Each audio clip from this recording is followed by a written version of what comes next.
Episode 1 in Influencing Others to Change. This book is about getting people to change something, a behavior, an attitude, a product, a service, their relationship to or with you. You want someone to do something different from what they were doing a few minutes ago. You want someone to say yes to you now.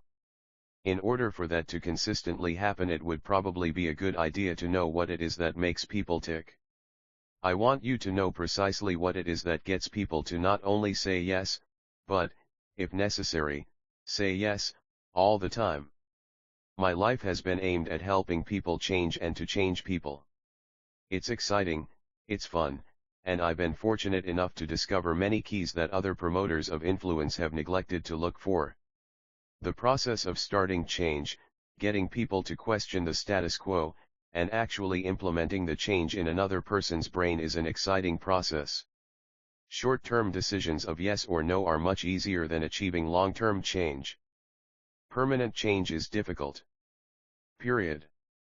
You go to the 1-2 influencing others to change same grocery store every week. You go to the same gas stations, attend the same church, take the same route for your daily walk or jog, work out at the same gym. Well, you get the idea. You do the same things every day, and there is nothing wrong with that. In fact, the stability of these behaviors can be very positive indeed.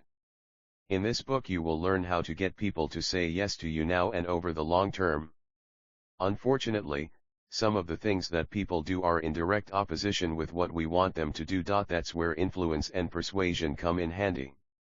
Some people smoke cigarettes, do drugs, drink too much, beat their kids, rape, steal, eat too much, hang out with the wrong people in the wrong element, take part in self-destructive behaviors, and fail to act on living what they dream their life should be about. People universally agree that these are things that need to change in oneself and in others. Agreement and action, of course, are often not related to each other in reality. Even when people want change, it turns out to be something that people desperately fail at. You'd think that if they want to change it would be easy, right? Of course it isn't that way at all. Why? The first reason is remarkably simple. Your brain has lots and lots of highways that connect lots and lots of cells. These highways light up with activity every day when you participate in various activities. You think walk, and you go for the same walk you always do.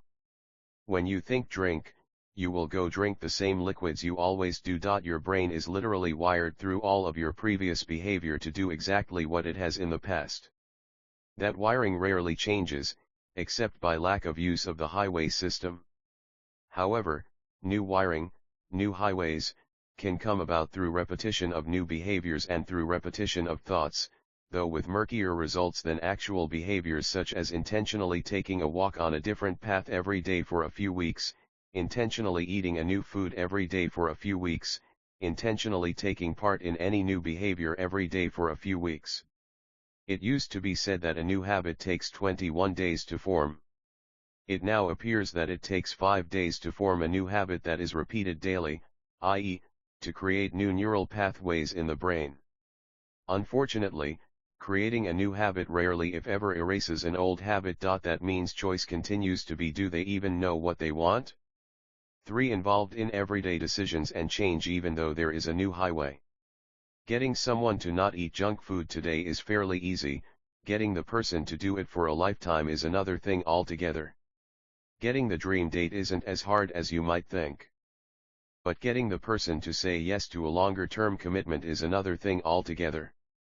With this in mind, it can be understood that there is no reason to assume that people will be motivated, after today, to perform a newly desired behavior, regardless of what it is. The easy shift back to the strong, well-traveled neural pathways in the brain, which essentially project themselves into your external world, is not only possible, it is likely.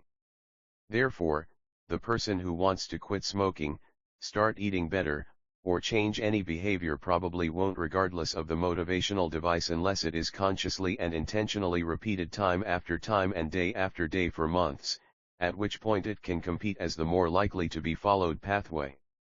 The status quo is the status quo for just this reason. That which is familiar is the path of least resistance.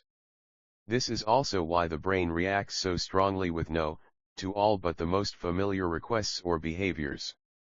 It takes enormous initial effort to change because one literally must forge new highways in the brain. Once formed, the highways must be strengthened through regular usage and maintained by even further usage. Do they even know what they want? Sit down for this one. The second reason change isn't easy: people don't know what they want, don't know how they will feel when they get it, and don't really know themselves. What does this mean for change? We each have a conscious mind and an unconscious mind. Even with hypnosis, you can't really have two-way communication with the unconscious mind in any effective and reliable fashion, but you can communicate with the conscious mind. Even more interesting is that the conscious and unconscious minds appear to have significantly different personality characteristics, attitudes, and motivations. For influencing others to change, the unconscious mind is not a 6-year-old child, as has so often been speculated. In fact, sometimes the unconscious mind is far more useful than its conscious counterpart, but not always. The conscious mind is able to compute, calculate, compare, contrast, and perform all kinds of impressive cognitive functions. The unconscious mind makes rapid-fire choices, though rarely decides between two options, under stress, which are more often right than wrong when there is significant experience in a situation, fighting fires, surgery, combat, etc. The unconscious also tends to stereotype and categorize people right down to whether someone you meet is like someone you knew in the past, and if so, assigning them the same traits as the person you once knew. The unconscious mind doesn't think per se, it simply does. It experiences a situation and produces some behavior. Objections in sales situations almost always come from this part of the brain. To override this behavior would take conscious effort on your client's behalf. That usually doesn't happen. More typically, the conscious mind will create a reason for performing some behavior, when it really has no clue why the body is eating, going to bed, getting in the car, or taking an exit. The unconscious mind simply directs the body to act. Its force is usually strong and difficult to change in the short term. Because, as a rule, the unconscious mind is rooted in deep and old brain function, it doesn't vocalize its opinions in a rational way. It simply reacts. Generally, the unconscious mind acts in a way that would be consistent with past behaviors in similar situations, meaning that it could save your life or it could overlook important new information and accidentally drive you to your demise. It is a holdover from our evolutionary history.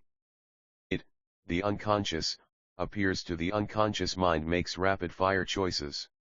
It also tends to stereotype and categorize people right down to whether someone you meet is like a person you once knew. Do they even know what they want? 5. Drive almost all animal behavior, with conscious mind functions being limited to a few different kinds of animals. The unconscious mind deals with now. The conscious mind deals with the future. The unconscious mind is rigid.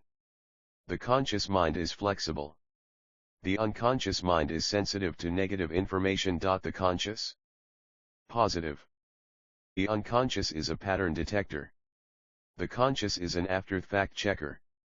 The unconscious mind is multi-systemic. The conscious mind is a single system. Conscious mind future. Flexible. Sensitive to positive information. After the fact checker. Single system. Unconscious mind now. Rigid. Sensitive to negative information. Pattern detector. Multi-systemic. Because the brain develops these two substantially distinct minds, it's important to realize that both minds have typical behaviors, and those behaviors are often at odds with each other. The conscious mind may want to be accurate, whereas the unconscious mind wants to feel good. Internal conflict in most people is very real and very normal. Typically, we consciously have an objective or goal: lose weight, get a different job, start your own business, begin a true personal development phase in your life. However, the unconscious mind learned early on to fear that which is unknown. It's a simple survival mechanism. To walk where we have walked before is generally safe. To stretch our boundaries is often something that seems risky to the unconscious self, and therefore the very idea of these changes can literally feel bad. That gut instinct is probably wrong, but that is what the survival mechanism in the brain sends to the body. Fear. Anxiety, maybe even panic. The conscious, rational self, which hates the present job, the weak state of personal development, or the fat body, knows that change should take 6. Influencing others to change. Complete strangers are almost as good at predicting our behavior as we are ourselves. Place, but to actually commit to a plan to overcome the status quo where the fear is present is daunting and seemingly counterintuitive. Therefore it is critical to evaluate the emotions of the moment or the day and discover if there is a legitimate, rational signal that your brain is relaying to you. Or is the brain simply telling you it is afraid, and the fear is false evidence appearing real? Fear? If you decide, consciously, that the mind and body are feeling afraid without good cause for the situation at hand, realize that it will take some significant amount of time to overcome the fear of the situation. It certainly won't go away in a minute, an hour, or a day. Typically it is necessary to wire in a completely new set of responses to the current situation and fight through fear and negative emotions every day until new levels of comfort can be achieved. One of the great problems of trying to know yourself is that you really can't completely know yourself. Study after study shows that complete strangers are almost as good at predicting our behavior as we are ourselves. We think we know ourselves, but we really don't know ourselves as well as we would like to. Because of the way the brain works, though, if we don't like what we see ourselves doing and thinking, we can change. It is a slow process and often difficult, but once change becomes the status quo, it becomes rigid. So select well. 2 personalities? Are we really 2 personalities woven into one person? I confess, it's a funny thing. The personality of the unconscious mind correlates to a person's behavior and the person's conscious mind correlates to a person's behavior, but the conscious mind and unconscious 2 personalities 7 mind of that person don't correlate to each other. Gulp. That's why people say things like, I don't know, I have to think about it, I'm not sure what I want to do. People typically look to make sense of themselves and the world around them. Because we all do and say things that truly surprise us, we must construct, fabricate, a narrative, story, that makes sense of those behaviors that conflict with our intentions. The rationales and explanations help us put the incongruency behind us and move on to other things. What makes understanding ourselves and others even more difficult is the painfully distorted memories we all carry in the 3-pound universe. The brain simply isn't a videotape recorder that records events. The brain is a vast array of storehouses and interpreting functions that constantly store, restore, interpret, and reinterpret our memories and beliefs. False memories are so common that almost every conversation of any length includes reference to at least one memory that never happened. Recognizing these 2 defective elements of the human experience, our suspect memory and the dual nature of our personality, i.e.s., one can understand the arguments, the fights, and the butting of heads that take place in relationships and communication in general between people who have lived through the same events and remembered and interpreted them so differently. Recent research does show that there is some predictability in how we will respond to other people. For example, a person who is fond of her sister will tend to be fond of people who exhibit behaviors similar to those of the sister. How do you actually come to know yourself? Pay attention to your behavior in any given situation and you learn who you are. And, of course, even that is suspect because we don't see ourselves as clearly as we. The brain is a vast array of storehouses and interpreting functions. 8. Influencing others to change. See others. As mentioned, research reveals that we are better judges of others' future behavior than we are of our own. We tend to see ourselves in a much better light than we see others, and that light creates a halo effect around what most of us believe about ourselves. We tend to see others more accurately. Real estate agents observe the lack of sense of self-knowledge in others every day. They listen while their clients describe the exact house they want. The agents then show them several houses that their clients love and one that they eventually buy that has little in common with what the individuals detailed just hours or days before. Real estate agents figured it out a long time ago. Buyers have no clue what they really want. And when we do see ourselves behave in some fashion, we often have no idea why we did what we did. A research project had women approach men on a somewhat dangerous footbridge and start a conversation. The same women later approached men seated on a bench away from the footbridge. The results were that 65% of the men who were approached on the footbridge asked for a date, while only 30% of those on the bench asked for a date. Arousal was attributed incorrectly to the woman on the bridge instead of the actual anxiety-provoking feelings that the man felt on the bridge. Unfortunately, we don't have the ability to access the reasons we do these kinds of things, and observation helps only to some degree. Our need to find a reason for behavior, any reason, helps us make sense of our world and make us happy, even if it isn't accurate. And what about those faced with difficult decisions in life? Beginning or ending a relationship? Buying a business or not? Buying your product or service? The research is compelling.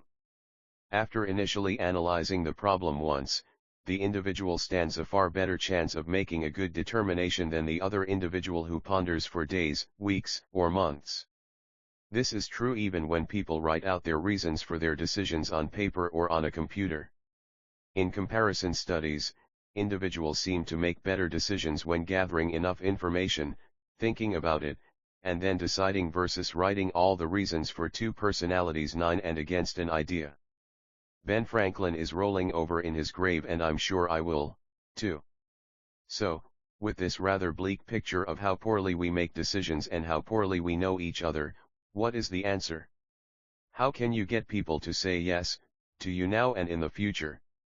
It appears that going out into the future and speculating on what events and experiences might take place is the best option for creating the changes necessary when conflicted. To be sure, we can't accurately predict how we will feel in the future. This has been shown in volumes of studies. However, we can gain foresight by specifically seeing ourselves in future situations and determine what course of action will ensure the success of those determined courses. For years it was thought that journaling was a grand way to determine insight and learn about ourselves. And this is true as long as we do not journal after particularly negative or traumatic experiences that will later taint the story of our life into being something it was/is not. Instead, it's best to journal on a consistent basis and describe events and experiences with the realization that negative emotions happen daily in everyone and that in itself is not necessarily a bad thing as long as action is taken on those states to improve the quality of life each and every day. Numerous studies have shown that people who think about the negative emotions that have been recorded actually end up far worse off than had they not reviewed the emotions of the past.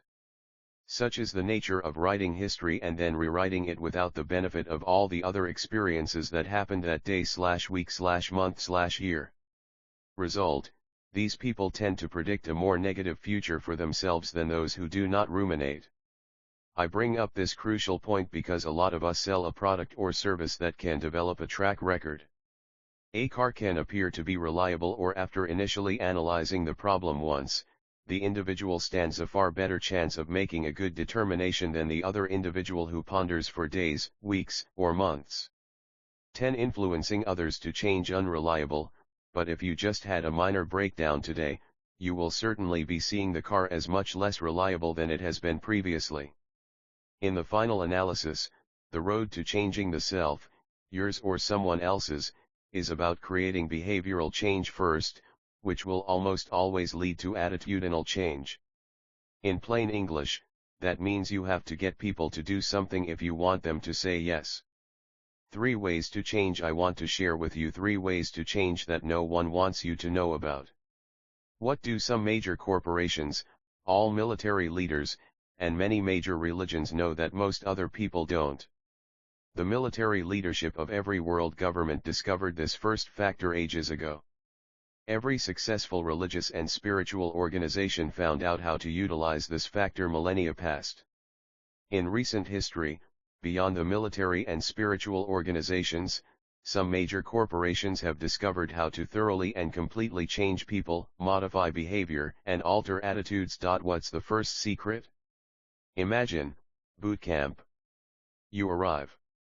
They cut your hair, if you have any, issue clothing conforming to a specific standard, the same cut and color as everyone else's. You have a new place to eat and you are told specific times to wake up, eat, and sleep. Your activities are dictated from the beginning of the day to the end of the day. You are looking at dozens of other faces that you have never seen before. Your environment has changed. There will be phone calls home once each week and you will not be using a telephone or the internet for the balance of the days. There is very little contact with the outside world.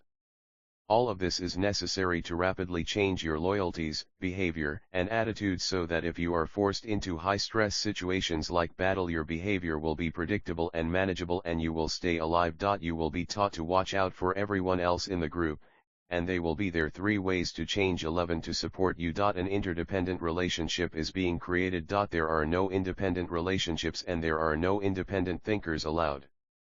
All of the needs of the military require rapid change, rapid behavior modification, and a rapid restructuring of beliefs. The same changes are facilitated in some large corporations, the large church, some schools, and a few other groups throughout society.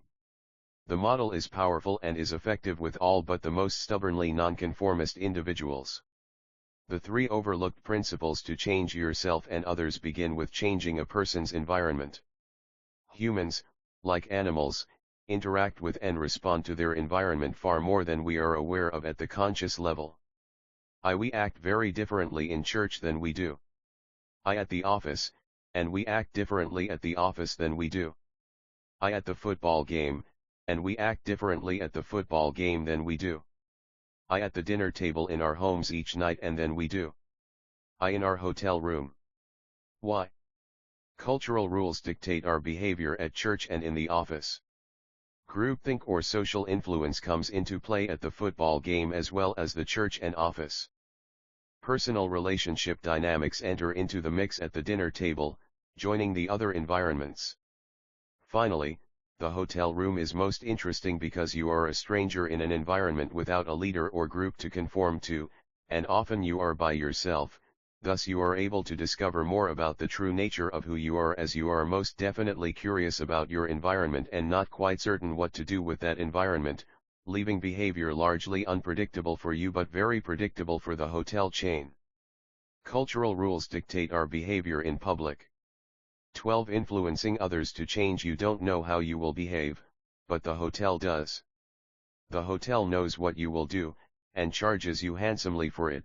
The manager knows you will do at least 2 of 3 things in your room that will generate a profit on most stays.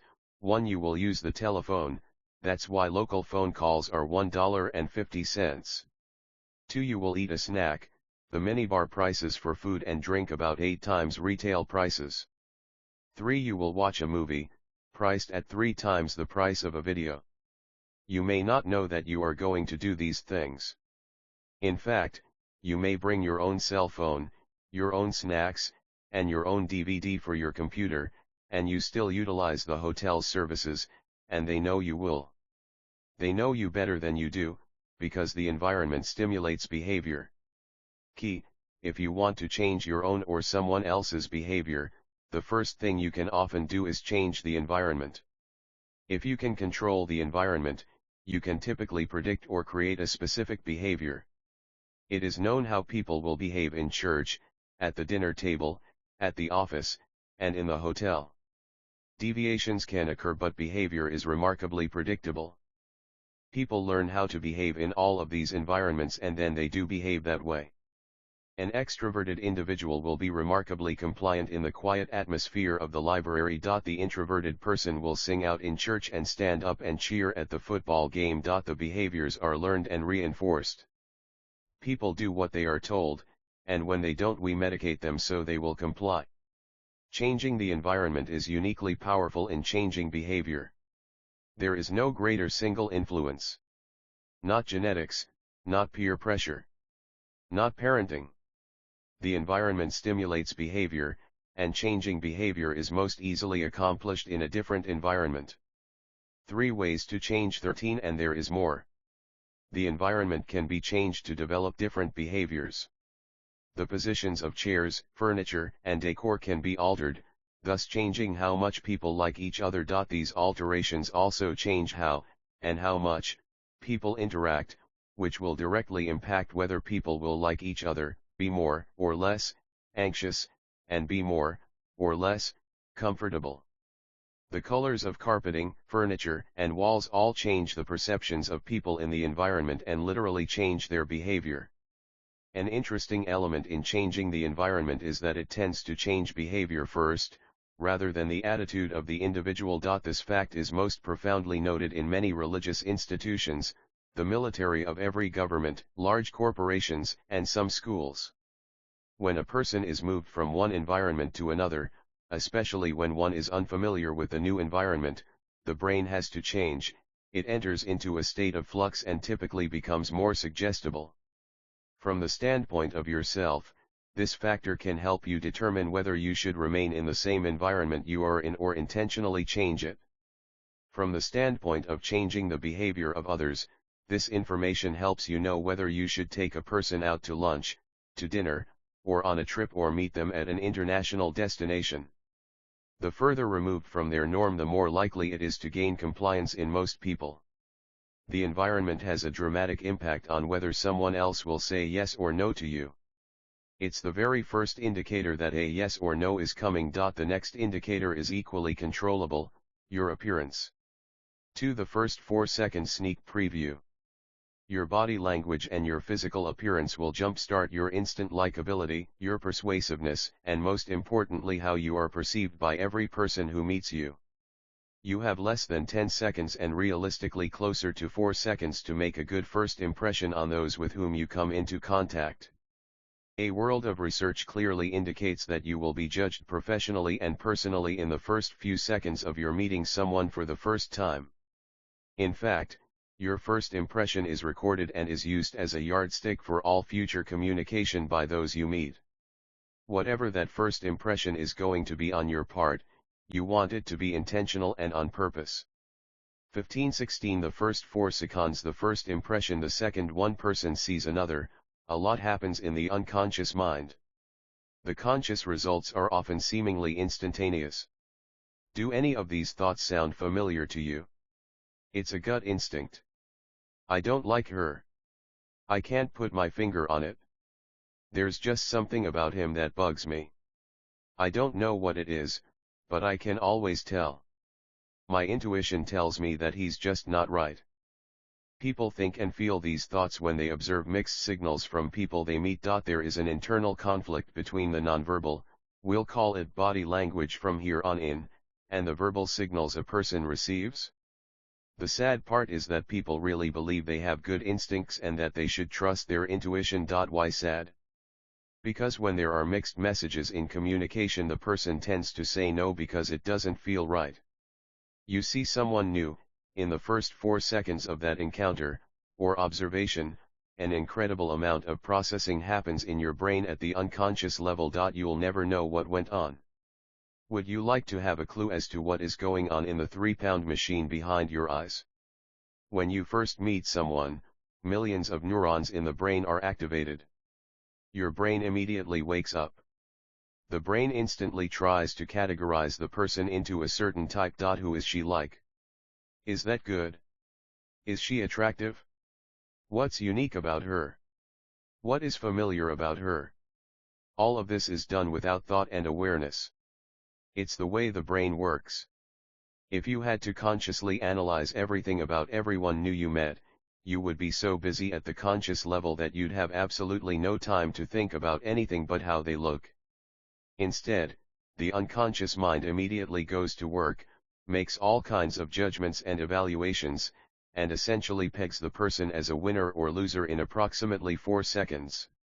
The first impression. 17 Sometimes all of this happens in less than 4 seconds and sometimes it takes a little more time, but in those first moments after one person meets another there is an intensely powerful yes or no response. This response is about the person. It has nothing to do with their religion, their political party, or their product or service. It's just yes or no. When you first see someone, you instantly categorize and or filter the person you are observing into one of many different categories. One way the brain categorizes is whether the brain believes that the person is of high status or low status within the group. That's important because humans, and animals in general, are wired to be attracted to the more powerful and higher status individuals in any given group. Another instant filter is whether your brain finds the person attractive, unattractive, or somewhere in between. The brain also notes whether the individual being observed pays attention to their physical appearance. The brain does a great deal more than just a little processing in those first few seconds. It also notes the person's intentionally chosen emblems and adornments, brooches, pins, necklace, rings, other jewelry, makeup, style of glasses, tattoos, and body markings/piercings. All of this is observed, filtered, and categorized almost instantly by the various parts of the brain.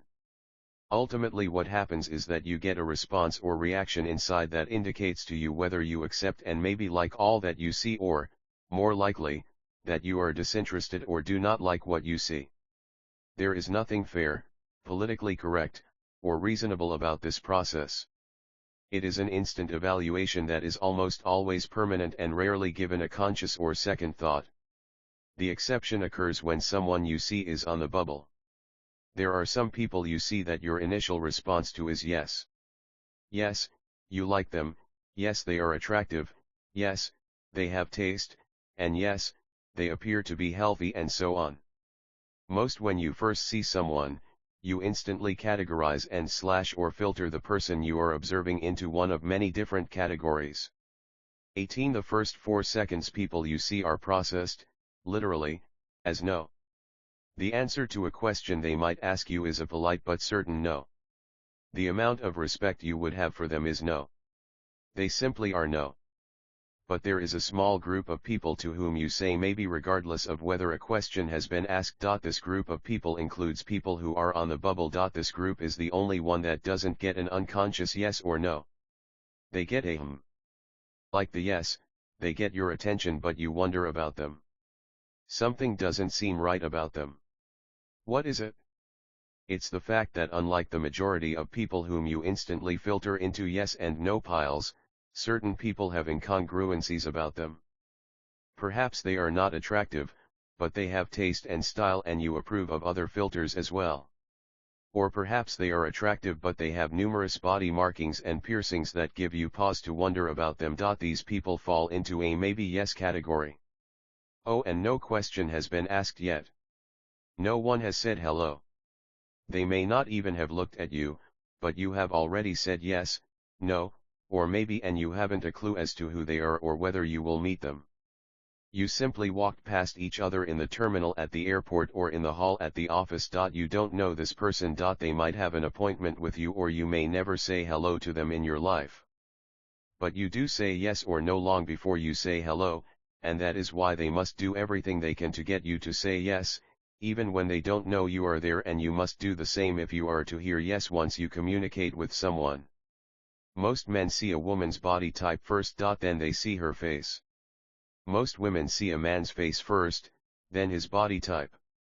Throughout this book you will discover that men and women think very differently and communicate very differently. Understanding what is important to the majority of men and women will help you hear yes far more often than you will hear no. The instant you first see someone, and long before you even are aware that that someone is going to say hello to you, you have already the first appearance in action. 19. To overcome these initial and instant impressions takes an enormous amount of work. Said yes or no to them and they have already said yes or no to you. To overcome these initial and instant impressions takes an enormous amount of work. The instant impression is still somewhat permeable and could be overruled. It doesn't happen often, but it does happen. It's much easier to radiate a powerful and positive impression at all times, so you never have to determine whether you are exhibiting a positive impression. In the next 3 seconds long before people say hello, most decisions are becoming less permeable. Time is short for you to get from maybe/no to maybe/yes. It makes no difference whether you are selling cars, showing real estate, going into a conference with a 6th grade teacher, searching for a mate, or watching the church soloist. The maybe/approve, maybe/disapprove reaction is instantaneous. It's unconscious. You aren't even aware you made the judgment except in those few cases when someone is on the bubble. You simply made the decision, except you didn't. Your unconscious mind made the decision and you had nothing to do with it. It seems absolutely absurd to think that someone will instantly evaluate you for a job, a relationship, a business deal, or anything, for that matter, based on an instant impression. But remember, every human being alive makes these unconscious evaluations. The first appearance in action in 2002, I asked the owner of an adult learning facility to let me host a speed dating night. I just wanted to learn whether people could really make a "no, I don't want to ever date this person," or "yes, I'd like to go on another date with this person" decision in 6 minutes. The first 4 seconds the promotion went in the catalog as an evening where you could have 10 dates or more with 10 different people in 2 hours. Total price $49. As I expected, the turnout was impressive. Each date lasted 6 minutes. Exactly 6 minutes. At the end of each 6 minutes the individuals would write Y or N on a 3x5-inch card with their name/number and their date's name/number. If the two people both wrote Y, the cards were put into their envelope and given to them at the end of the evening. I observed all 18 pairs of people through each of their dates and took notes about what was happening in their particular date. I then predicted whether the pair would match or not. As expected, the vast majority of course did not match. Some of what I learned is detailed later in the book. Most interestingly, when I privately interviewed individuals at the end of the evening, almost everyone said they had no need for the full 6 minutes of date time. They knew in the first few seconds whether they would be interested in dating the person again. There were 2 people who said they would have liked more time than 6 minutes to decide with at least one other person.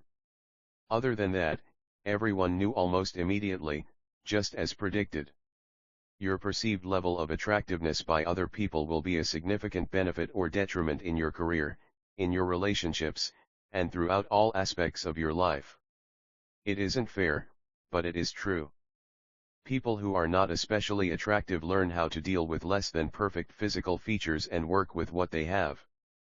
Before we consider just how to increase your face value, let's look at the results of some fascinating studies about physical appearance. I promise there won't be any. Your perceived level of attractiveness by other people will be a significant benefit or detriment in your career, in your relationships, and throughout all aspects of your life. The power of physical appearance. 21 boring footnotes or complex explanations, just the easy to understand results. The power of physical appearance. Did you know that in university settings, professors who are considered physically attractive by students are considered to be better teachers on the whole than unattractive professors? Attractive professors are also more likely to be asked for help on problems.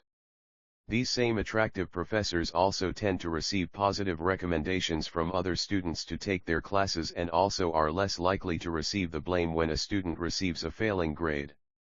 Romano and Bordieri 1989. A wide variety of research indicates that men's marriage and dating decisions are often made with great weight placed on physical attractiveness. They will often reject women who are lacking, in their opinion, in positive physical features. Women, on the other hand, place less significance on a man's physical attractiveness in considering him for a date or marriage, according to studies by R.E. Baber. Did you know that in studies by J.E. Singer done on college campuses, it has been proven that attractive females, attraction as perceived by the professors, receive significantly higher grades than male students or relatively unattractive females? There is more evidence that shows you must make the most of what you have physically. Among strangers, studies by D. Byrne, O. London, and K. Reeves show that individuals perceived as unattractive in physical appearance are generally undesirable for any interpersonal relationship. In one significant study of 58 unacquainted men and women in a social setting, Brislin and Lewis found that after a first date 89% of the people who sought a second date decided to do so because of attractiveness of the partner. In the persuasion process, Mills and Aronson found that attractive females are far more convincing than females perceived as unattractive. 22. The first 4 seconds. The 2 big questions. Where does all this come from? Can I be persuasive if I'm not what most people think is physically attractive? The answer to the second question is yes. The answer to the first question is a bit of a story. It all started when you were a baby. The baby is born, and in less than 3 days the baby will imitate simple behaviors like smiling, frowning, and sticking her tongue out. Within a few more days the baby gains a clear vision of her environment, and she now is able to focus on people, easily distinguishing mom from other people. When mom leaves the room and the baby is shown picture after picture of stranger after stranger, the baby looks at those photographs of people who are physically attractive for a much longer time than those people in the photographs who aren't physically attractive. The desire to look at beautiful people, and symmetrical objects, by the way, is pre-wired into the little baby's brain. There are more distinctions in the infant's observational patterns. The infant prefers looking at faces that are smiling to those with a scowl or frown. This response is also pre-wired into the infant. Even more startling, though, is the behavior of the mother with the baby. Mothers of babies who are perceived as attractive are more likely to gaze at their babies and allow no distractions from the world around them. Babies who are perceived, independently, as unattractive are more likely to be cared for in the sense of having their diapers changed, being burped, and being fed, with secondary attention paid to the baby's faces. The mother, of course, is unaware of her behavior contrasted with other mothers. Her behavior to gaze at beauty was pre-wired in her at birth as well. The experience of the enjoyment of beauty begins in the gene and is further shaped in infancy.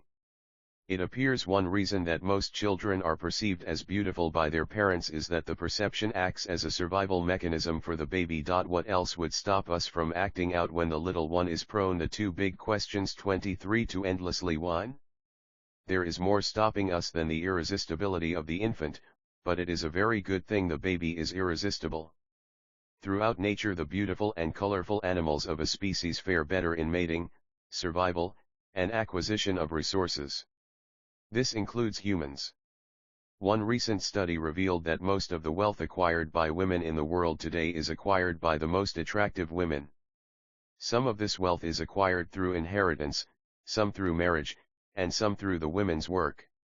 The survival instinct is strong in women, and the genes that shape a woman's beauty and her response to beauty encourage her to optimize her appearance. This has been true for millions of years. Today, Madison Avenue exploits this survival instinct, and women drive the cosmetics and look good industry to being one of the most important industries in the world. The cosmetics industry employs more people than most industries in the world. In Brazil, there are more Avon representatives than military personnel. The business of looking good continues into the 21st century, some 2 million years after it began, and it's still going strong. Madison Avenue didn't create beauty, though, nor does Madison Avenue set the standard of beauty. Far from it. There are more than 24 countries in the world that place a higher value on physical attractiveness than do Americans. Typically these cultures do so because attractiveness is often a clue as to the healthiness of a spouse. Countries that are disease-ridden, especially parasitic disease, are homes to individuals aspiring to mate with physically attractive people. Volumes of research reveal that girls and women who are perceived as attractive get better grades on tests, earn more money on the job, and marry husbands with more resources, money and education, generally, than other women. Something seems politically incorrect about all of this, but the facts speak loudly. The physical attractiveness factor is important in relationships, culture, and the survival of the species of all species. Among men in military academies, those who are physically attractive tend to go on to better careers than those who are average or perceived as unattractive. There is also a preference for attractive men by women upon 24 the first 4 seconds initial contact, but this preference isn't as great as other traits considered desirable by women. It is interesting to note that attractive people tend to be more at ease and confident in social settings than others are. This is probably because of all the positive traits unconsciously ascribed to these individuals by everyone else in the environment. If people constantly approach someone with the same positive, smiling outlook toward that person, the physically attractive individual, the person is likely to develop the typical verbal and nonverbal responses to that behavior. This means that an almost self-fulfilling prophecy happens in attractive people and they don't even know it. Standardized tests show that attractive girls and women score no better or worse than unattractive ones. Only when grading is subjective does attractiveness play a role. A problem ultimately arises in this world that is run by personal appearance. Attractive women often find themselves strongly disliking and avoiding the company of other attractive women. It appears that this is a survival instinct. No one wants to lose access to his or her resources. Staying away from other attractive women means there is less competition when being observed by a potential mate. We all try to control our environment that we live and work in. The means and objectives are often very different between men and women. Attractiveness is important to men and women in social settings, but it is definitely more important to men in almost all countries of the world except Sweden and Poland, where physical attractiveness requirements are similar between men and women. With these two countries being the exceptions, men place a higher value on attractiveness than women do, and this fact directly changes both nonverbal and spoken communication encounters. Once you understand the gravity of your appearance and that it changes the minds, desires, and thoughts of everyone you interact with, you discover you have an opportunity to improve all future relationships and communication opportunities. It's very important to look as good as you can. This might mean using the two big questions 25. It's very important to look as good as you can. Makeup or not, but it probably more often means keeping your weight down. A small waist has shown to be a big factor in how people evaluate other people. Obesity is a leading cause of diabetes and other illnesses including cancer. We've all been wired to have a compulsion to invest our lives with healthy people, especially those we are going to mate with. Now, how do we apply all of this startling information to the compliance-gaining situation? Have you ever heard of love at first sight? Two sales were made before two people ever spoke. Both people decided that they wanted what they saw, heard, smelled, and felt inside. Sales are made and broken every day in the same manner. In this module you will learn how to help your client fall in love with you and your products and services, before you even say a word. Nonverbal communication is almost always unconscious communication. Most people have no idea what is going on at the sublanguage level of communication. This book will help you master this most critical process of persuasion. Many self-proclaimed experts of influence and body language have misquoted a brilliant study by Albert Mehrabian. The wannabe experts state that 93% of all communication is nonverbal. That wasn't what Mehrabian concluded at all. However, most of the finest researchers do agree that nonverbal communication and physical appearance make up what you wear, your makeup, your jewelry, your watch, your socks, your shoes, your coat, your glasses, and everything else about how you look can make or break a sale or a relationship, before you ever open your mouth. 26. The first 4 seconds between 50 and 80% of the impact of a communication. The same is true for the persuasion climate. Al Gore teaches a lesson about influential space every 4 years. The 2, or 3, presidential candidates square off in 3 debates so Americans can get a clear view of the issues that face the nation. Americans get to see the candidates in an up-close and personal way. I've watched for years. Last year, the BBC asked me to analyze the body language of then Vice President Al Gore and Governor of Texas George W. Bush. Specifically, they wanted to know what the candidates' bodies were saying. Then, as part of a suspenseful ploy, they asked me to predict the election, but we would wait until after the third debate to do so. The nonverbal communication of the debate revealed a somewhat uncomfortable George Bush. He was usually ill at ease and appeared to be guarded in his responses. Al Gore appeared overly confident, arrogant, and even a bit cocky. He was completely comfortable, looked at ease, and seemed to feel in total control of the first debate. Gore was so overwhelming that afterward his handlers coached him to be kinder and gentler in the second debate. After getting beaten in the second debate, Gore took off the gloves and came out forcefully in the final debate, which was a stand-up debate in a town meeting type of forum. At the beginning of the first debate, Gore walked toward Bush and into his personal space as Bush was speaking. This threw Bush completely off and Gore appeared to be a lion ready to eat his prey. Unfortunately for Gore, his behavior came off as being rude, arrogant, and too aggressive for someone who was going to be the president of the entire United States and not just those who watch the World Wrestling Federation. I told the BBC that this ploy on the part of Al Gore would backfire. Americans don't like jerks, and the people on the fence would swing to Bush and away from Gore just because of this one 10-second incident on television. It was now apparent to me that George Bush would win the Al Gore teaches a lesson about influential Space 27 election, though I told the BBC, George Bush will win, but this election is going to be very, very close. I had no idea how prophetic that would be. Had I been advising and coaching Al Gore, I never would have let him approach George Bush in any way other than a friendly, warm manner. People like friendliness and feel comfortable around people who are kind. Almost all people feel threatened when their space is entered, especially when the perpetrator is physically larger than they are. When you look at the tape of the debate, Bush clearly feels threatened and we as viewers feel queasy as we see Bush approached. Gore's intention is uncertain, and because of this moment he lost thousands of votes. What is the lesson? Whether seated or standing, you should stay out of your client's intimate space. This space is normally defined as an 18-inch bubble around the entire body of your client. Entering this space is done at your own risk.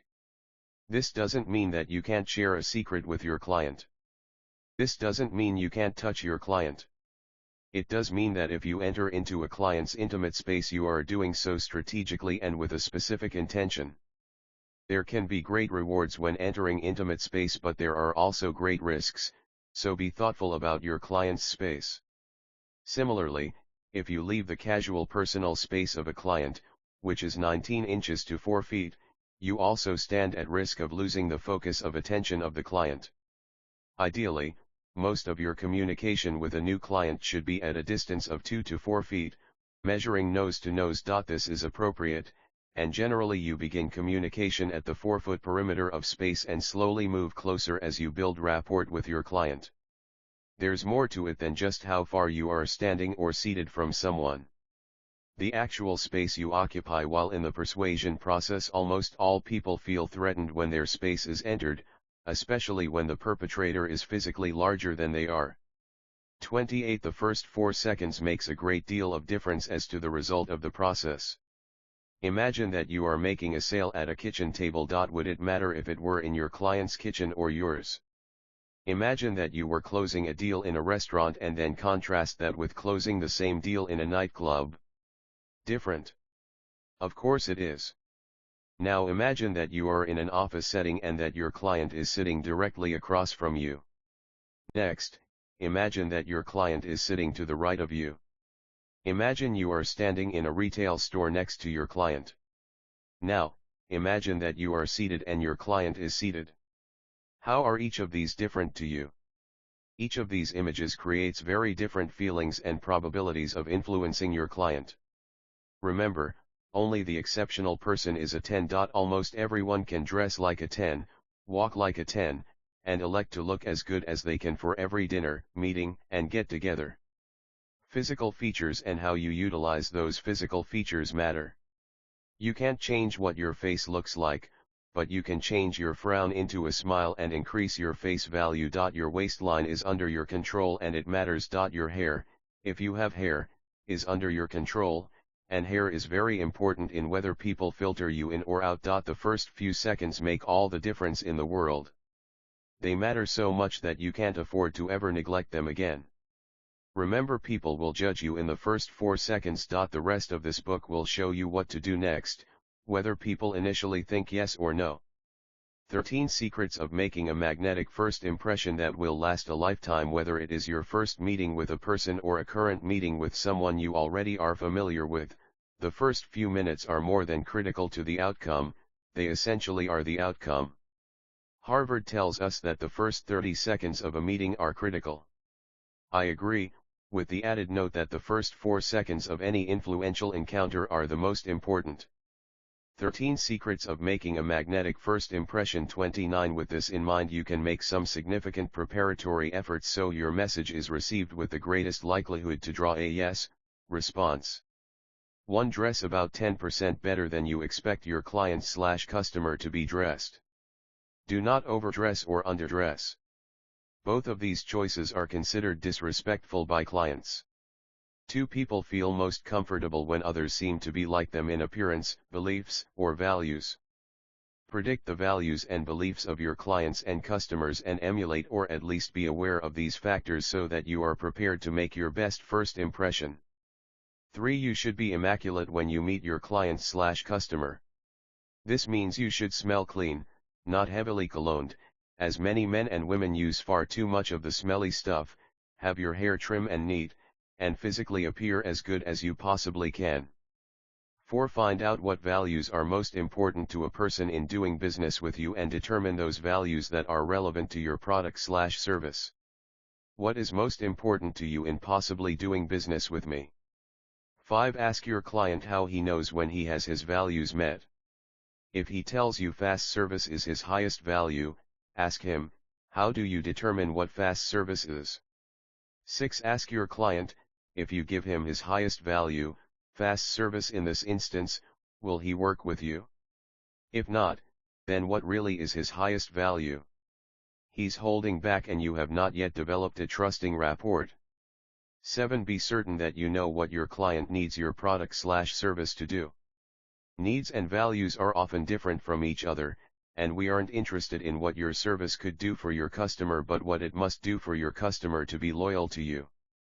If you had to pick one thing that our service/product must do for you, what would it be? 30. The first 4 seconds. 8. Be certain to note the client's speaking and listening pace, they are generally identical, and match them as closely as possible. Do not speak so fast that your client fails to process what you are saying, if your client speaks slowly, and do not speak slowly if your client processes rapidly. Clue: your client speaks rapidly, as you will bore him. 9. If you are nervous about your meeting for whatever reason, then your client probably is as well. Take advantage of the brain's organization and keep your client to your right if possible when shaking hands, sitting, and communicating.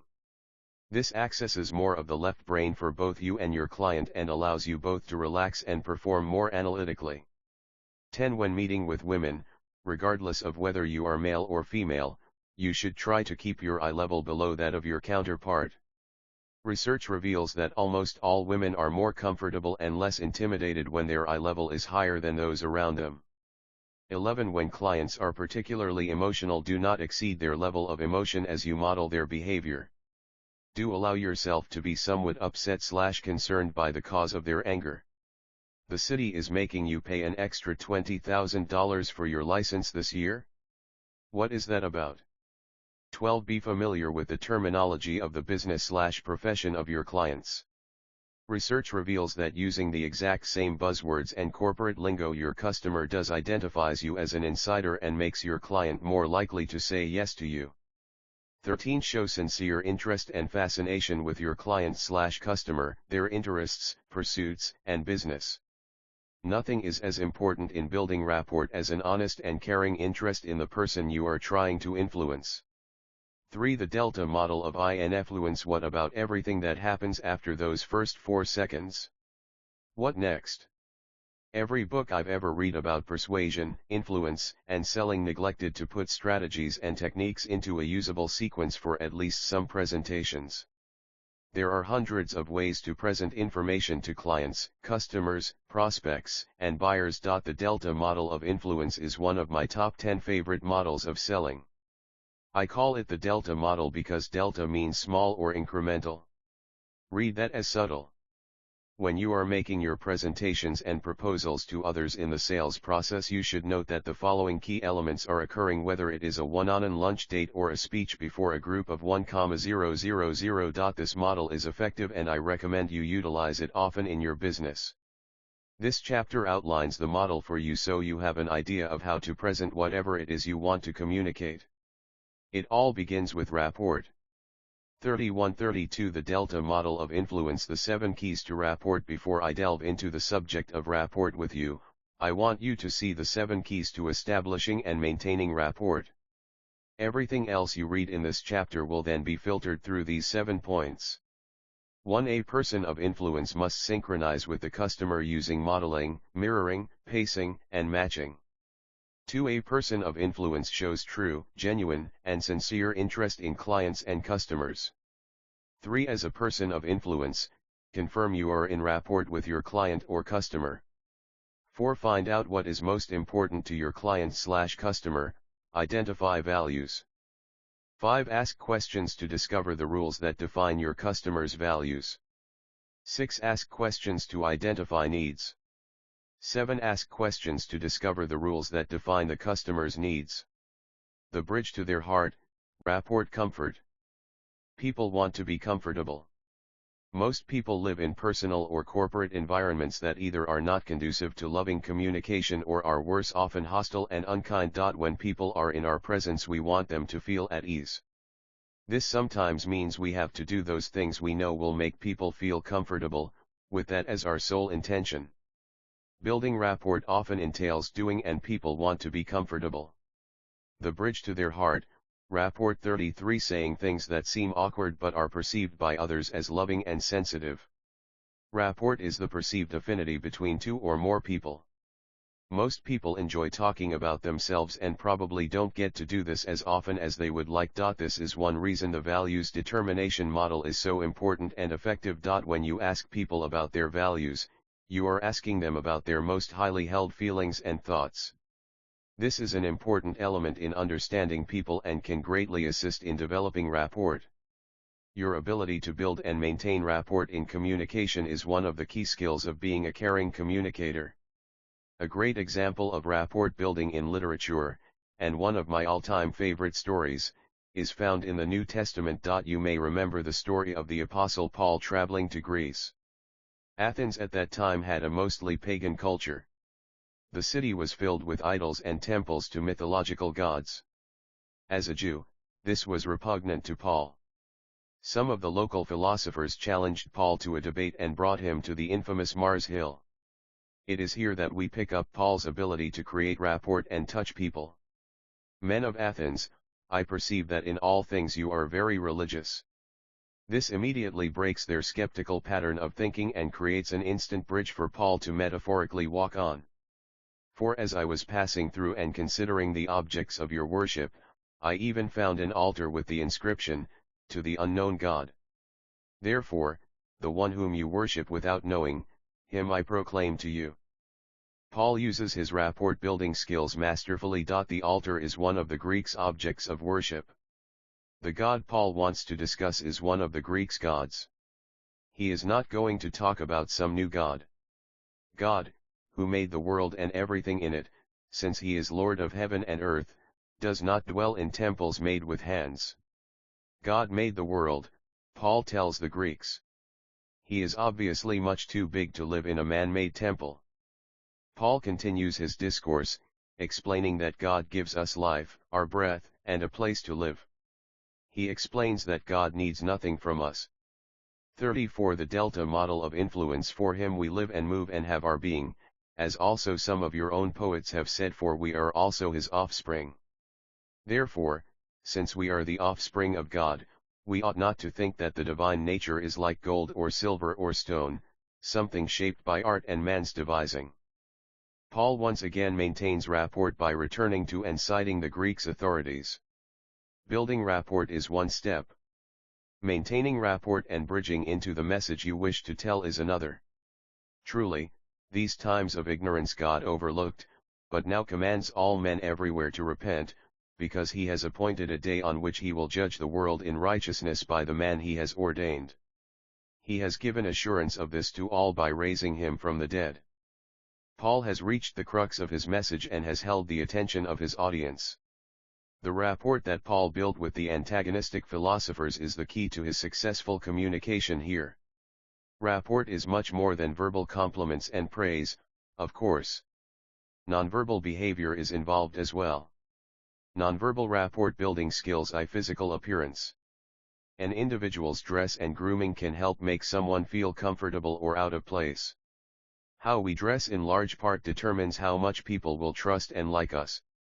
Each situation has a proper manner of dress affiliated with it. It seems like an inauthentic part of communication to dress in a certain manner to set people at ease, but indeed it is very authentic. You are addressing a certain way to help the people you communicate with feel calm. How we dress in large part determines how much people will trust and like us. Nonverbal rapport building skills 35 Fortable. You have gone beyond your needs and desires regarding dress to those of others. Vocal cues. It is best to gain rapport by matching the same rate and tone of voice that your fellow communicator is using. It is not necessary to mimic the other person, simply alter your speech patterns in the direction of the other person. Eye posture and physiology.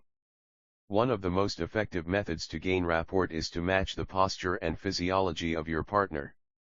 Sitting or standing in a similar fashion is called pacing. You can check later in your communication to see if you are actually in rapport by leading.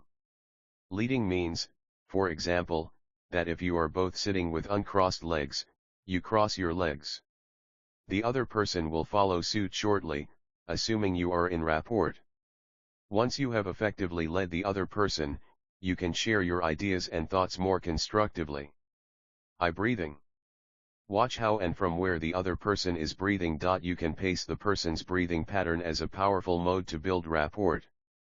People who breathe at the same rate are usually in sync with each other. When you make love with someone, your breathing normally is matched breath for breath. All of these rapport builders lead us to an important key involving authentic communication. You must often be more like others than yourself if your goal is to engage people in deep and intimate relationships. Remember a time when you were in complete rapport with someone. This is a time that you both were almost thinking the same thing. Were you sitting near each other? Was your physiology similar? Think of another time and answer the same questions. During these moments of rapport, did you feel that you were on a roll or experiencing enthusiasm or other intense emotion at the time? On a piece of paper or in a personal journal, record your memories of a time when you felt very self-conscious about your body. Write about a time when you felt very uncomfortable with another person or a group. 36. The Delta Model of Influence. Using some of the information you have learned in this chapter, how might you have been more comfortable in these situations? Record your thoughts. The 21-point Delta Model. Having thoroughly tickled your conscious and unconscious mind, it's time to look at the Delta Model of Influence. Each point is numbered so you will be able to identify your strengths and weaknesses in this area as you progress. 1. Establishing and maintaining rapport. Rapport can be defined as being in sync with another person. Generally, people are more likely to be in rapport with someone else if they like that person. How do you know if you are in rapport? Answer this question: are they responding to you in a positive manner? If so, you are in rapport. I remember what Zig Ziglar said at a seminar: they don't care how much you know until they know how much you care. Therefore, you will want to begin to develop a sense of empathy and sincere curiosity about others. Rapport occurs on different levels of communication. You can be technically skilled at acting and appear to be in rapport, but if you don't sincerely care about your customer and the people you are working with, what is the point? There are several methods of developing rapport. 2. Using content to build rapport. Discover what people's interests are, and if you are not already in tune with a customer's interest, learn about it. People like to talk about what they love and what they know about. When I teach mind access seminars, the 21-point Delta Model, 37 people like to talk about what they love and what they know about. One of my favorite stories about building rapport is the learning about fishing story. Living in Minnesota, I have many clients who are avid fishermen. How would I connect with my clients knowing absolutely nothing about fishing? I grew up a Chicago Cubs fan and child prodigy in mathematics, and even though I lived very close to Lake Michigan, unlike most kids, I never enjoyed fishing. In Minnesota, a big deal is made every year when it is time for the opener. To my mind, opener means opening day at Wrigley Field. The only Wrigley many of my customers know about, though, is the chewing gum. It seemed I was doomed to never meeting many of my clients at more than a superficial level until one day I decided to learn about fishing by asking all of my clients who love fishing to tell me their favorite fishing stories. I began asking questions that to them must have seemed absolutely ridiculous. Over the past few years, I have built an array of knowledge and stories about fishing. I can direct you to all of the best lakes for fishing, and I can tell you what to fish for at these lakes, and I've never been fishing in the state, not once. You can build a great deal of rapport and long-term friendships by showing and experiencing sincere interest in what is important to other people. Sharing the experiences of your client's hobbies, lifestyle, and interests is using content to build rapport. 3. Using processes to build rapport. There is more to building rapport than swapping fishing stories. Becoming in sync with another person or a group can take a great deal of skill, in addition to the sincere interest that is necessary in building relationships. Many customers will not feel comfortable discussing their families, hobbies, and lifestyles with you, a perfectly nice perfect stranger. How does the ice get broken when stories are very uncomfortable for the customer? 38. The Delta model of influence. Many of your customers were taught as children to not talk to strangers. Many of your customers were taught to keep private matters private. How do you help these customers become comfortable with you? 4. Pacing. When in doubt, the most effective way to begin building rapport with anyone is by pacing. Pacing is essentially synonymous with matching or mirroring. In other words, be like your customer, because he likes people who are like him. There are a number of techniques that can be used to effectively pace your client, to begin building rapport. 5. Use of your voice. Imagine that your customer is in an upset mood. He has a sharp edge to his voice as you get to make your presentation. Many salespeople would attempt to get him out of his mood with enthusiasm or a cheery story. In fact, the rule of thumb is, when in doubt, pace your client. If your client has an edge in his voice, let your voice have an edge. If he sounds angry, let yourself be angry, however, briefly, with something that occurred today as well. This vocal pacing will help put you in sync with your client. Eventually you will lead your client out of the negative frame of mind, if you choose to. There are many times when a negative frame of mind is necessary to making a sale. There is more that you can do with your voice than match the tone of your client. We all speak with a measurable average number of words per minute. Many people drawn to the sales profession speak quickly. Part of this experience is due to the nature of the business. We are obligated to be quick and to the point. Unfortunately, if your client speaks slowly and you are speaking quickly to meet a time constraint, you probably will lose the sale. People tend to speak at a rate that is consistent. The 21-point Delta model. 39. People tend to speak at a rate that is consistent with how they process their thoughts and internal representations. Tend with how they process their thoughts and internal representations. If people tend to think in pictures, movies, they tend to speak very quickly. People who tend to speak very slowly process information through their feelings and emotions. In between are people we call the radio announcers, who speak with more rich and resonant voices and normally think in words. Your ideal is to speak in the same rate and pitch of voice as your client. 6. Why pace breathing? Admittedly, one of the more difficult pacing techniques is that of pacing your customer's breathing. Breathing is one of the most unconscious of all body functions, and pacing of breathing is one of the great rhythm generators of all time. 2. People in the heat of sexual passion often are breathing at the exact same pace. 2. People sitting side by side in deep meditation often experience the same exhale and inhale points. In group hypnosis, hypnotherapists find that having the group breathe together actually creates a wonderful bonding rapport in the room. As you watch your client breathe, begin to breathe in when she does. When she exhales, begin to exhale at the same time. It is best to practice this pacing technique when you are not in verbal communication with people.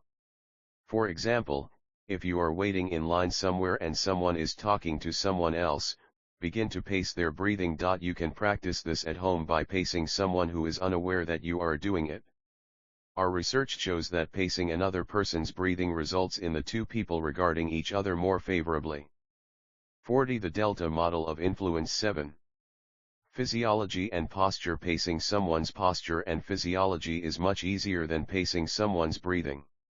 If you sit erect and stiff and your client is seated in a comfortable, relaxed manner, you are not likely to develop the rapport you hope for. Pacing physiology too closely can be a mistake, though. If every move your client makes is mirrored immediately back at him, he will begin to feel uncomfortable. The most effective manner of pacing physiology is to match the posture and general body position of the other person. The next few points on leading describe how to appropriately test your pacing skills with your client and be certain you have established rapport. 8. Leading. Developing a sincere interest in relationships and friendships with others is the first step in the sales process. Pacing your customer is the second step. Leading comes third. A lead is successful when the person follows you. If you are sitting across from your client and you both have similar physiology and you are both enjoying each other's company, you have an opportunity to now begin leading, which is the beginning of the active processes in selling. Will the client now follow you into the sales presentation? You have been following him for minutes and minutes. You've matched his vocal pacing and his physiology. You have shared mutual interests. Now it is time to take a nonverbal break from pacing and start leading. If your client follows your lead, you have successfully built rapport at the unconscious level and you can begin your sales presentation momentarily. The next 2 points describe key methods of determining if you are in rapport with your client. 9. Leading with the tone, rate, or pitch of your voice. If you have been successfully matching your client, you have an opportunity to lead by altering one of your vocal qualities. You may, for example, the 21-point Delta Model 41, increase your speaking rate a little bit and induce a more enthusiastic attitude in the tone of your voice to help you bridge the conversation to your product. The context of your discussion will help determine when and if this is appropriate. When you notice that the client follows your lead with a more enthusiastic voice, an increased rate of speech, a higher or lower tone of voice, you can feel assured you have successfully developed rapport. 10. Leading with physiology, posture, and movement. The simplest movements that you make will often be mirrored identically by a customer in rapport with you. Imagine that you have been sitting with a hand to your chin for several minutes, as has your customer. You believe you are ready to test to be certain you are in rapport. If you are sitting at a restaurant, you can move your hand to pick up a glass of water and watch to see what your client does. If he follows you by also picking up his glass of water, or even picking up a pen or a napkin, you have successfully led your client to the next stage of the selling process. You need to begin the rapport process again if your client does not follow your lead. 11. Inducing reciprocity. Building rapport begins within you. The entire process of building rapport is built on the foundation of concern, caring, compassion, interest, and a desire for the well-being of your customer. Pacing and leading comprise of the simplest movements that you make will often be mirrored identically by a customer in rapport with you. 42. The Delta model of influence process that creates comfort for you and the client to know that you are moving along at a pace that is appropriate for the client. The entire process of building rapport, pacing, and leading could take as little time as 1 minute and as much as an hour or more. After rapport has been established, you can enter into the body of your presentation. There are many ways to begin the sales presentation, but my favorite is to give my clients something. I regularly give a book that I wrote called The Gift, A Discovery of Love, Happiness, and Fulfillment to my clients at this point. You may not have a book to give, so here are some ideas to consider when deciding how you will induce reciprocity. What you will give to your customer to induce reciprocity will be in part based on the average profit per sale and the significance of your gift. Gifts tend to be reciprocated with sales in direct correlation to the dollar value of the gift that is given. Specialty items like pens, date books, and calendars are perceived as advertising items and do not induce reciprocity. You must think of something appropriate that you can give to your customer that will be appreciated. Inducing reciprocity is not just a sales technique, it is a way of life. There is almost a metaphysical energy that seems to emanate from the giving of gifts. Expect nothing in return when you induce reciprocity. The simple act of giving helps you develop a caring and compassionate personality. That is what people are buying when they buy from you. 12. Sharing part of you with them. Show your confidence in your customers by helping them with one of their potential clients. In other words, offer to help them in any way you can. Can you make a phone call for them as a referral? Can you help them bring more business to their store by taking 50 of their business cards? What can you do to freely help them with their business that is above and beyond the scope of your sales call? Offer to help. I've done this for years in selling and marketing, and my kindness has been returned 1,000 times over. Would you be willing to write them a testimonial on your Let the 21-point Delta Model 43 Turhead for them to show their customers? That is the kind of treatment you would like from your customers, so why not offer it first? 13. The common enemy. Nothing binds two people, groups, or nations like a common enemy. Find your customer's enemy and align yourself with your customer's viewpoint. Do the same people try to hurt your mutual businesses? Resonate with your customers. Once someone shares with you who his enemies are, you have built a relationship for life. Does your customer hate the IRS? Taxes? Unemployment compensation insurance? Lawsuits? Government? Criminals? Drugs? Gangs? What are the common threats to business and society that you both dislike and you both know hurt your businesses? You won't find a common enemy in every sales interview, but if you are thinking of the theme, the opportunity to put both of you on the same side of the table will occur during about half your interviews. Once you have a common enemy, you have a sale and a lifetime relationship. 14. A short story about someone like them. If you can build a reservoir of stories, short stories, about people who have become your customers, you can utilize the selling tool. Tell today's customer about another customer who recently bought from you. This customer should be someone they remind you of. You can build an entrancing sales presentation around such stories, and they make great lead-ins to the core of your presentation. Nothing binds two people, groups, or nations like a common enemy. 44. The Delta Model of Influence. 15. Respect. Sincerely show respect for the person via a compliment. Always be looking for things to like about other people. A little respect goes a long way, and you cannot underestimate the value of a sincere compliment of respect in the selling environment. 16. Knocking their socks off. The shortest amount of time we spend with any client is normally that of the actual sales presentation.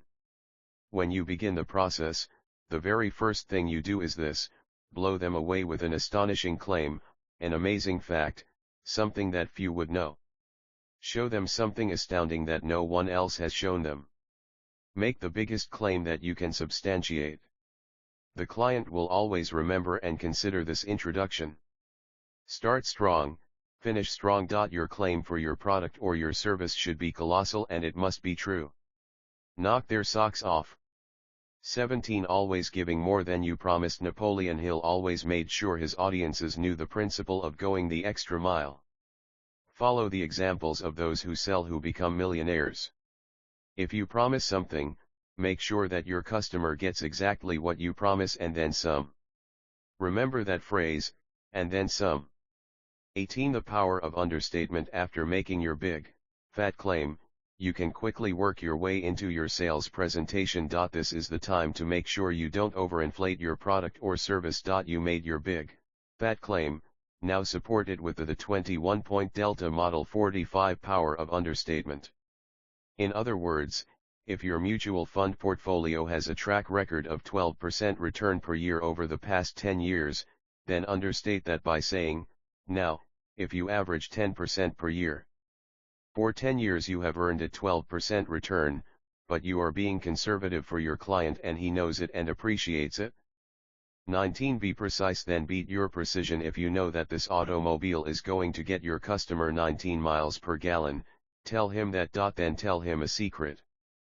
But if you use Mobil 1 oil, you can literally add an extra 3 miles per gallon of gas, and that translates to an extra $100 of gasoline savings per year. Be precise, then be better than being precise.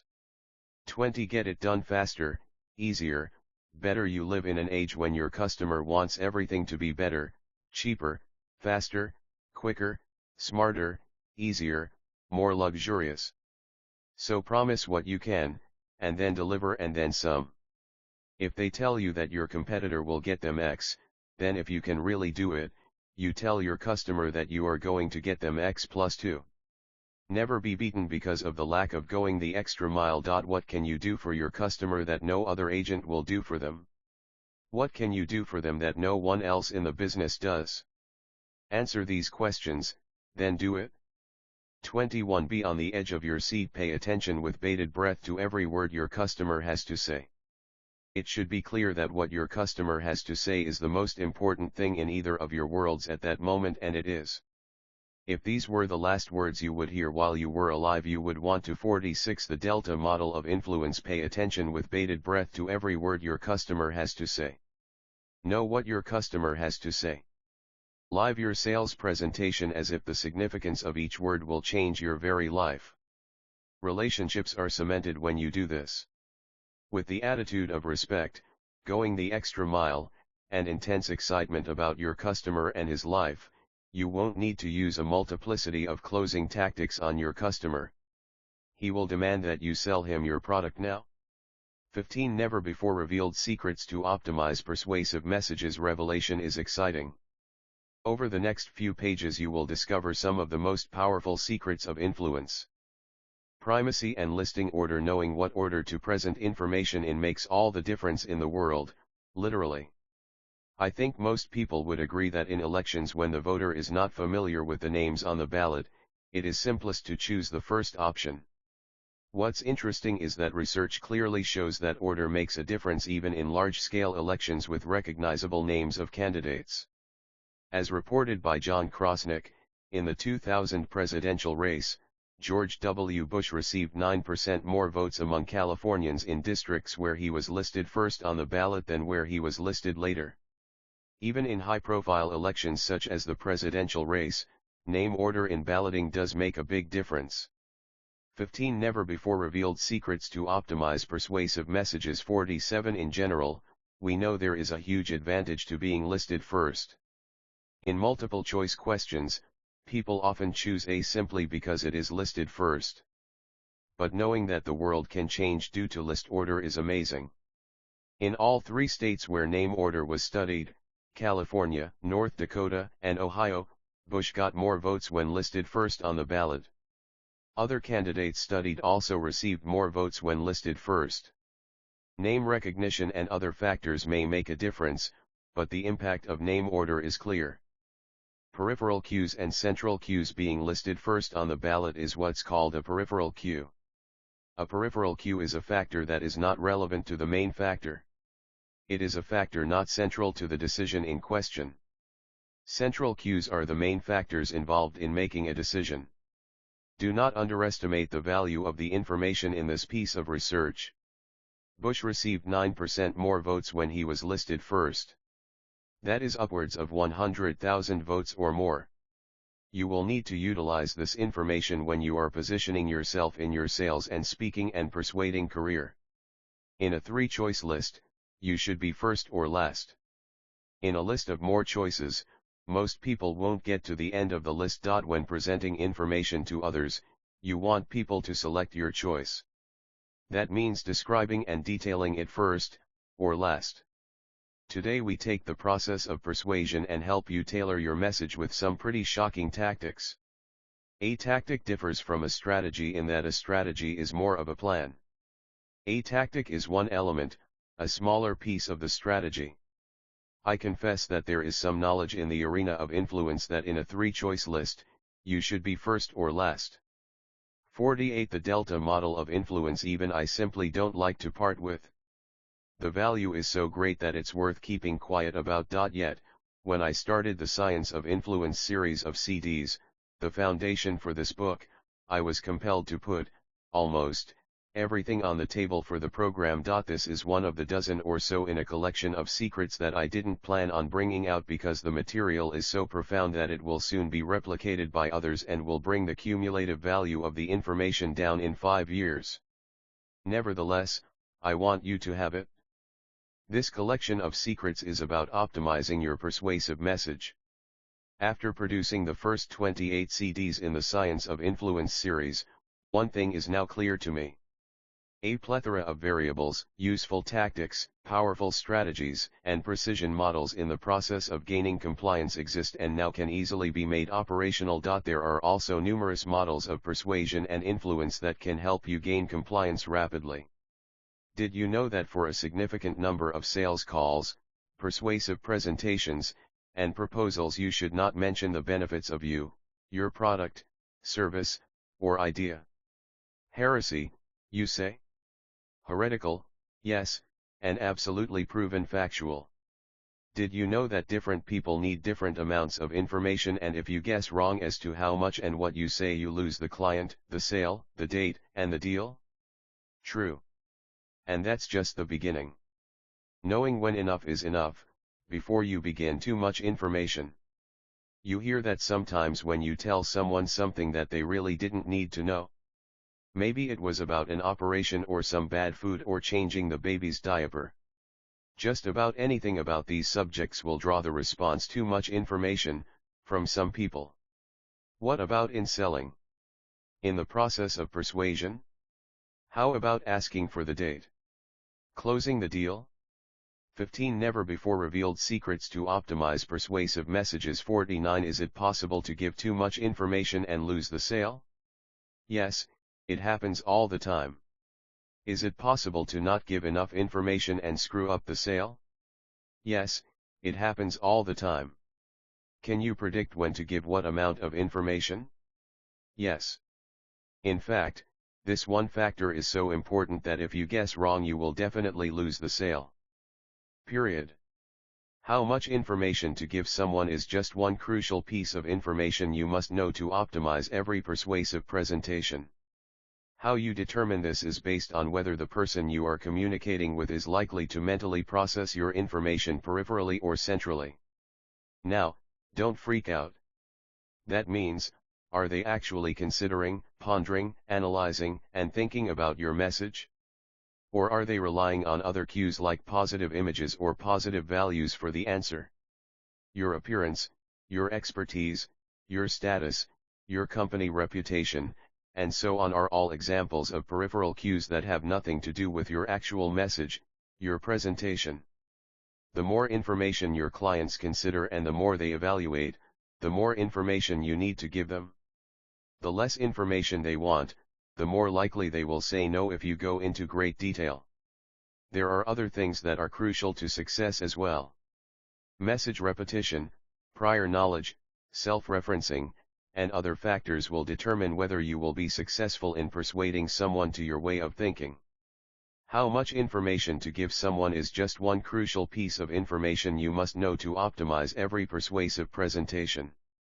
50 The Delta Model of Influence Repetition. Remember the old Budweiser commercial where there were 3 frogs sitting on their logs and they repeated the words, Bud, Weiss, ER, over and over and over until it was ingrained in your mind.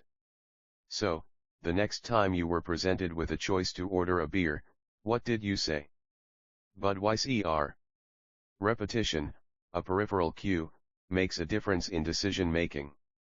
When making a presentation, the simple repetition of key thoughts, ideas, and concepts can pay off big time. In a presentation about how to give a speech, this is what Speakers Bureau owner Dottie Walters said: tell them what you're going to tell them, and tell them what you told them. That was it. There is a lot to be said for the ancient tactic of repetition. Dramatic difference. What is memorable about you and your product? What is the dramatic difference between you and your competition? If your customers don't remember what it is, they will say no. Stress the dramatic difference between you and the person next to you. Show the quality difference, and repeat it over and over. They may not hire you today, but in the future they may. When they think of you, they will think of the dramatic difference, and it will make a difference in the outcome of their decision. Tell them what you're going to tell them, and tell them what you told them. Dottie Walters. 15 Never before revealed secrets to optimize persuasive messages. 51 Repeatable message. I can't stress enough the importance of a repeatable message. Find a way to put your message in a form that is easily repeatable. When I have made mistakes in the past in influence, it is when I failed to create a meme, or a message that can be easily replicated. Memes are ideas that pass from person to person to person. These are the ideas that spread like wildfire and result in lots of sales. Remember the beer commercial that showed the Bud Bowl? As the Super Bowl progressed, the beer bottles played football just like the real players in the game. Budweiser is expert at using peripheral cues to sell its beer. Bud Bowl/Super Bowl. Who always wins? Bud. Bud. Bud. Miller Lite also used the concept in its Tastes Great/Less Filling campaign. Remember this? An interesting sidebar on this campaign is that after the Miller Lite commercials, the concept of light beer hit big, and every brand came out with a light beer. Light beer became so generic that Miller had to let go of the concept. Prior knowledge. How much do your clients know about your product beforehand? When they already know about your product, you should not share the benefits with them. When they already are experts and have that knowledge, you must speak to that prior knowledge in great detail. When your customer is not an expert, in contrast, you must share the benefits with them. Physical attractiveness. Surprising research reveals that your physical attractiveness makes a difference when communicating with an expert.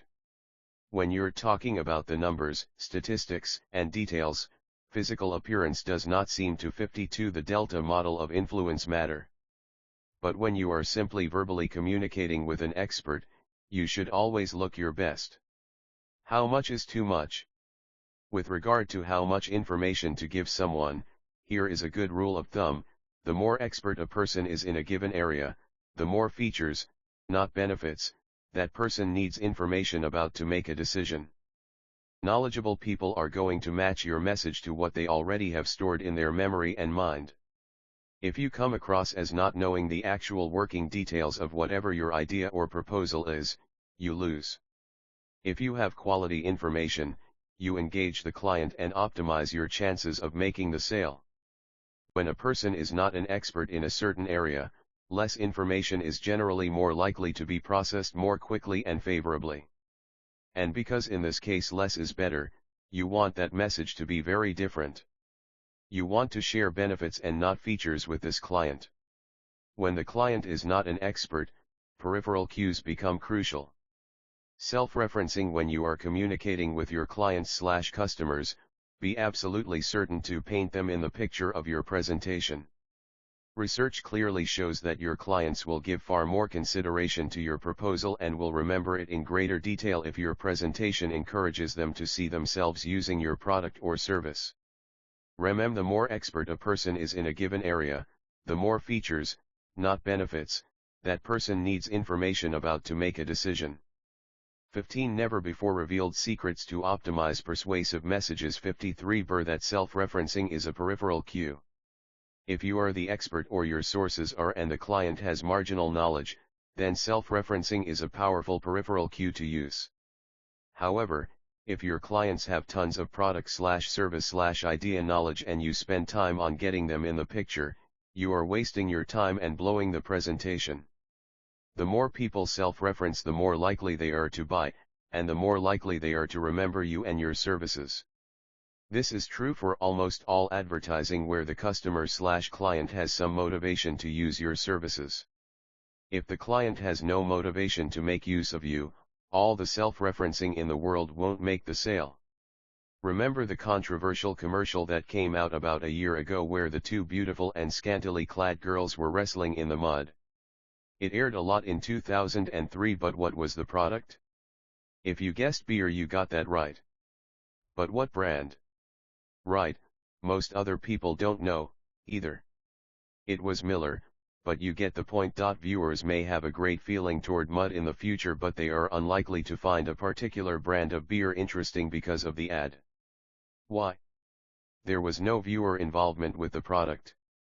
Had the catfight girls sipped on the beer during their bout, or had they used the beer cans as defensive weapons, then the product could be referenced by the viewer.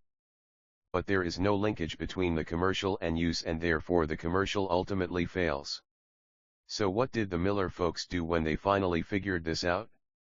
They pulled the plug on the catfight girls last month and added Pamela Anderson in lingerie in a bedroom scene, which is enough to get anyone's attention, but, does she hold a Miller Lite? Does she drink any Miller Lite? Does she have a tattoo of a Miller Lite? Does she in any way talk with you, the viewer, about buying her a Miller Lite? Self-referencing. No. She holds a pillow and throws it at another beautiful woman, making for an enjoyable 30 seconds, a controversial TV spot, and of remember that self-referencing is a peripheral cue. 54 The Delta model of influence course, ultimately another 1 to 2% market share lost. No self-referencing, no money made. Remember the controversial and sexy Calvin Klein commercial where the models all appeared to be under 18? The press went nuts. Eventually Calvin Klein got what they wanted. They had 18-year-olds posing as 14-year-olds in hot jeans that teens could identify with, self-referencing, and they had all the free advertising from the controversy. The commercials became news and thus were running for free. Genius. However, the key difference was the self-referencing for the target audience. The teens could see themselves wearing the jeans and ultimately did indeed buy them, making for a brilliant campaign. Authority in a presentation. A person who is considered a credible source, an authority, is more likely to make the sale. In the next chapter I share with you this research on credibility. When talking with your clients, you must make it known that you are the source, the expert. But you should also be aware that source credibility does not convince those who also are experts. The fact that you are an expert can tend to create competition in the mind of your buyer. Short term, anyone can be an expert. Long term, if you can show that you are the expert, you can make the sale. With this group of people, it is not the message that matters, it is the fact that you are the source, the expert. With non-experts, you focus on the message. Arousal decreases central processing in the brain and increases peripheral processing. If you want your clients to be persuaded by central cues, 15 never before revealed secrets to optimize persuasive messages. 55 You will need to keep arousal to a minimum. If you want them to be persuaded by peripheral cues, you should utilize cover tactics to increase arousal and make them open to the peripheral cues you are optimizing. It is to be noted that arousal can be excitation, happiness, and/or enthusiasm. Directed thinking. You want to be able to direct your client's thinking in the persuasive process. You would like to be able to get across the idea of finding the difference between you and the norm of the category. Once you have them thinking about that, you've locked in a piece of the sales puzzle. For example, what is the difference between Kevin Hogan and other speakers? I do not have a prepared presentation. Mine is a stream of consciousness presentation, and one speech is never the same as another. Other presenters try to make you believe their speeches are not prepared, and they may get lost in their presentations. How is my speech a little different from theirs? I don't want to be totally different from the rest. Show that you have made alterations, improvements, and adjustments from others. Now we return to the concept of the dramatic difference. This is a great place to share what that is with your client. Unusual claims. When trying to hook the client, you can use the tactic of unusual claims. Examples would be, I'll show you 7 things no one has ever shown you before. Here are 3 new ways to clean your shower without putting on gloves. Pay your bills without ever writing another check. 56 The Delta model of influence checklisting. If you look at a successful hotel ad or credit card brochure, you will see a list of benefits you will get with this product. Then next to that list will be the competitor and its list of benefits, which always comes up short. The competition has fewer items checked off. The comparison is presented clearly. We have more benefits. Checklisting is one of the most powerful tactics you can use in your advertising and promotion. For credibility, the pivot point of persuasion. Perception of credibility. Do you have it? It means everything. His Holiness the Dalai Lama, John F. Kennedy, Ronald Reagan, Bill Clinton, Oprah Winfrey, Adolf Hitler, Osama bin Laden, Benjamin Franklin, all masters of persuasion. They differ, very much in their goals, objectives, and vision, but they were all successful at influencing the masses. Why? Credibility. Among those they wanted to influence, they were believable. They knew their business. They knew their outcomes. They were incredibly competent. Credibility is one of the common denominators of success at influencing others. Credibility. O'Keefe 1990, 181, is the perceiver concerning the believability judgments made by a communicator. 5758 Credibility, the pivot point of persuasion. Credibility is the pivot point. Credibility matters. Credibility is the pivot point in influence. Unfortunately, it doesn't initially matter whether you have credibility, or are credible, it matters whether you are perceived that way. The perception of your credibility is critical to your being recognized as a person of influence. Credibility is an emergence of 6 component factors, of which the first is most crucial to success in persuasion. What factors make up credibility? 1. Competence. 2. Trustworthiness. 3. Expertise. 4. Likability. 5. Composure. 6. Sociability. Competence is the first major component in the credibility puzzle. Go back to the list of the names at the beginning of this chapter. They were all very competent people. Competence is a cornerstone of credibility. Notice that competence isn't correlated with having good values, morals, or the best interests of others. You can fake competence for a while, but eventually competence is tested and it makes or breaks you. Competence is expertise. It is your qualification, golden key. Building your true competence level and building the perception of your competence are 2 separate projects. You must be the expert, and you must be perceived as the expert. What specifically do you want to work on? McCroskey and Young 1981, you want to work on the 7 scales, continuums, of competence, being experienced, informed, trained, qualified, skilled, intelligent, and an expert, with those 2 goals in mind. Key point, you want to be competent, and you want to be perceived as competent. It does you no good at all to be competent and be perceived otherwise. Perception of credibility, do you have it? It means everything. 59 Do an important exercise. Answer these 14 questions. Take your time and assess yourself with great objectivity. If you do this and don't fly past these questions to the next set of techniques, you will make great strides in determining your real and perceived credibility. 1. Are you experienced or inexperienced? 2. Are you perceived as being experienced or inexperienced? 3. Are you informed or uninformed? 4. Are you perceived as being informed or uninformed? 5. Are you trained or untrained? 6. Are you perceived as being trained or untrained? 7. Are you qualified or unqualified? 8. Are you perceived as being qualified or unqualified? 9. Are you skilled or unskilled? 10. Are you perceived as being skilled or unskilled? 11. Are you intelligent or unintelligent? 12. Are you perceived as being intelligent or unintelligent? 13. Are you an expert or not? 14. Are you perceived as being an expert or not? After answering all these questions, you must construct a competence building and perception of competence building system. If you aren't experienced, you need to become experienced. If you aren't perceived as experienced, you must make clear verbally, in writing, via testimonial, or in some covered fashion that you are experienced. If you look in the yellow pages, you may come across words and phrases that attempt to establish credibility, because this is such a big piece of the influence puzzle. Licensed. Certified. MD.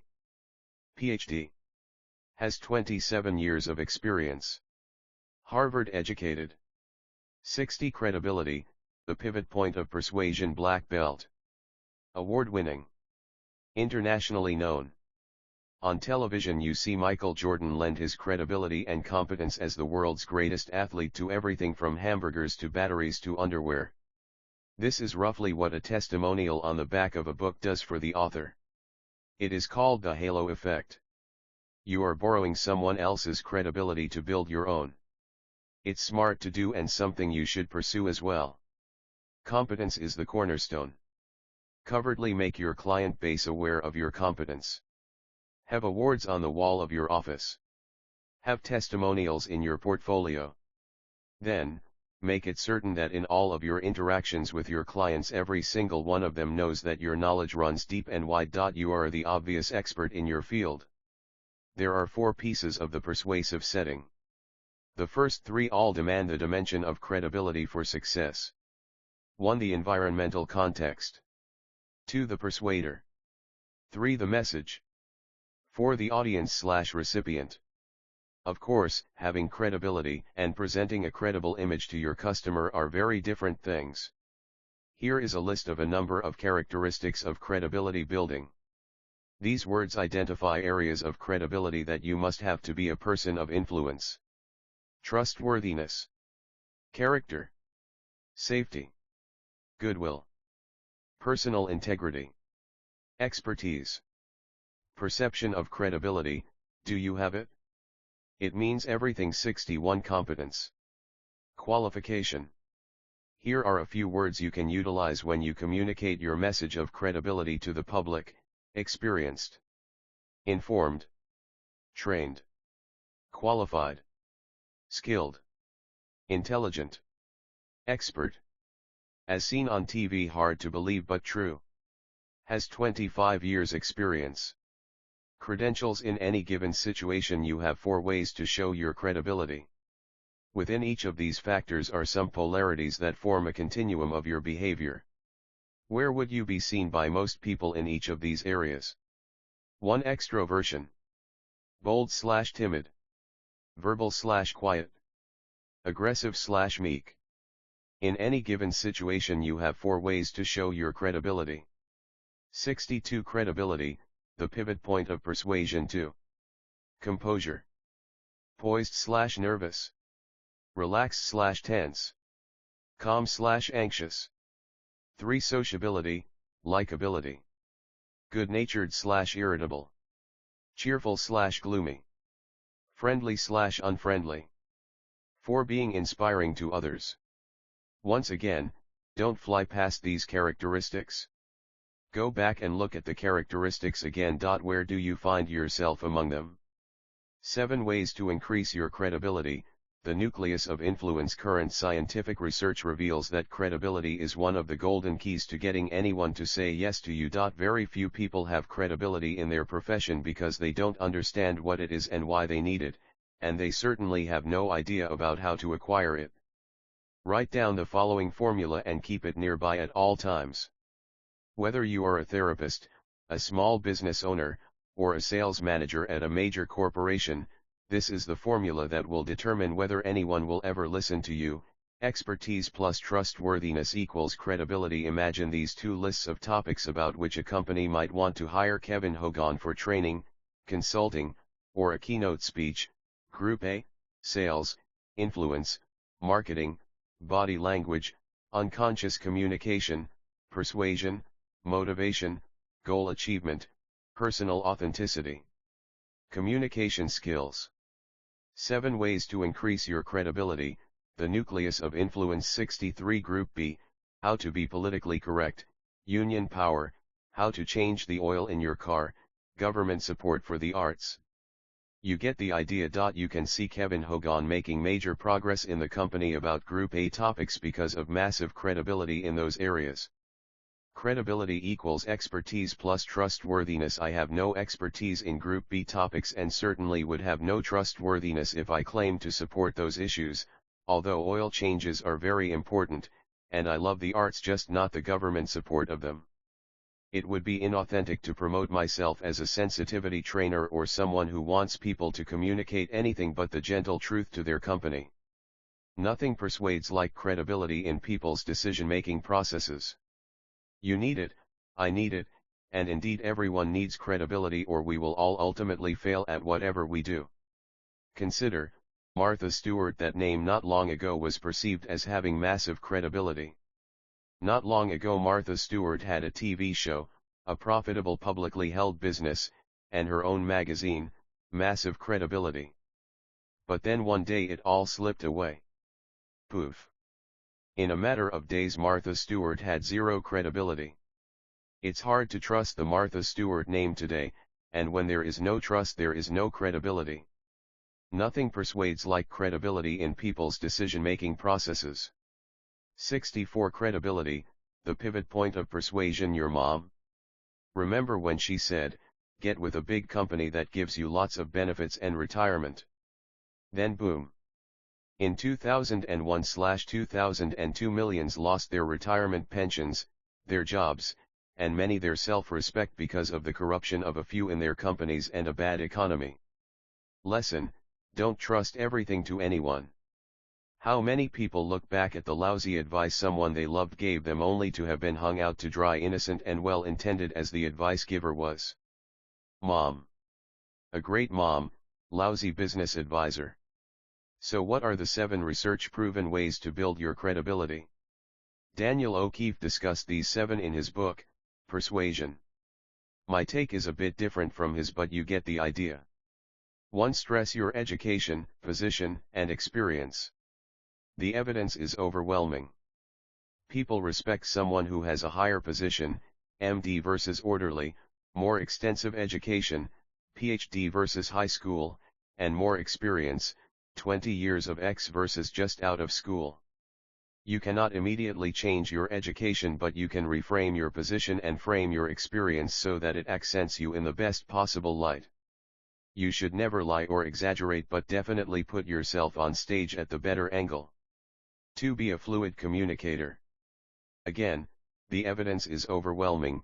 Communicate your message without the use of or slips of the tongue. Don't mispronounce words. Each flaw counts against the communicator. This is so important that the lesson is clear. A fluid communicator will not read a script or use notes to any significant degree. You need to know everything about your topic, product, or service. You need to be able to influentially communicate that information, and don't even try until you are ready. 3. Pick up your speaking pace. The research is mixed here, but usually a slightly faster than normal pace is superior to other options. The reason is simple. You can't communicate quickly if you don't know the answer/information. 7 ways to increase your credibility, the nucleus of influence. 65.4. Cite evidence. I always tell people to never buy a book without a bibliography unless they enjoy fiction. No sources means no credibility. It's better to say Daniel O'Keefe says than to say research shows. One shows you are well read, while the other shows you read the National Enquirer. 5. Argue against your point of view. Every great speaker knows that when you bring up the point of view that disagrees with your own, you are more likely to win the audience over. Why? That is what they are thinking, and you diffuse or inoculate your audience to the opposite point of view. The more you say that surprises your audience/client in this respect, the more likely you are to gain critical persuasion points. 6. Be likable. This quality won't affect your listeners' perception of your expertise, but it will affect their perception of your trustworthiness, and that is the second key aspect of credibility. Being likable doesn't happen overnight. Read a book like My Irresistible Attraction or Talk Your Way to the Top to enhance your charismatic influence on others. 7. Use humor carefully. Humor can increase the trustworthiness of a communicator if the humor is appropriate to the context and it is not excessive. A little humor can really help your persuasiveness, a little, not a lot. 5. The new principles of influence. Over the years there has been a lot of animosity between academics and street smart business people. Academics don't go out and actually do the work, they study and research things. Street smart business people, including salespeople, don't actually know what specifically they are doing that is working. When you take the two worlds and bring them together, you get this book. For 20 years I've been interested only in what works. You have the same interest or you wouldn't have picked up this book. Before we move on to the universal principles of influence in business and relationships, I want you to take a little self-test with me. Throughout the book you will get an opportunity to participate in lots of self-tests. In each of the tests, the questions have been used in numerous studies before. The answers you give will help you understand how you think, and as you go through the book you will literally come to understand how people in general think and decide. Ultimately you will learn how you can utilize all of this new learning to be far more influential. 67-68 The New Principles of Influence. Framing a question. For your first dip in the pool of new knowledge, I want you to participate in a decision-making game that comes from Kahneman and Tversky, 1984. Simply read the scenario and write down the answers before going through the evaluation. Imagine that we are preparing for the outbreak of a dangerous disease that is expected to kill 600 people. 2 Alternative programs to combat the disease have been proposed. Assume that the scientific estimates of the consequences of the programs are, if program A is adopted, 200 people will be saved. If program B is adopted, there is a 1/3 probability that all 600 people will be saved and a 2/3 probability that no people will be saved. What do you advise, program A or program B? Once you record your answer, read on. There are 2 other options now. If program C is adopted, 400 people will die. If program D is adopted, there is a 1/3 probability that nobody will die and a 2/3 probability that all 600 people will die. Write down your choice of program C or D, then read on. Kahneman and Tversky found that 72% of their subjects, medical doctors in this case, chose the sure thing, program A, over the risky gamble, program B. However, the researchers obtained almost the opposite results when the question was framed the opposite way, C, D. Then 78% of the same people, doctors, chose option D, which is identical to option B. C is identical to A. In other words, someone who chooses A logically must also choose C. Someone who chooses B logically must also choose D because they are fear of loss versus possibility of gain. 69 The same exact results. However, the different framing or perspective that is given shifts people's thinking in a dramatic fashion. Fear of loss versus possibility of gain. Key to influence. The majority of people will do far more to avoid losing something they already have than they will to get something they don't have. Key to influence. Fear of loss is a much greater motivator to most than the possibility of gain. Need more evidence? Say yes, as that is the logical response. The same Princeton University researchers who did the framing research project looked at another situation. They told one group of students to imagine they have arrived at the theater only to discover they have lost their tickets. Would you pay another $10 to buy another ticket? A second group was asked to imagine they are going to the theater but they haven't bought a ticket yet. When they arrive at the theater, they realize they have lost a $10 bill. Would they still buy a ticket?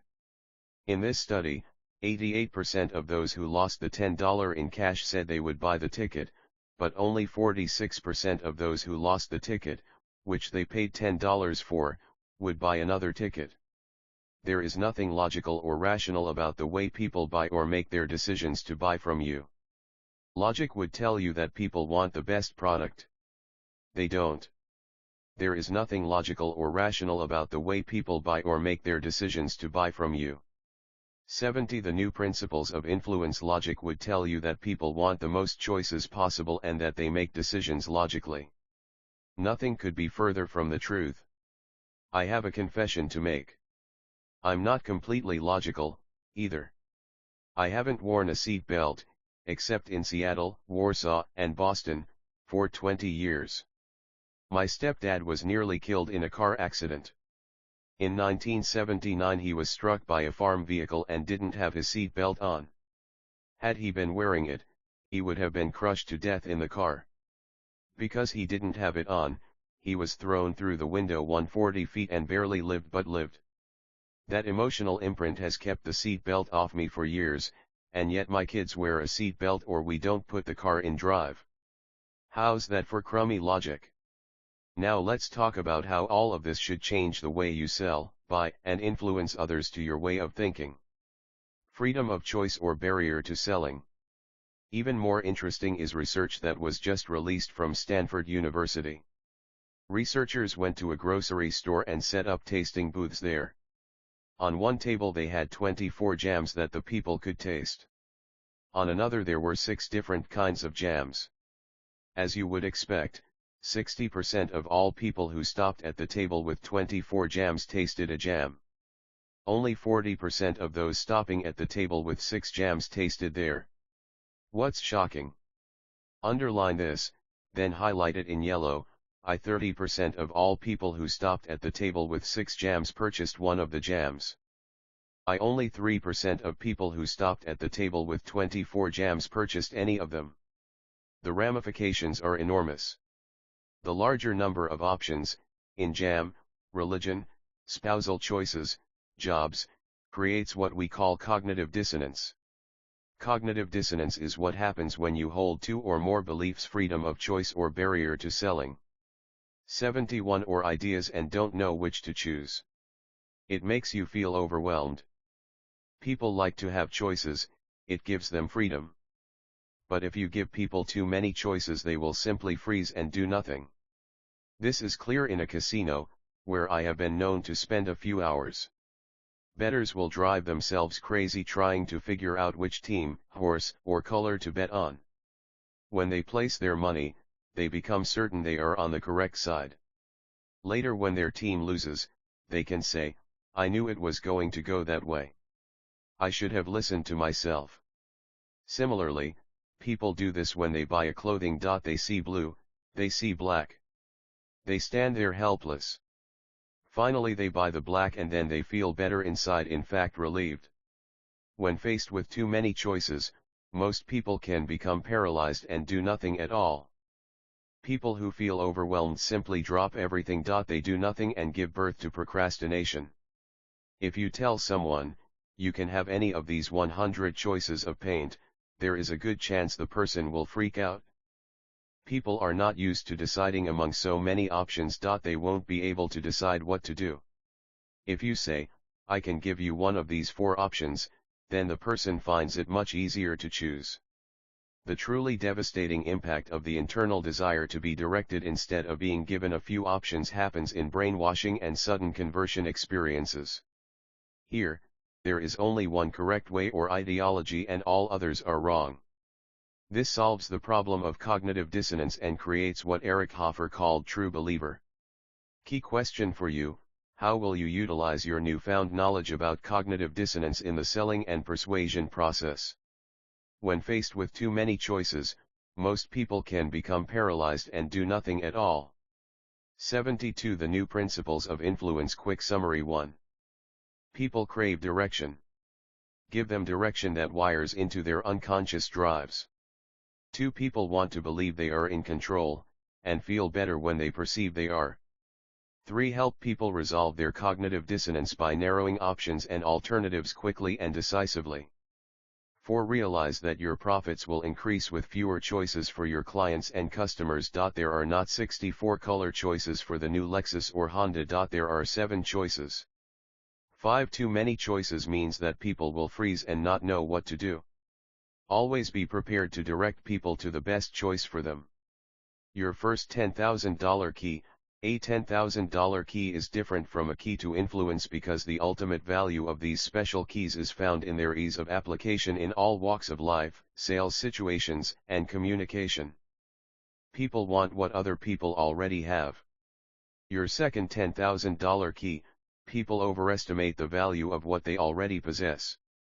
Every 4-year-old child will tell you that the most important toy in a room full of toys is the one that the other child is playing with. Always think long-term. Your clients look to you for guidance and will remember the results. Mine is best. In the first part of this chapter, we discussed how the vast majority of people do not normally make buying decisions, or any decisions, for that matter, in a logical or rational fashion. In fact, you found just the opposite. Mine is best. 73. 1. You found that people make decisions based on how a proposition is framed, positive versus negative, for example. 2. You also found out that people who have purchased a ticket to the theater and lose it are not likely to replace it, but someone who loses money, the cost of the ticket, will still buy a ticket. Owning money and owning a future event are different things. 3. You discovered that people typically are more likely to purchase something when there are fewer options to choose from instead of having many options. None of these things should matter in whether we buy or don't buy, but they do. Just applying these 3 simple facts should be enough to help you increase your sales by 15 to 25% if you apply them to your product, your mode of receiving payment, and your specific situation.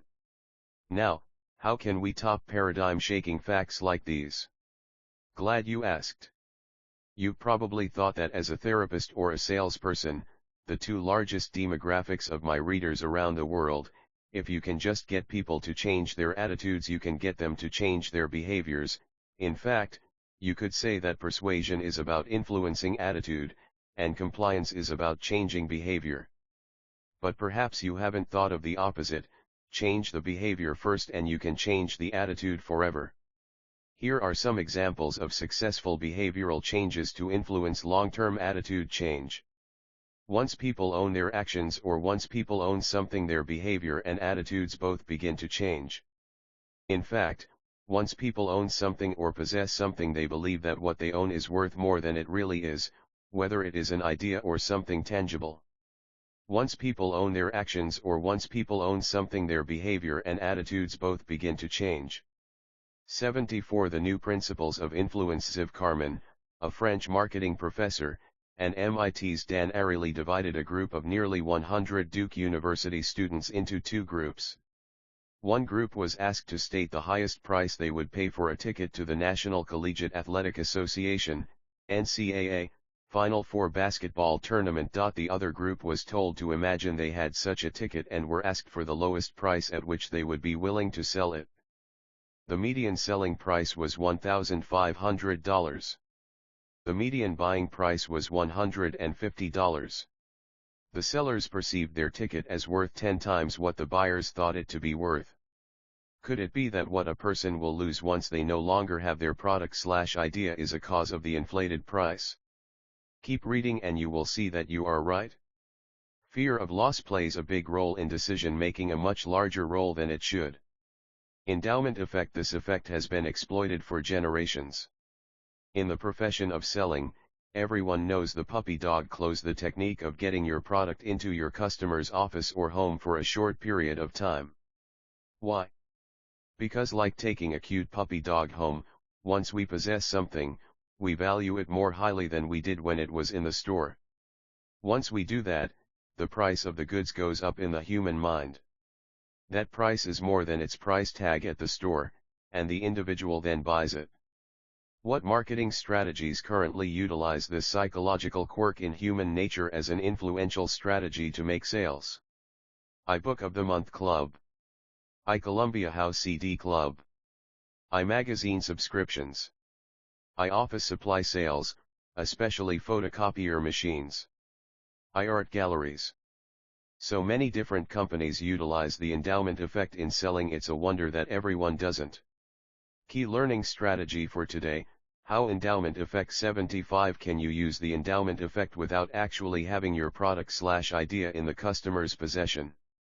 From your life, have you ever had someone from a church or group invite you to their meeting or service?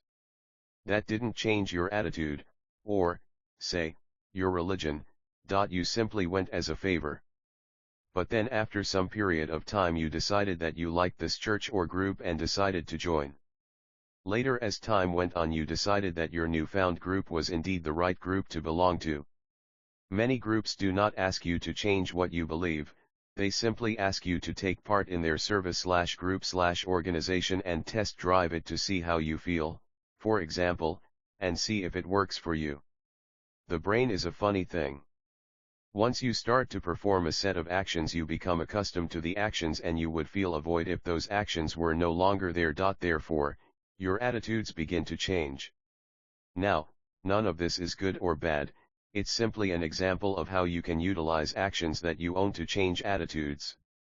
In fact, there is little that is more effective in changing attitudes than regularly performing a set of actions or rituals. Rituals are remarkably important in attitude change. Key question for you: how can you get people to take an action instead of persuading them to change an attitude or belief?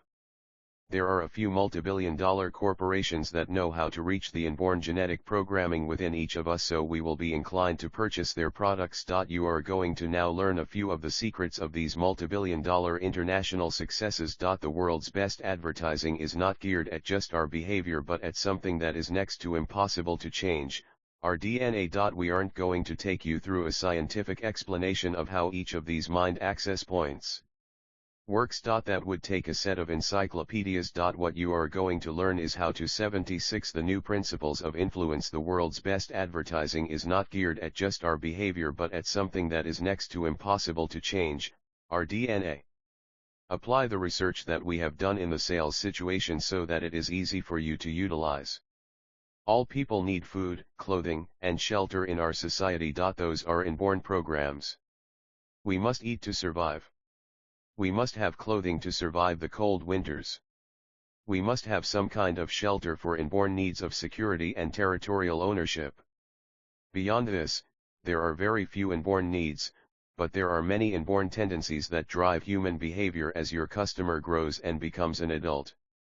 Your appeal should be to the many or greater cause, not just your client. Our genes do not simply generate the tendency for us to survive and care for the self, they virtually command and carry out a powerful compulsion to care for the larger groups that we are a part of. In fact, almost all of our genetic makeups are so designed that we will help the larger groups we are a part of survive before we will save ourselves. Have you ever seen a news story where a man raced into a burning building to save a young child? Not only is that an altruistic act, it is part of most people's genetic programming. The compulsion to care for others in our group is very powerful. Almost all people are pre-programmed to act in the best interests of I themselves, I the family, I the group, I society, I God. Competition is a driving genetic force of survival. 77 The big mistake that salespeople make is that they appeal only to the customer's best interest when they should be appealing to the customer's interest in how your product will help his family, his employees, his civic groups and church organization, society as a whole, and even God. It was only in 1998 that there was discovered a portion of the brain that is activated when communicating with the divine. There is an old McDonald's commercial that illustrates how to appeal to the greater genetic needs. The theme song, "You Deserve a Break Today, So Get Up and Get Away," to McDonald's plays in the background. The image is that of a man who has had a long day at work and the theme initially plays to his deserving a break. The genetic motivator, however, is not self-satisfaction. The motivator is when you see dad and mom and the kids all driving off to McDonald's together. Exercise. In order to motivate a person, you often must widen the context for the emotional reasoning to engage. Describe how you do this for your product, or services. Competition is a driving genetic force of survival. The field of evolutionary psychology has taught us that competition between individuals and groups is what naturally selects winners and losers in society. When you are appealing to your customer to purchase your products and services, appeal subtly to the fact that owning your products or services will give him an advantage in society, within the group or against his competitors. The makeup of the individual is to survive competitively. The world's greatest competitors are those who become the wealthiest individuals. Bill Gates, Ted Turner, Warren Buffett, all of these men are very good people, yet brilliant competitors. Bill Gates doesn't seek to own a share of the market with Microsoft, he seeks to dominate the market with Microsoft and does so by providing outstanding products at reasonable prices. Microsoft seeks to dominate with great products and services. You can do the same by appealing to the competitive nature in your customers. Do so. 78 The new principles of influence. The world's greatest competitors are those who become the wealthiest individuals. Quietly and with careful subtlety. It is a genetic fact that those who opt out of competition reduce their level of prestige on the societal ladder. Exercise. Realizing that competition is one genetic component of what creates success and failure in society, take your time and carefully answer the following 3 questions. 1. How can competing to dominate your market with great service and great products help you and your family ascend the ladder of success? 2. How can you sell more of your products and services by appealing to the need in our customers to be at or near the top of the success ladder? 3. How does being competitive enhance the quality of your life? The principle of larger numbers. It is a known fact that madness is the exception in individuals and far more common in groups. Most normal humans would never throw ice balls at unprotected innocent people walking down the street. Watching a football game in season would never convince you of this truth, as referees are constantly on the lookout for spectators who they know can generate great harm. Soccer fans have been seen on numerous occasions to literally kill people at soccer games because of the intensity generated during the competitiveness of the game. Every public speaker knows that persuading most of the people in a large group is far easier than persuading one individual in a one-on-one setting. There is an almost evident IQ deficiency in groups. Groupthink principle of we all need someone to love 79 takes over, and people will follow the vocal proponents of a proposition. Most people are like sheep waiting for the shepherds. Scientific research clearly shows that the more people there are in a group, the more likely that the vast majority of the group will comply with whatever the leader is proposing. The fascinating caveat is that there is a very common fear of speaking and presenting before groups. People act like animals in groups and are easily herded. However, you cannot expect or even consider having 100% assenting opinions in group settings. In all groups there are individuals who rise above groupthink. When facing their objections, always honor and respect their viewpoints and continue on with your presentation. The vast majority will always rule, and you will nearly always succeed in group selling situations if you follow all the key elements presented here. Remember the truism from the 19th century, the larger the lynch mob, the more brutal the lynching. Those in an emotional frenzy lose all sense of ethics. Think of experiences that you have had that make this fact clear to you. Those in group settings tend to be led by the unconscious minds of the rest of the group. The average intelligence of the unconscious mind is about that of a 6-year-old. This doesn't mean that there isn't a vast array of information stored in the unconscious mind, indeed there is. It does mean that the unconscious mind is far more reactive and emotional than the analytical conscious mind. The conscious mind rests in group settings, making an easy target for the ethical salesperson or the unethical swindler. Principle of we all need someone to love. All humans need to feel wanted. Science and medical research clearly reveals that feeling unwanted stunts all forms of human growth and development. Physical, psychological, and emotional growth all are influenced by a person's perception of feeling wanted. In fact, people who say they don't need to feel wanted are literally lying or psychotic. The need is pre-programmed. 80. The new principles of influence. All humans need to feel wanted. You need to make it clear to your customers that you are interested in them as more than customers. People can literally sense genuine interest, and when they do, they are likely to develop the long-term relationships with you that will create win-win selling situations. One medical study, Ryan and Lynch 1989, concluded that a lack of warmth and meaningful relationships is a significant cause of heart attacks in many people. What does this tell us about needs pre-programmed into our behavior? We are physically influenced by love, compassion, and relationships. Dr. Dean Ornish published a wealth of material about the fact that closeness can literally heal people and separation from loved ones can kill. Understanding this biological fact helps us influence others in a powerful way, doesn't it? Exercise. Name and explain how numerous products and services are utilizing and/or exploiting this information: dating services, 900 lines, chat rooms, etc. 9 golden keys you learned in this chapter. That 1. People make decisions based on how a proposition is framed. 2. People do more to avoid losing than to make an equal gain. 3. Reduce choices in order to increase sales and compliance. 4. Change the behavior first and you can permanently change the attitude. 9 golden keys. 81.5. People overestimate the value of what they own. 6. Appealing to higher values is more important than appealing to the individual. 7. People want to be at the top of the pecking order. 8. It's much easier to influence a group than an individual. 9. People will do much to be part of a group. 6. Introduction to Omega Strategies. Before you learn about Omega Strategies, I want to give you your first IPQ test. Do I have you in suspense? In the preceding chapter you decided how you would react in a couple of different hypothetical scenarios.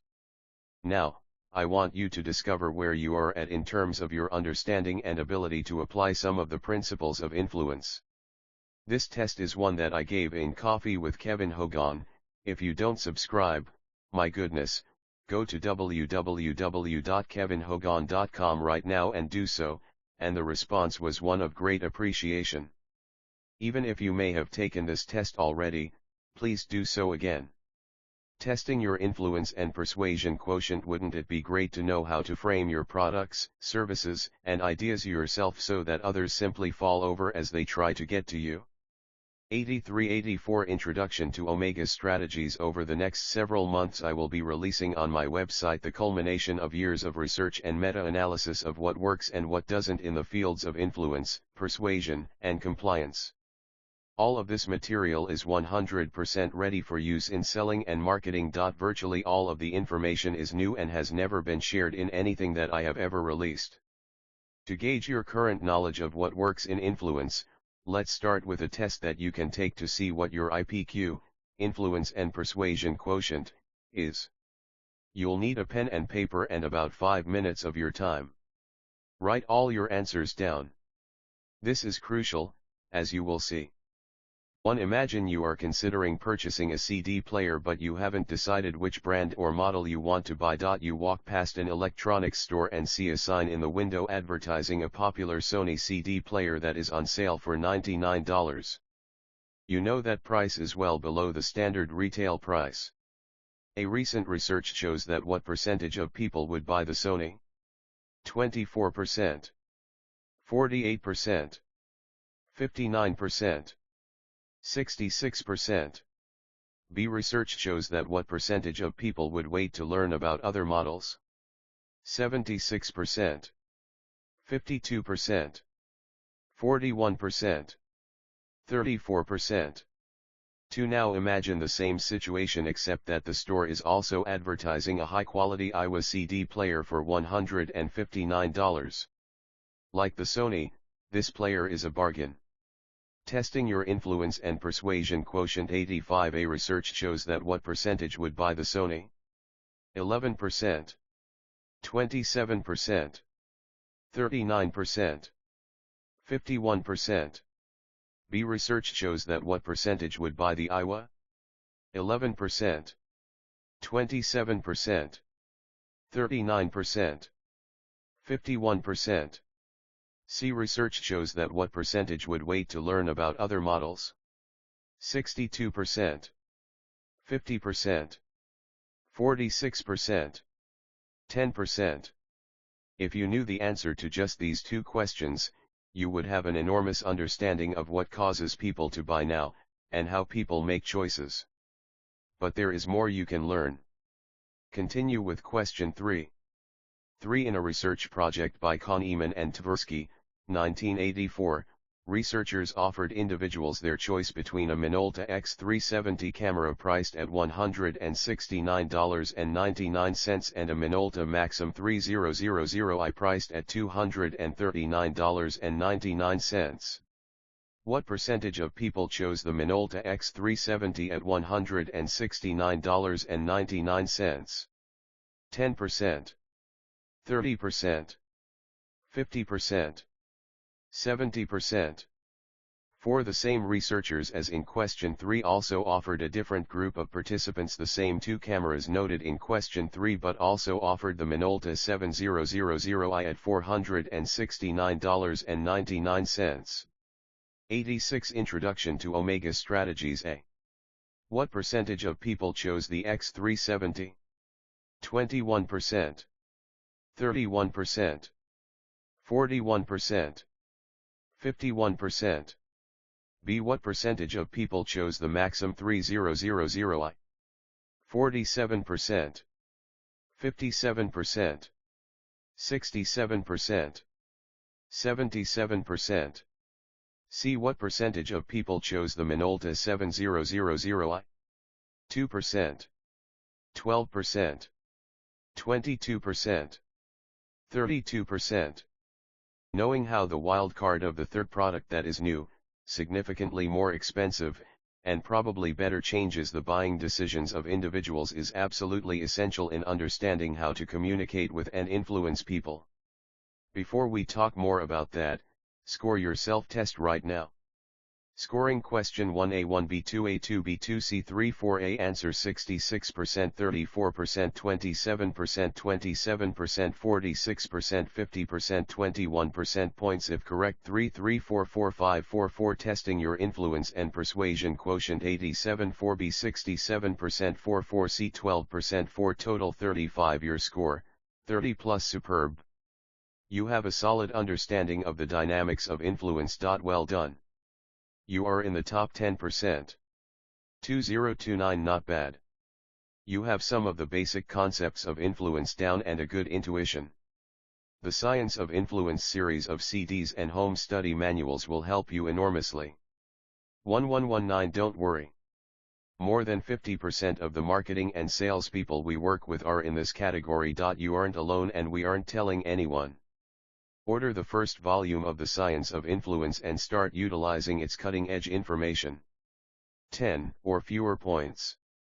Almost 30% of sales and marketing people fall into this category. The Science of Influence will change your life and your income forever. As you have learned, adding the Iowa CD player to the decision-making process caused people to not know what to do. 46% of the people couldn't decide, so they put off their decision. Among the half that did buy, they were evenly split between going for the bargain and opting for the better product. Unfortunately, cutting your sales this much will kill most businesses. Don't make this mistake. The next thing we learned from our test is that when given the two original forced choices between the two cameras, people were split between the bargain and the higher quality option. However, adding another choice, the very expensive camera, caused a large majority of individuals to buy the middle-priced product. Pay close attention. In numerous research studies in catalog promotions, the addition of an extremely expensive, high-end product causes people to buy the next highest product with a great degree of consistency. 88 Introduction to Omega Strategies. Reducing resistance in relationships, business, and life. I've held you in suspense long enough. What is an Omega strategy? An Omega strategy is a strategy that is specifically planned to reduce resistance to your message and as such has nothing to do with adding value to your offer. Here's what to do before they say, "I shouldn't have listened." Broadly speaking, there are two ways you can be more persuasive and gain compliance. You can make your offer more attractive, or you can reduce the resistance that you experience with the other person. Most books in the world of selling, persuasion, and influence deal with making your offer more attractive. This article, however, is going to show you how to reduce resistance. It's something that hasn't been dealt with much in the literature, so it might take a bit to lay out this mind-blowing information from all angles. Do you remember the last time someone said, "I think you should," or "if you do this, it will work," or "do this, or do that," or "if you buy this," or "I'd do X if I were you"? And then for some reason you not only didn't do it, you did the opposite. This is called a polarity response, or in psychological terms, reactance. Eliminating or reducing the polarity response and reactance is what this article is all about. There's nothing easy about understanding all of this, but if you stick with me over the next few pages, you will be astounded by what you learn. That's a promise. If you don't read these pages, you will always regret that you didn't learn this information and begin applying it in your life, your relationships, and your business. My life's work is in large part about influencing the human mind, yours, mine, our clients and customers, and the public's, everyone's, for health, wealth, and happiness. You and I are always fascinated by the you can make your offer more attractive or you can reduce the resistance that you experience with the other person. Reducing resistance in relationships, business, and life. 89 processes that people use to decide between X and Y, realizing how the choice will, perhaps, change their life forever. Before we go on with why we sometimes respond negatively without a great deal of thought and conscious cognition, I'd like to share with you a story of how one simple decision that started with a no-way knee-jerk reactance could alter the course of a person's work and life. It was 1998 and Archie Levine was the event planner for a small nonprofit organization. He asked me to speak at its convention in Seattle. I had been going to speak for this group the previous year, but it didn't happen. I had been on the last flight of the day and it was cancelled due to mechanical difficulties. Yes, another stellar moment for Northwest Airlines. When Archie quoted me the fee, I immediately said, "Sorry, I can't do that." Inside, I said, "No way." But due to other circumstances that would soon materialize, I decided to speak at this convention not because of the convention and certainly not the money but rather because when I announced I might be there, a cyber friend, Richard Brody, inventor of Microsoft Word and author of Virus of the Mind, said if I came he'd introduce me to the audience. Well, I could hardly wait. I loved his book. And he said he found my book The Psychology of Persuasion fascinating. He was obviously the genius that everyone claimed he was. Yes, I was going to Seattle to speak, but the fee wasn't even close to my standard fee. The nonprofit group just couldn't afford it. My incentive was that I was going to have dinner with Richard. That was really why I was going to go to Seattle. The convention, well, I'd give my 1000%, but to dig into the brain of Brody was the real enticement to me. So, I went. Richard and I met and we hit it off from the first. He and I would become good friends. Since we met, Richard has written testimonials for 3 of my books, and he wrote the foreword to Talk Your Way to the Top. Meanwhile, because I decided to go to Seattle, I also met the woman who would become the CEO author of 2 of my books, Irresistible Attraction and Through the Open Door, Secrets of Self-Hypnosis.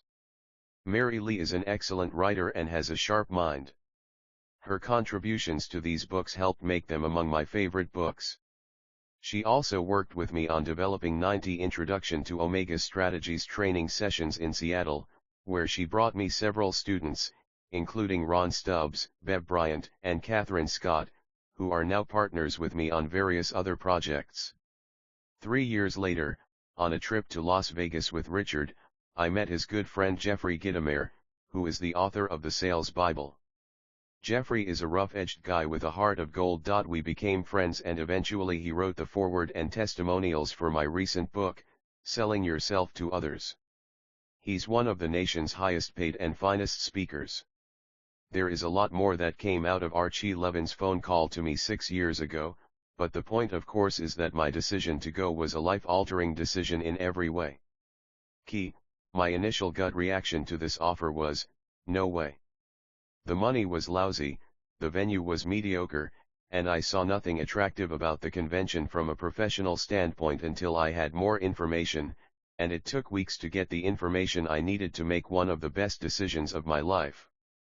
Wouldn't it make sense for you to make sure that your decisions and the decisions you influence others to make are the best ones?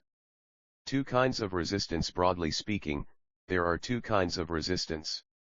The first is because of reactance, a knee-jerk deflection of anything that infringes on our personal choice or freedom, and the second is because of anticipated regret of complying or failing to comply with a request.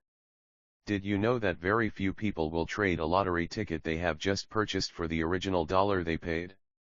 Now, at best, a lottery ticket is worth 50 cents on the dollar. This is complicated to explain, but if you bought $100 million of lottery tickets you'd win about $50 million for a net loss of $50,000,000,000 50 cents of value for every overcoming resistance with Omega Strategies. $91 spent, a terrible gamble for you and a money maker for everyone else involved. Now, why do people want to keep their lottery ticket once they possess it? Why don't they want to part with this terrible investment? The reason is that people anticipate regret regarding of what would happen if the ticket happened to win. They'd feel terrible, and they don't want to live with that feeling. Thus they keep the ticket. The person thinks, if I sell this ticket back for $1 and it wins, I will feel like an idiot. In this case, the lottery ticket is perceived as a positive and the regret is about how the person would feel on missing out on the positive experience of winning. The next section discusses just how to turn no into yes before they say no. Exercise, draw these distinctions and ask these questions in your mind. What is the difference between reactance and anticipated regret? How do these 2 critical concepts relate to your business or life situation? Overcoming resistance with Omega strategies. From what we already know about influence, people make knee-jerk reactions to people's requests for compliance on issues. We often say no without knowing why. It simply feels right. From the point of view of persuasion, it's important to not allow that no reaction to take place, and if it does, to disarm it as rapidly as possible. Once people have taken a public stand on an issue, it is increasingly more difficult to get them to change their minds. Once people have taken a public stand on an issue, it is increasingly more difficult to get them to change their minds. 92 Introduction to Omega Strategies. In the psychology of persuasion, you discovered the law of consistency. This law states that people will behave in a way that they believe is consistent with their past statements about an issue and their past behaviors about an issue.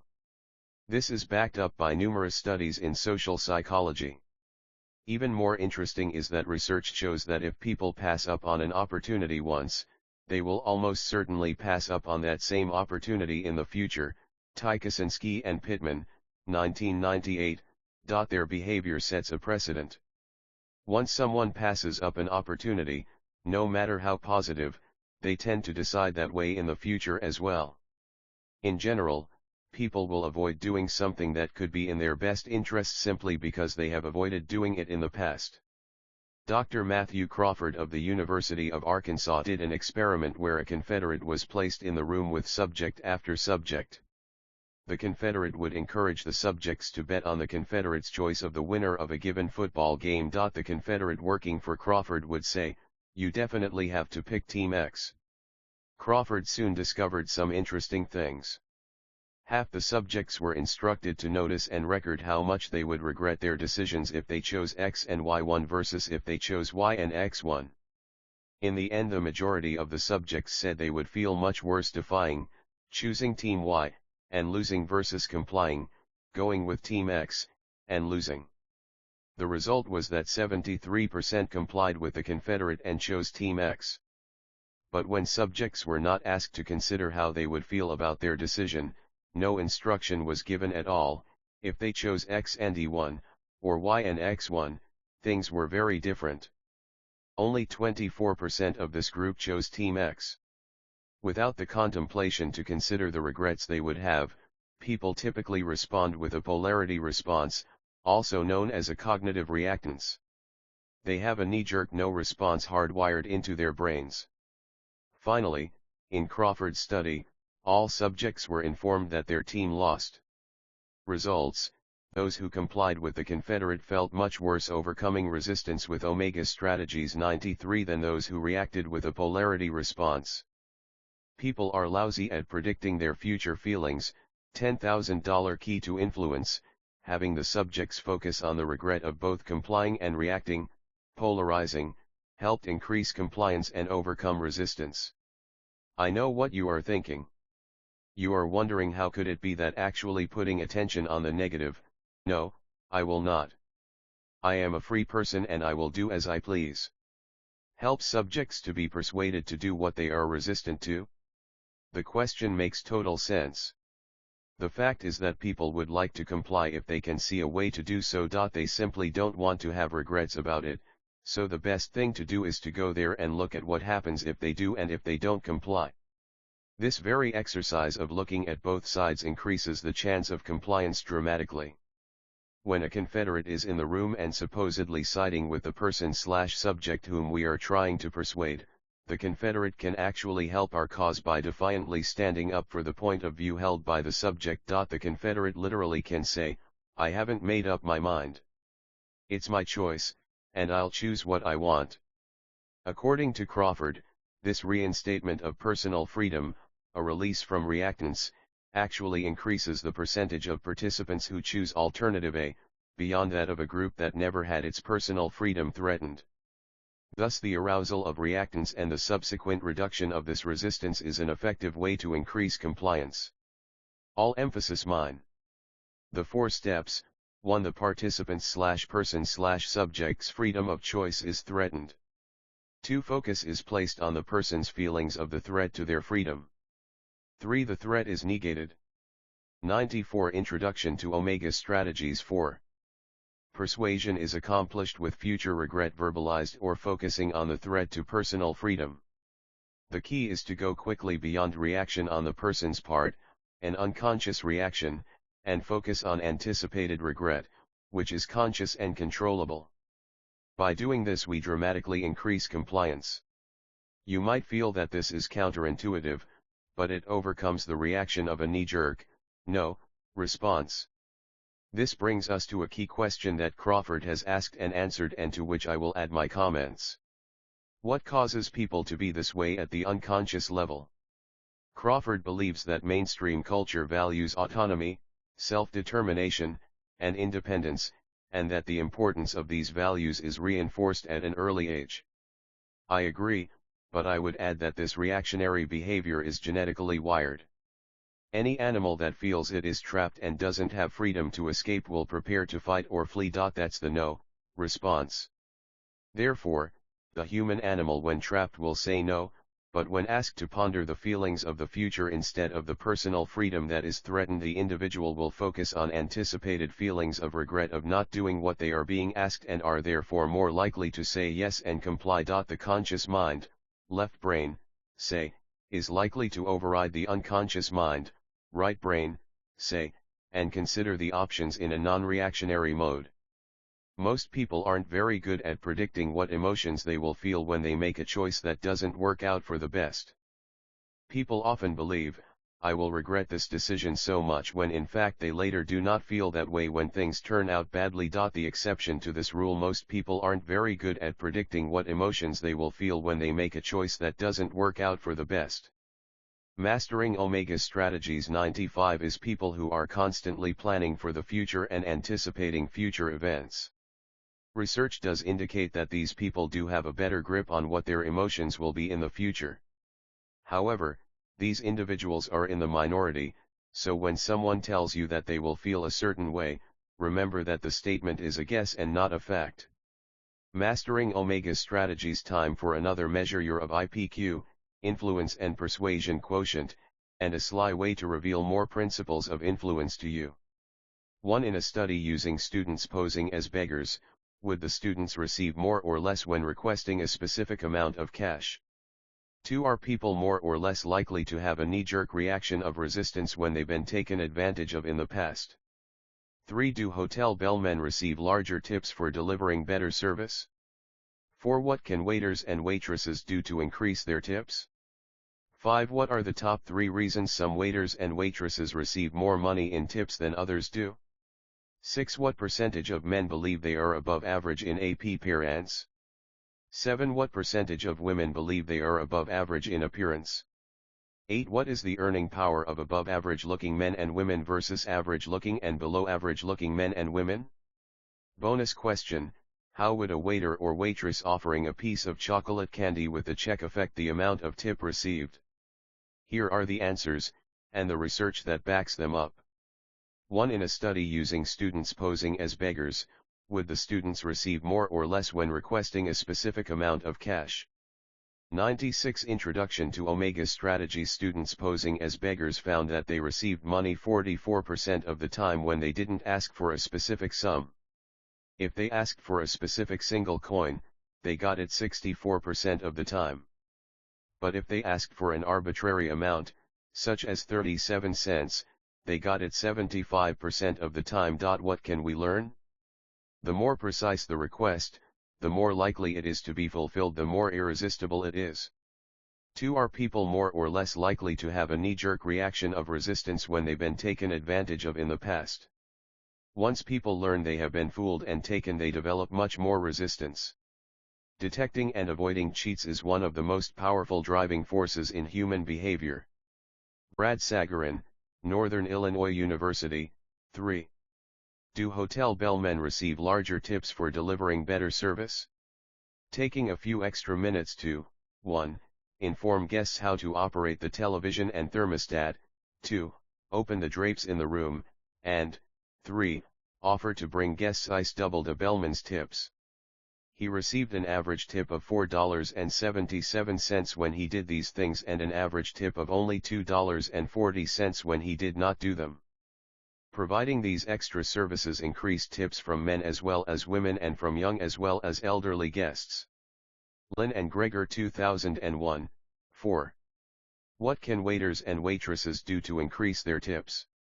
Data was collected in 1991192 on a sample of 207 dining parties at a Mexican restaurant and on a sample of 148 dining parties at a Chinese restaurant in Houston, Texas. The servers used a coin toss to randomly determine whether they would stand or squat when first interacting with a table. They also recorded the customer's experimental condition bill size and tip size. A waiter at a Mexican restaurant increased his average tip by $1.22, from 14.9% to 17.5% of the bill, by squatting down next to. Once people learn they have been fooled and taken, they develop much more resistance. Brad Sagarin, Mastering Omega's Strategies 97. The table when introducing himself to his customers. A waitress at a Chinese restaurant increased her average tip by 72 cents, from 12% to 15% of the bill, by squatting down next to her tables. Lynn and Minier 1993, 5. What are the top 3 reasons some waiters and waitresses receive more money in tips than others do? Data were collected on a sample of 51 servers at a Mexican restaurant in Houston, Texas, in the early 1990s. Servers posed for photographs and completed a questionnaire that included questions about their service abilities and questions from the self-monitoring scale. 10 judges independently rated the photographs on physical attractiveness. An assistant manager at the restaurant recorded the afternoon and evening charge sales and tips of each server at the restaurant for a period of 6 weeks. The relationships among the variables measured in the study were analyzed using weighted multiple regression. Servers received larger tip averages to the extent that they were physically attractive, to the extent that they rated their service abilities highly, and to the extent that they were sensitive to the situational appropriateness of their own behavior. Physical attractiveness had a stronger effect on the tips of waitresses than on the tips of waiters, while self-rated service ability had a stronger effect on the tips of waiters than on the tips of waitresses. However, all of these effects were observed only for evening tip averages. None of these variables predicted servers' average lunch tips. In fact, even servers' average evening tips were only weakly related to their average lunch tips. Lynn and Simons 2000, 6. What percentage of men believe they are above average in appearance? 7. What percentage of women believe they are above average in appearance? A study by Michael French, French Economics, Attractive Women Earn More Money, Hospital and School District Workers, provided the following self-report of women's and men's physical appearance: above average, average, below average. Men, women 47, 33, 49, 61, 46, 98. Introduction to Omega's Strategies 8. What is the earning power of above average looking men and women versus average and below average looking men and women? Michael French found that above average looking women earned 8% more than average women. There was no statistical difference related to physical appearance of men. Bonus question: how would a waiter or waitress offering a piece of chocolate candy with the check affect the amount of tip received? In a study of tipping, a waitress working for David Strometz of Monmouth University at a New Jersey restaurant offered 1, 2, or no pieces of chocolate to 80 dining parties, 293 people. No candy? The average tip was 19%. 2 pieces, 22%. When she gave 1 piece of chocolate and then offered a second piece, her tips averaged 23%. Exercise: what are 3 ways you can implement this information today in your business and in your relationships? The power of the future in the present. Alpha strategies are those that make an offer more attractive. Omega strategies are those that reduce resistance. Resistance is a thing that can be used up and replenished like water in a tank. In an experiment, students were divided into gullible and skeptical groups based on interview questions. Each of these was then further divided into 4 subgroups. The first subgroup was shown 7 video clips of unfamiliar candidates running for office and where they stood on the issues. One group was asked to pay particular attention to the first clip. The other 3 groups were told to pay attention to the last point. 2 of these last 3 groups were shown a travelogue of Fiji before the last video was shown. One of these two remaining groups was told to think positively about Fiji. The using time perspective 99 other remaining group was told to make a list of all things that could go wrong on a trip to the islands. Finally, all subjects had to criticize each advertisement and candidate. Gullible subjects used up their resistance to advertising early on. They became less critical of the candidates as the experiment proceeded, even though the clips were shown in different orders to different students. Reaction to the final clip depended on the approach that had been taken on the travelogue. If the subjects criticized the Fiji trip, they were more likely to look at the final candidate positively. If they were told to look positively at the Fiji trip, they were more likely to criticize the candidate. Skeptical subjects reacted differently. Skeptics were least critical of the first candidate and became increasingly more critical as time went on, regardless of the Fiji travelogue. Key: it is possible to use up resources for resistance, therefore making people less likely to resist your message. Exercise: how can you use up resistance early on with your clients and customers, making them more susceptible to your message? Using time perspective. The 10th law of persuasion, as you know from my books covered Hypnosis and Selling Yourself to Others, says, changing someone's time perspective helps them to make different decisions. When people change their time perspective, they change how they feel about something and the decisions they make in regard to it. Having carefully looked at the work of Stephen Sherman, Matthew Crawford, and Alan McConnell, I find their research dovetails in some very unique and special ways with the 10th law of persuasion, time perspective. I must confess that when I discovered this missing piece in the persuasion and influence models a few years ago, I truly felt I had singularly come across one of the missing links in the science of influence. However, 100 Introduction to Omega Strategies. It is more than instructive to discuss the work of these leading academic researchers because it appears that my work was concurrent with theirs, and I want to offer full credit to these men for the work they have done and the information that they have brought to light. When I was just starting my career in selling, I found that asking people to commit to buying something from me in the future was a very powerful strategy to actually having people follow through later. I also learned that having people envision being happy with their purchases in the future was an excellent way to increase my personal sales. When I wrote scripts and trained fundraisers for nonprofit charities, I discovered that having people envision feeling good in the future about decisions to give today literally increased donations dramatically. The only thing was that I had no hard data, just case studies and personal experience from my work as a salesman, fundraiser, and trainer. Today we have the real-world experience and the academic documentation to show an overwhelming amount of evidence that shifting a person's time perspective really is one of the most powerful tools of persuasion and influence imaginable. When I sold life insurance in 1985 for Farmers Insurance Group, I felt very comfortable asking my future clients to imagine how they would feel if they died and left their spouse with no money to pay the bills, pay off the house, to put the kids through college, and so on. I then would look at the spouse and say something like, "Doesn't it feel good to have a spouse who wants to take care of you long after he isn't here to do so?" I meant every word of it. I had learned the value of not having a parent with life insurance very early in my life and again later in life. It can be devastating. For the tiny amount of money that life insurance costs someone, for term insurance, I was 100% congruent in my asking my clients to imagine the future and look at what it would be like when they were gone. I'm not the only person to have done this as a salesperson. Many individuals have intuitively utilized the principle to aid in decision making. Many use this theme manipulatively. Many use it because they care. One fact is certain: asking your client to see themselves in the future and using time perspective 101. Asking your client to see themselves in the future and imagine what it would be like is strikingly powerful in increasing compliance and gaining agreement. What it would be like is strikingly powerful in increasing compliance and gaining agreement. In 1996, I developed a psychotherapeutic tool to be used in hypnosis called the Time Track Therapy Intervention. See my new hypnotherapy handbook. This intervention focuses in large part about having a client go into the future and imagine in detail some of the good things their life might offer them.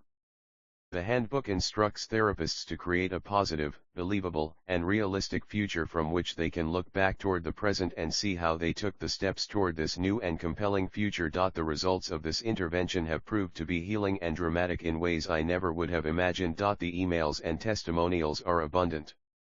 However, they don't represent scientific proof that the intervention is successful.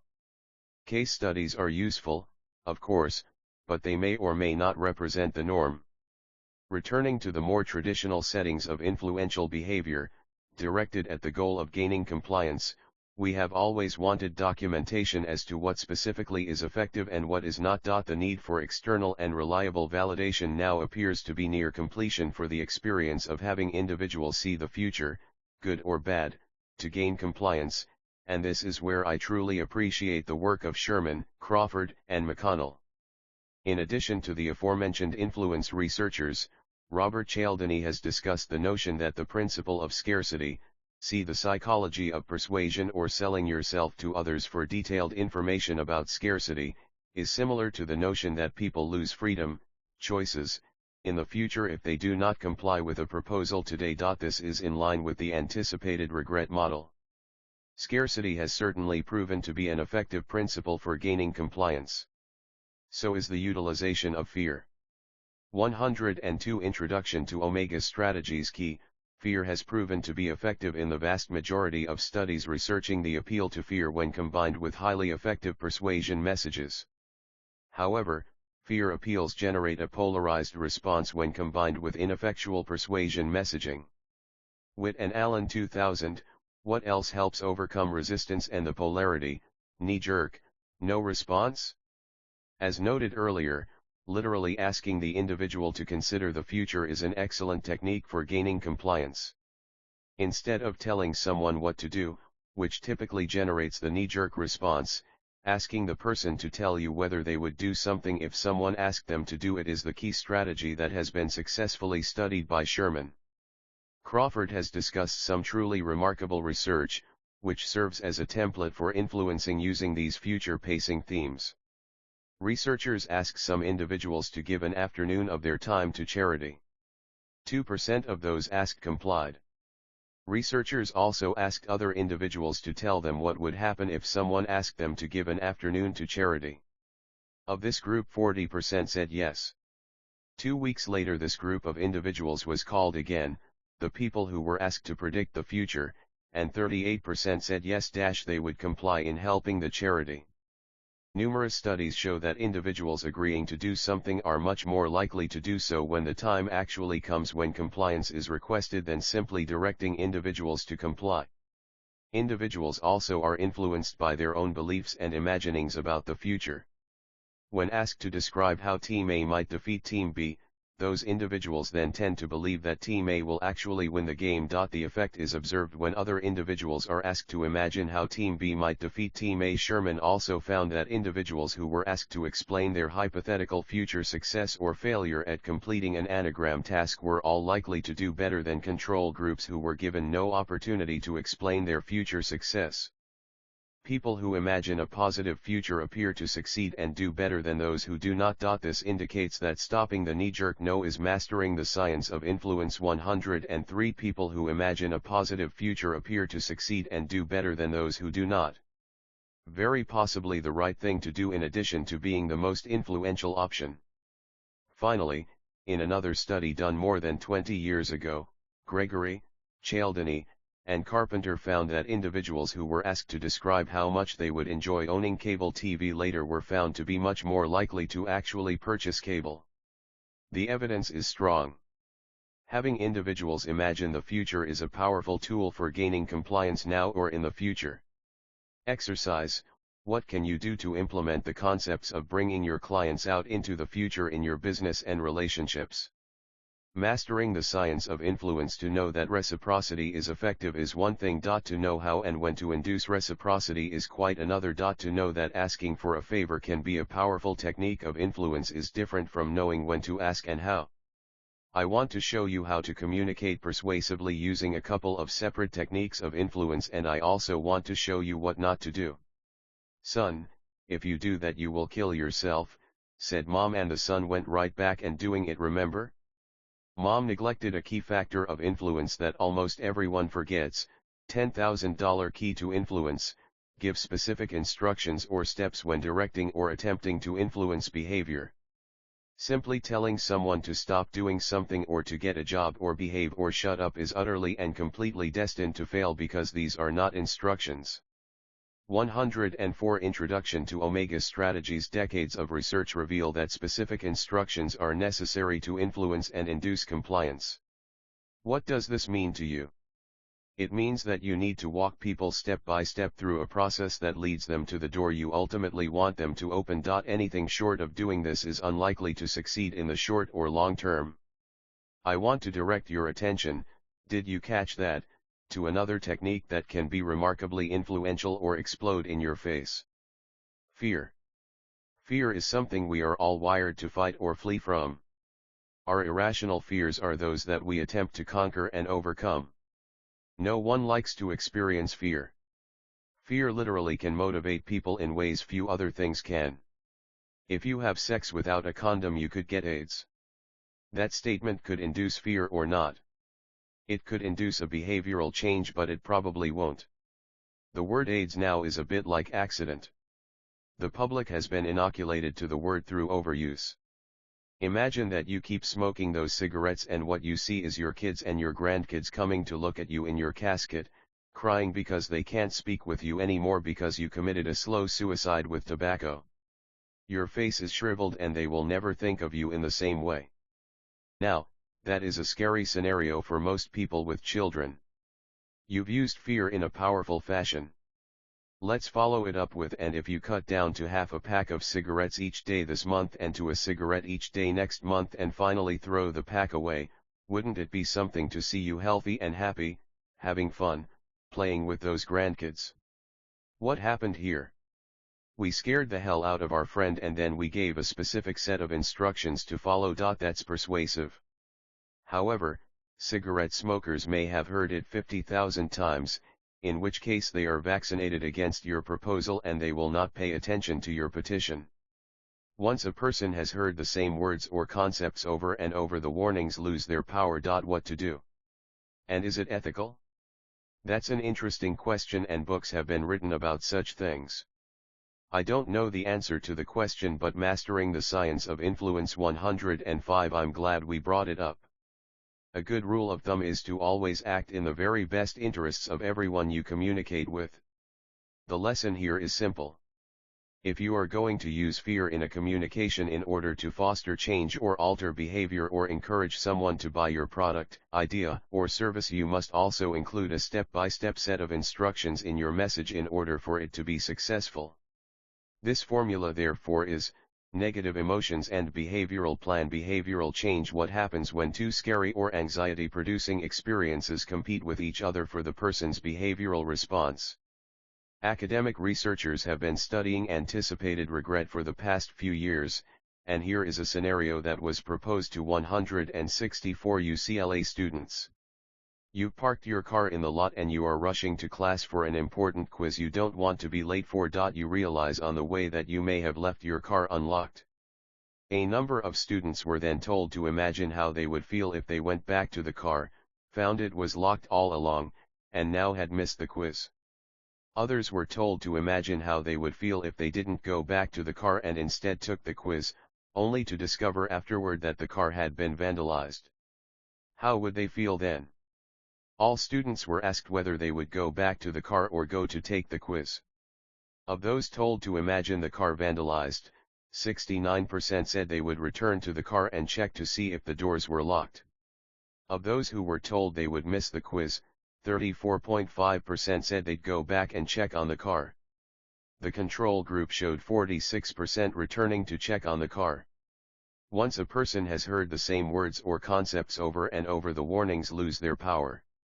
106 Introduction to Omega Strategies lesson. In general, where the students experienced anticipated regret, they said they would take the action appropriate to prevent the regret from happening. We all know that what people say they will do and what they actually do in real life are very different things. Later research has in fact validated this fact. Where people experience anticipated regret, they tend to take action to prevent the regret. As people of influence, that's a mighty important thing to remember. Exercise. Write down 10 things you can do in your business where if people don't take advantage of your product or service, these negative things will happen to them. In other words, how can you take advantage of the concept of anticipated regret? 7 Framing principles, persuasion techniques, and influential strategies. More about framing. No often means no, but it doesn't have to. Allow me to keep you in suspense for just a few moments and let you indulge yourself with another game you can play and compare your results to the majority of the population. Situation A. In a game you receive $1,000.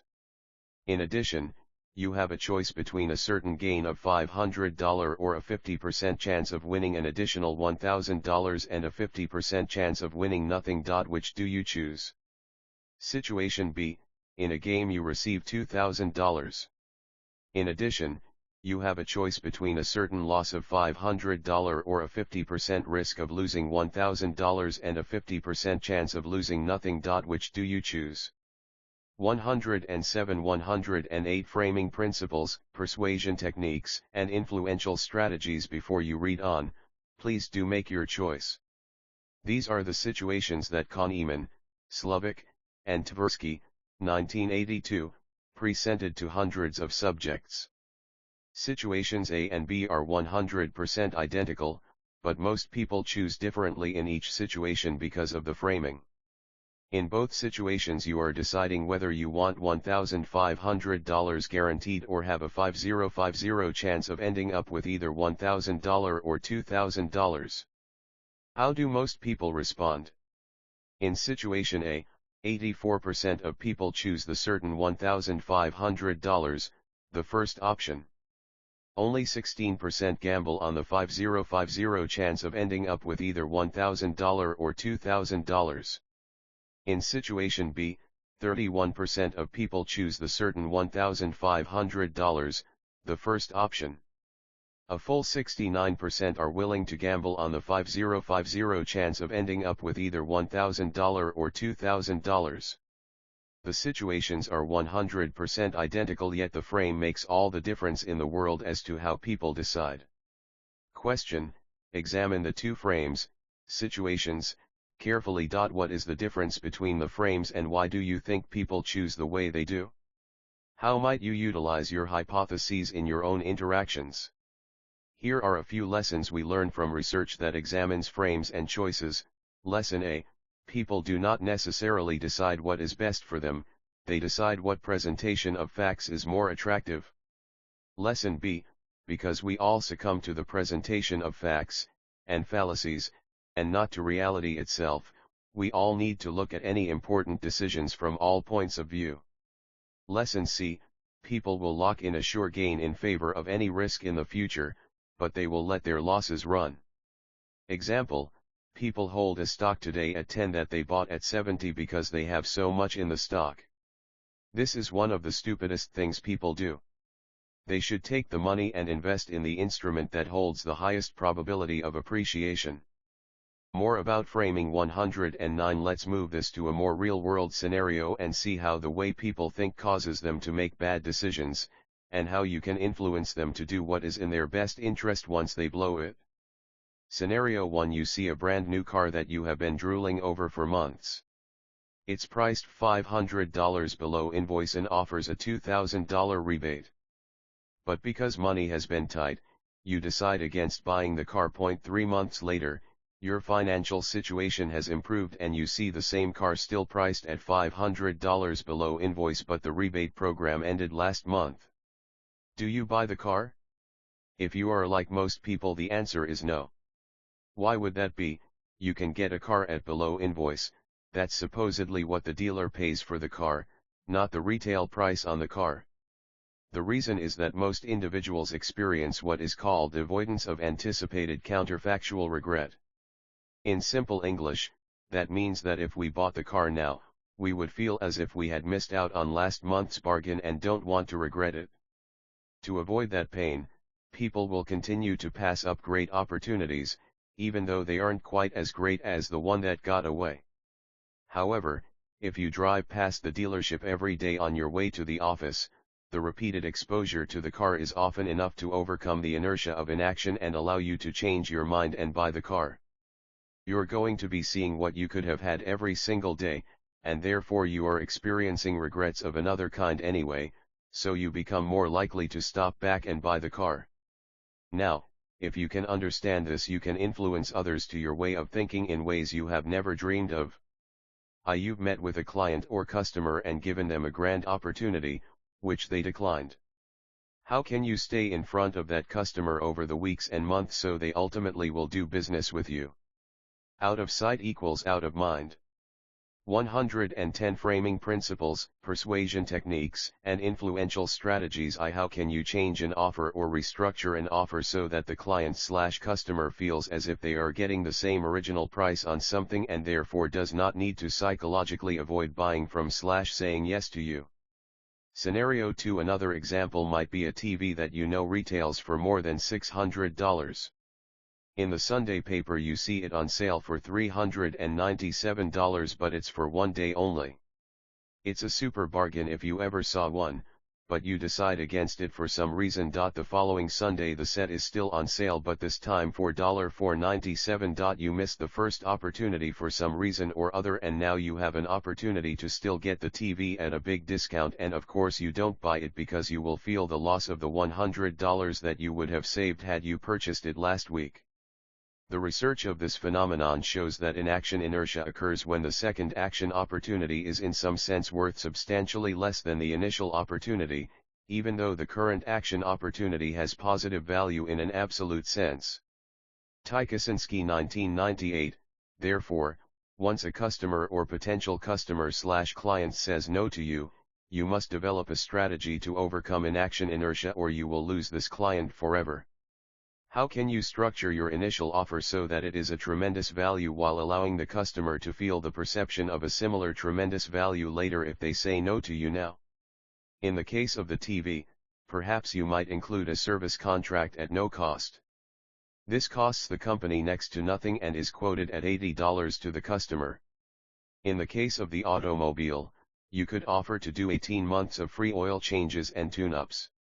Total value could be as much as $500, and the real cost is next to nothing because a tune-up might not be needed, especially in the first year and a half, and the cost of oil and a filter is negligible compared to the profits on the automobile sale.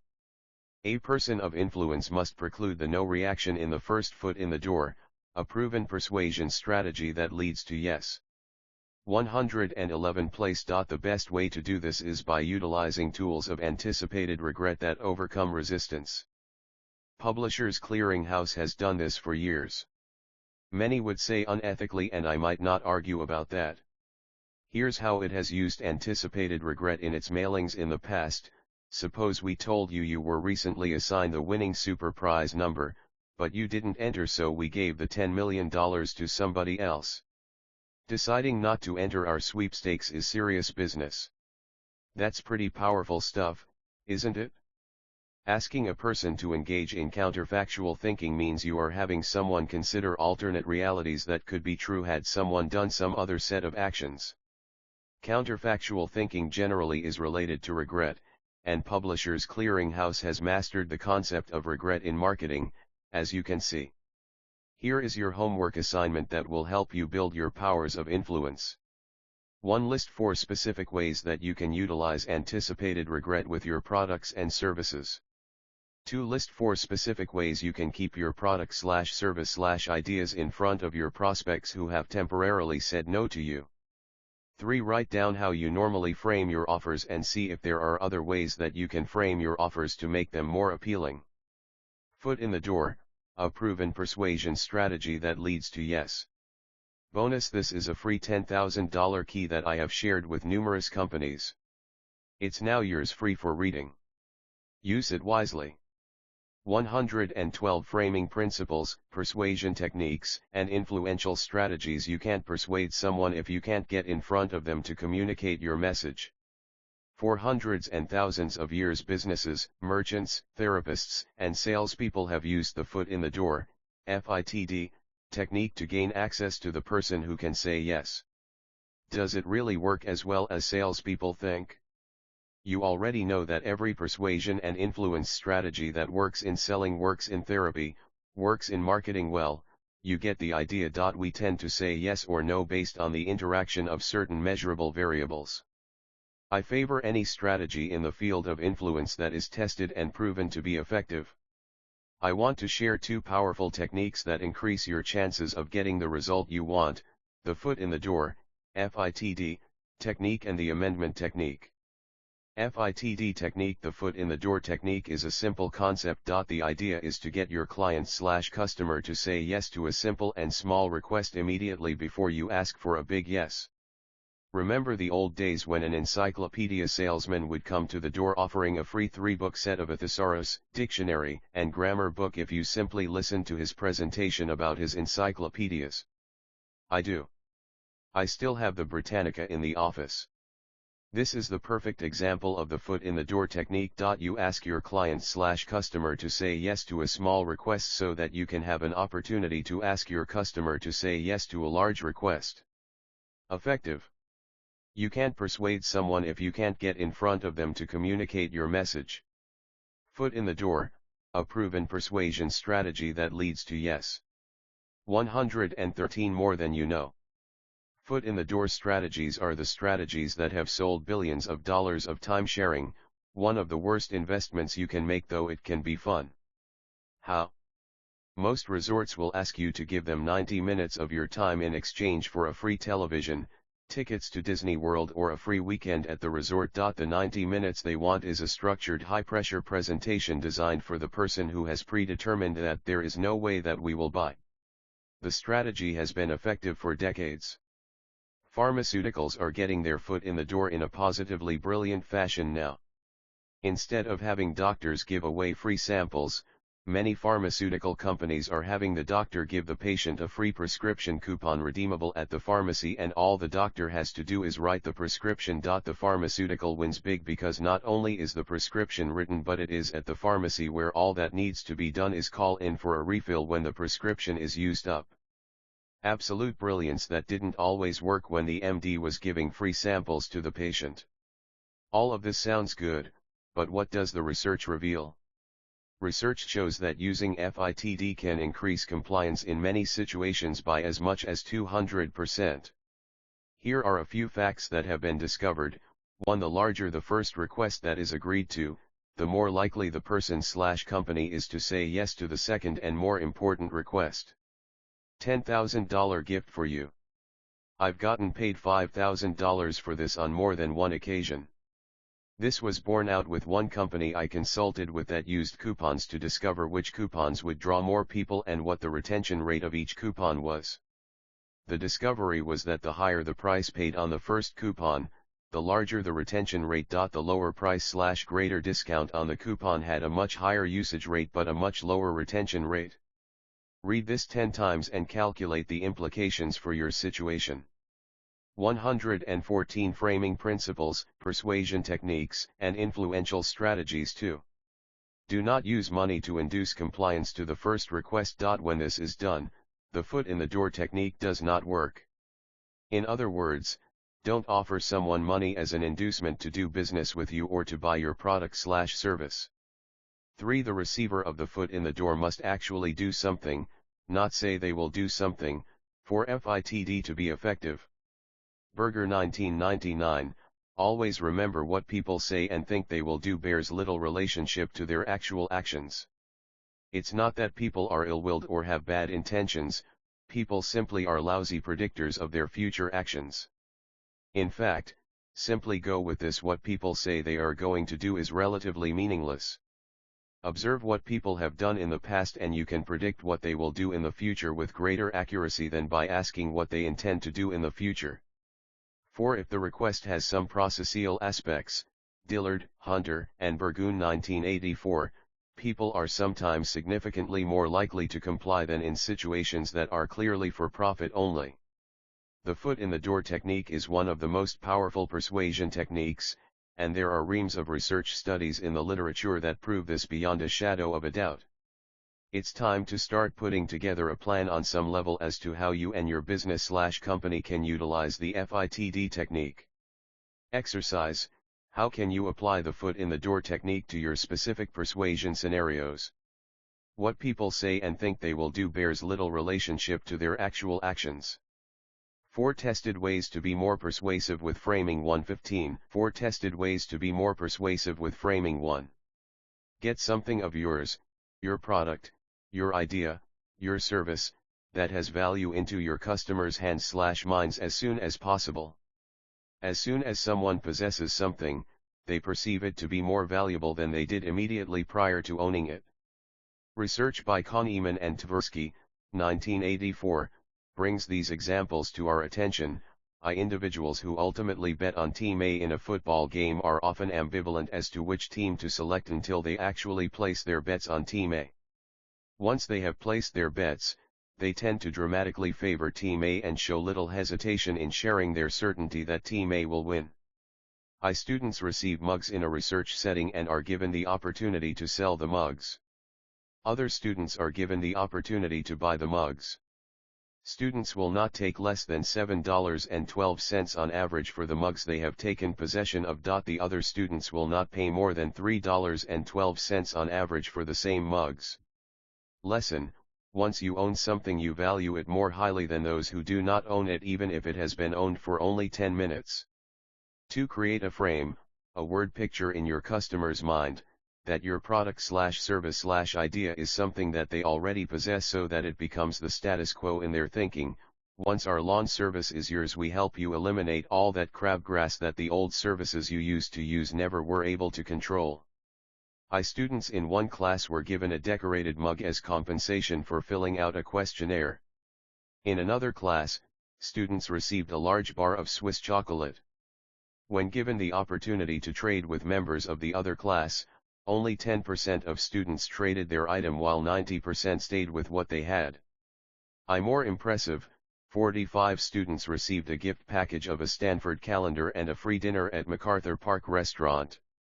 In an 116 Framing Principles, Persuasion Techniques, and Influential Strategies other group of 45, the students received a Stanford calendar and a certificate for an 8x10 professional portrait.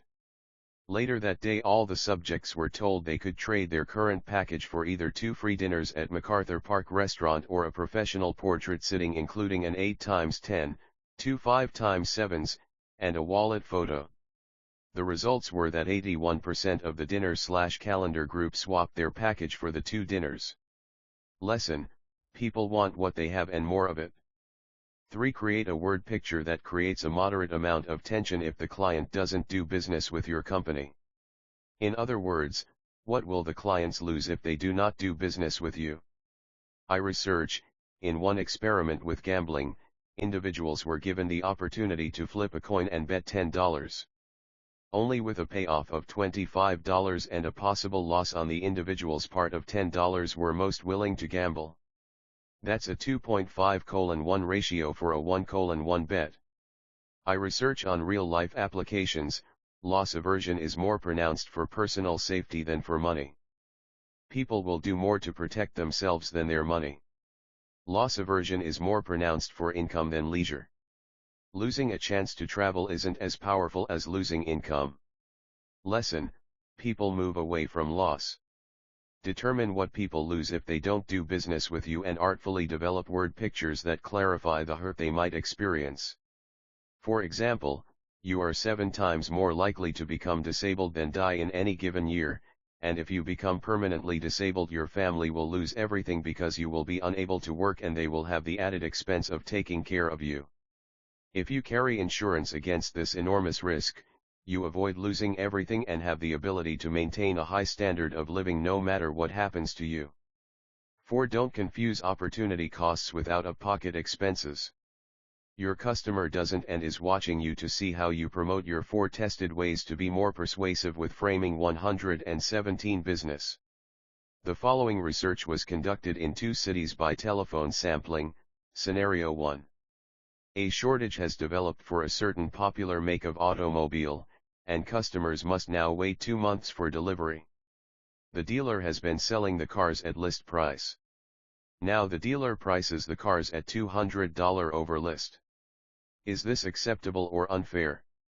Acceptable 29%. Unfair 71%.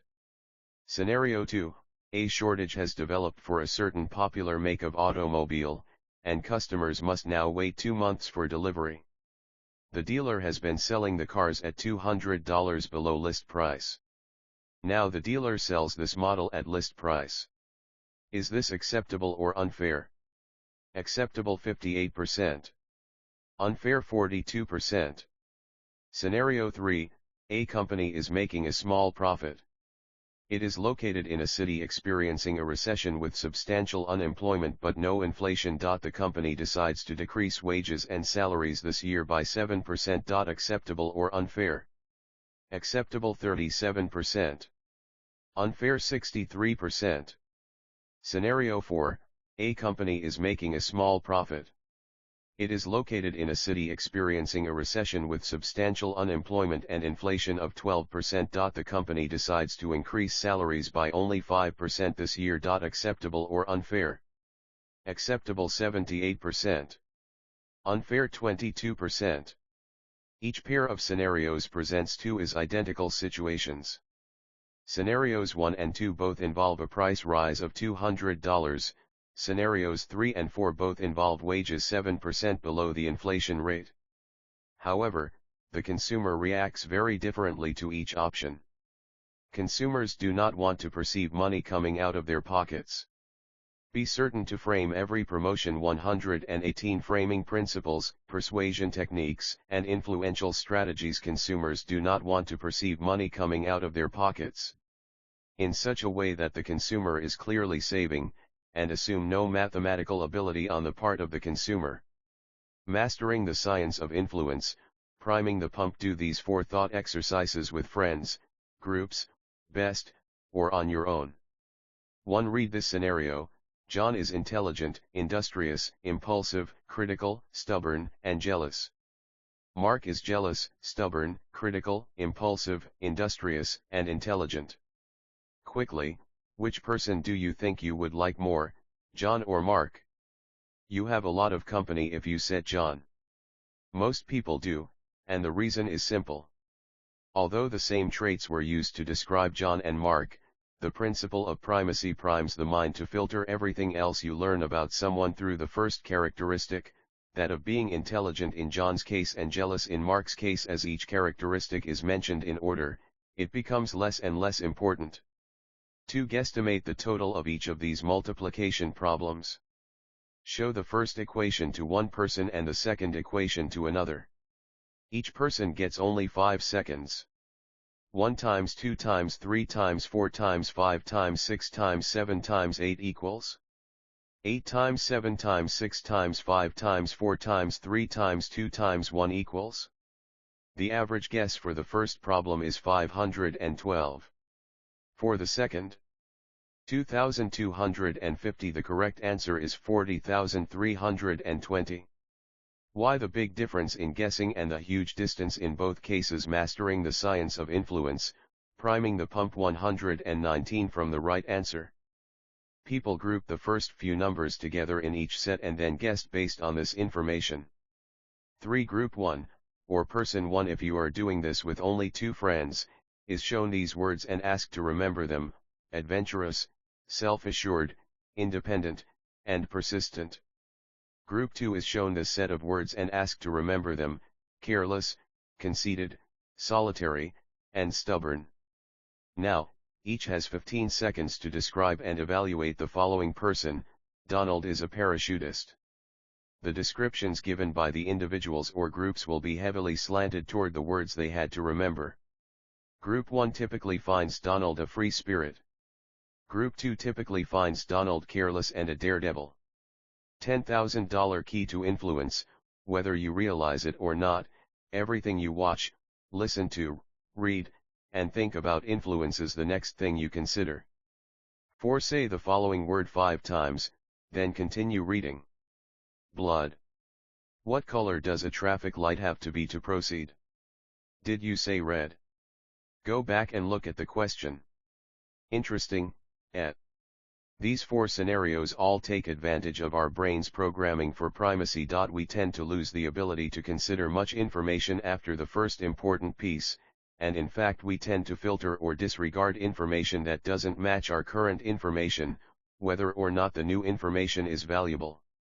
Key to influence: there is an enormous amount of research, old and new, that confirms that what happens first in some experience, event, or situation alters our perceptions of everything that follows. There is also an equally large amount of research that shows that what happens last in some experience, event, or situation is extremely important in our perceptions and beliefs. 120 Framing principles, persuasion techniques, and influential strategies. Are the two findings in contradiction? No, the brain tends to remember that which happens first and last in sequences, events, and life in general. The balance between the two, primacy and recency, is very interesting. One experiment shows that when two speakers are giving speeches one right after the other with no break, the first speaker tends to be received better and appreciated more. However, when speakers, say candidates for office, can choose between speaking before a group this week or next week, they should choose the later event, as people, when they go to the polls, say, will forget what happened last week, and the freshness of this week's speaker and her message will ultimately be seen in a much better light. When considering going first or last, the key determining factor for positioning is the elapsed time between the events. The shorter the elapsed time, the better it is to go first. The longer the elapsed time, the better it is to go last. Let me ask you a few questions, may I? What was the first school you attended? What was the second? Who was the first person you kissed? Who was the second? What was the first apartment you rented? What was the second? What was the first car you actually owned? What was the second? What was your first job? What was your second? I think you get the idea. So, we know we have a hard time remembering things in the middle. We are good at beginnings and endings. How do we use this enlightening information? Mastering the science of influence, priming the pump. 121 Priming people to accept a message is all about starting out with a great impression, something big, a promise, a big smile, something that sets the stage for everything that can happen later. Remember that what happens first will be remembered and will serve as a filter for everything that comes after. Quick. Get a pen and paper. Choose which you prefer. You're making monetary bets. Circle or write down your choice. Alternative A, a sure gain of $240. Alternative B, a 25% chance to gain $1,000, and a 75% chance to gain nothing. Choose which you prefer. Alternative C, a sure loss of $750. Alternative D, a 75% chance to lose $1,000, and a 25% chance to lose nothing. Kahneman and Tversky, 1984, found that 84% of people choose alternative A over B. First key: when people have a sure thing in hand, they tend not to go for the potential bigger gain and lose what they have. People hate to lose what they have. Second key: instead of the sure loss, people will gamble at an even greater loss for the chance to break even.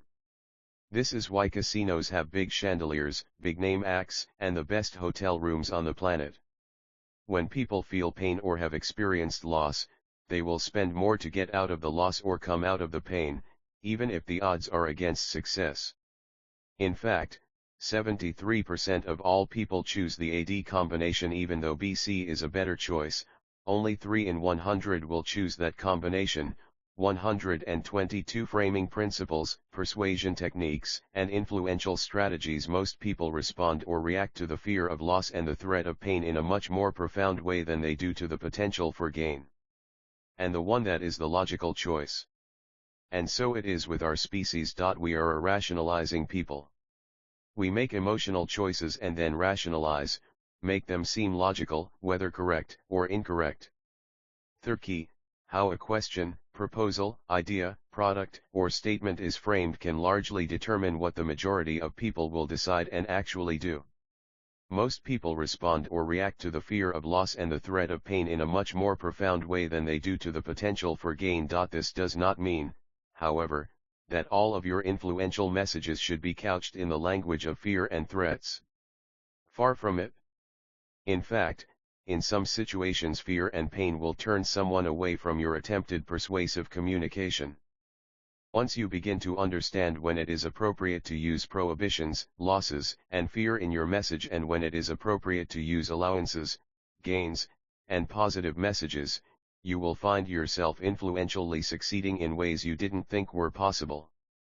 We pride ourselves on being in charge, in control, intelligent, great decision-making beings until we are exposed to the truth. Sigh. We often respond to others in ways that make absolutely no rational sense whatsoever.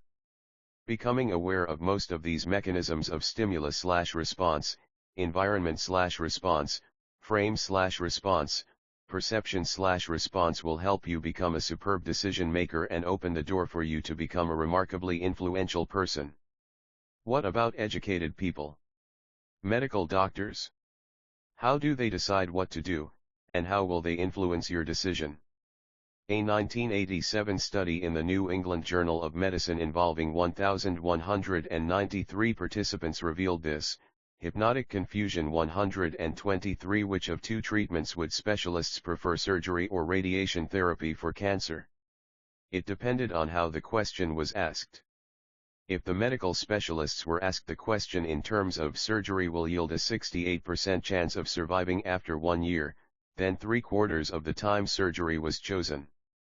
If the question was asked in the mortality, death, frame, 32% will be dead by the end of 1 year, then only 58% of the time did the specialists choose the surgery option. Fourth key, the frame of a proposal can alter life and death decisions even though the identical data is used to make the decisions. Hypnotic confusion. Milton Erickson, MD, was one of the 20th century's best-known hypnotherapists. Erickson utilized the tactic of confusing his patients so they would go into a trance and be distracted from resistant thoughts they would have toward Erickson or hypnosis in general. Erickson believed that whatever suggestion followed the confusing tactic he would use would be more likely to take hold and succeed.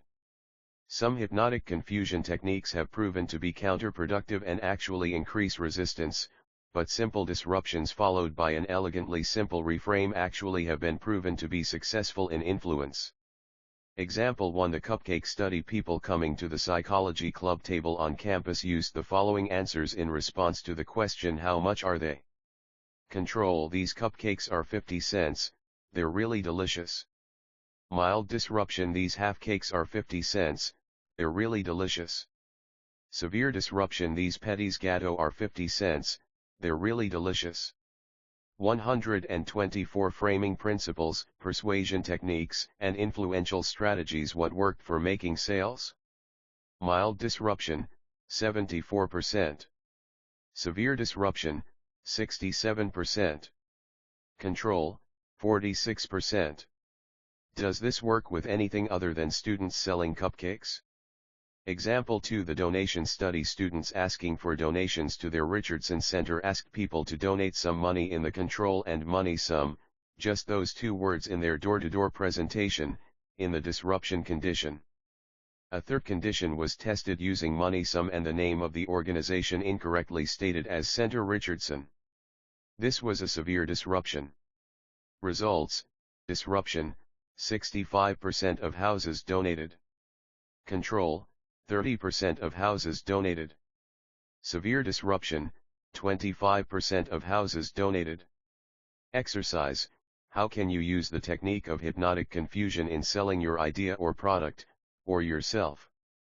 List 3 ways. The amendment technique. There are different ways we can present our price to our client.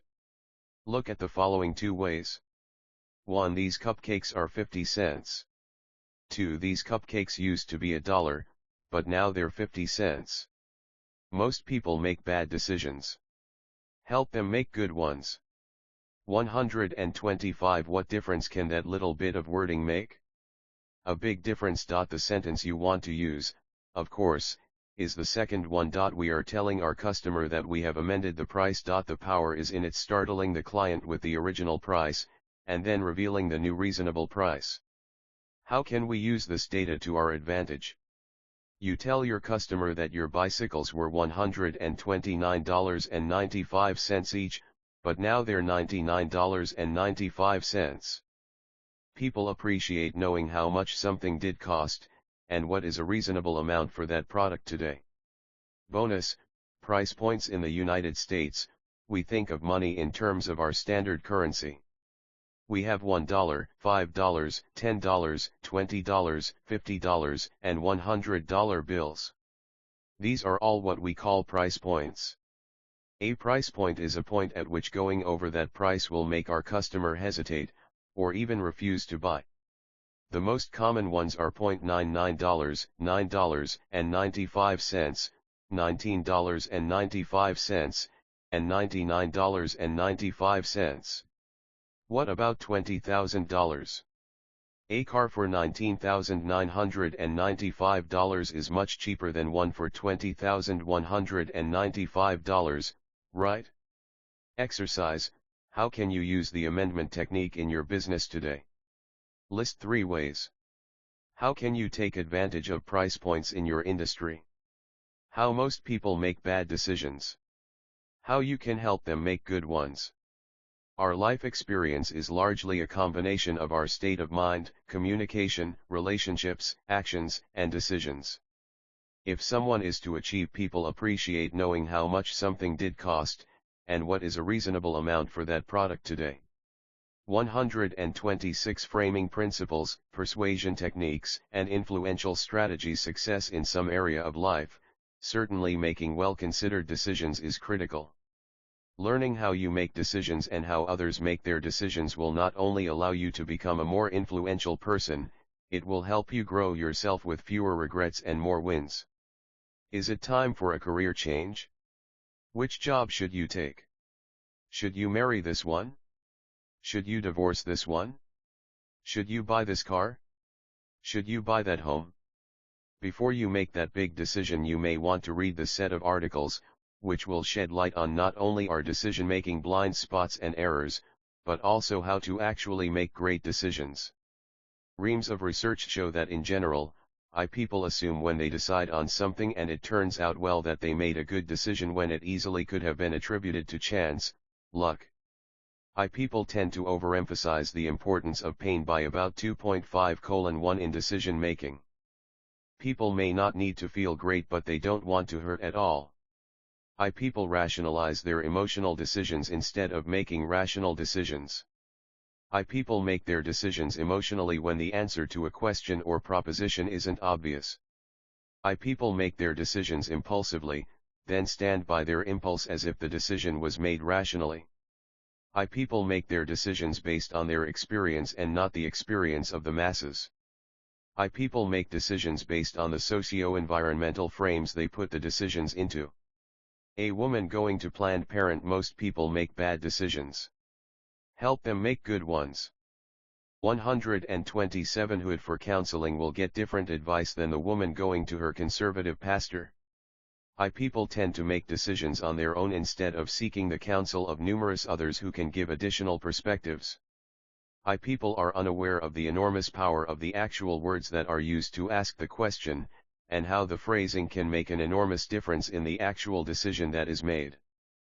People are unaware as to how the influence of specific questions changes their minds unconsciously. Are you sick of driving that old junker, versus are you thinking of buying a new car? People tend to avoid what they perceive as risky. People tend to lack the skills to calculate the chances that events will or won't happen.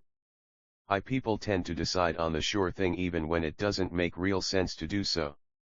They will take a sure $100 instead of a 50/50 chance at $250, for example.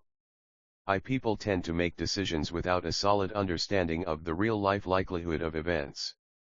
Read that as mathematics, statistics, and probability.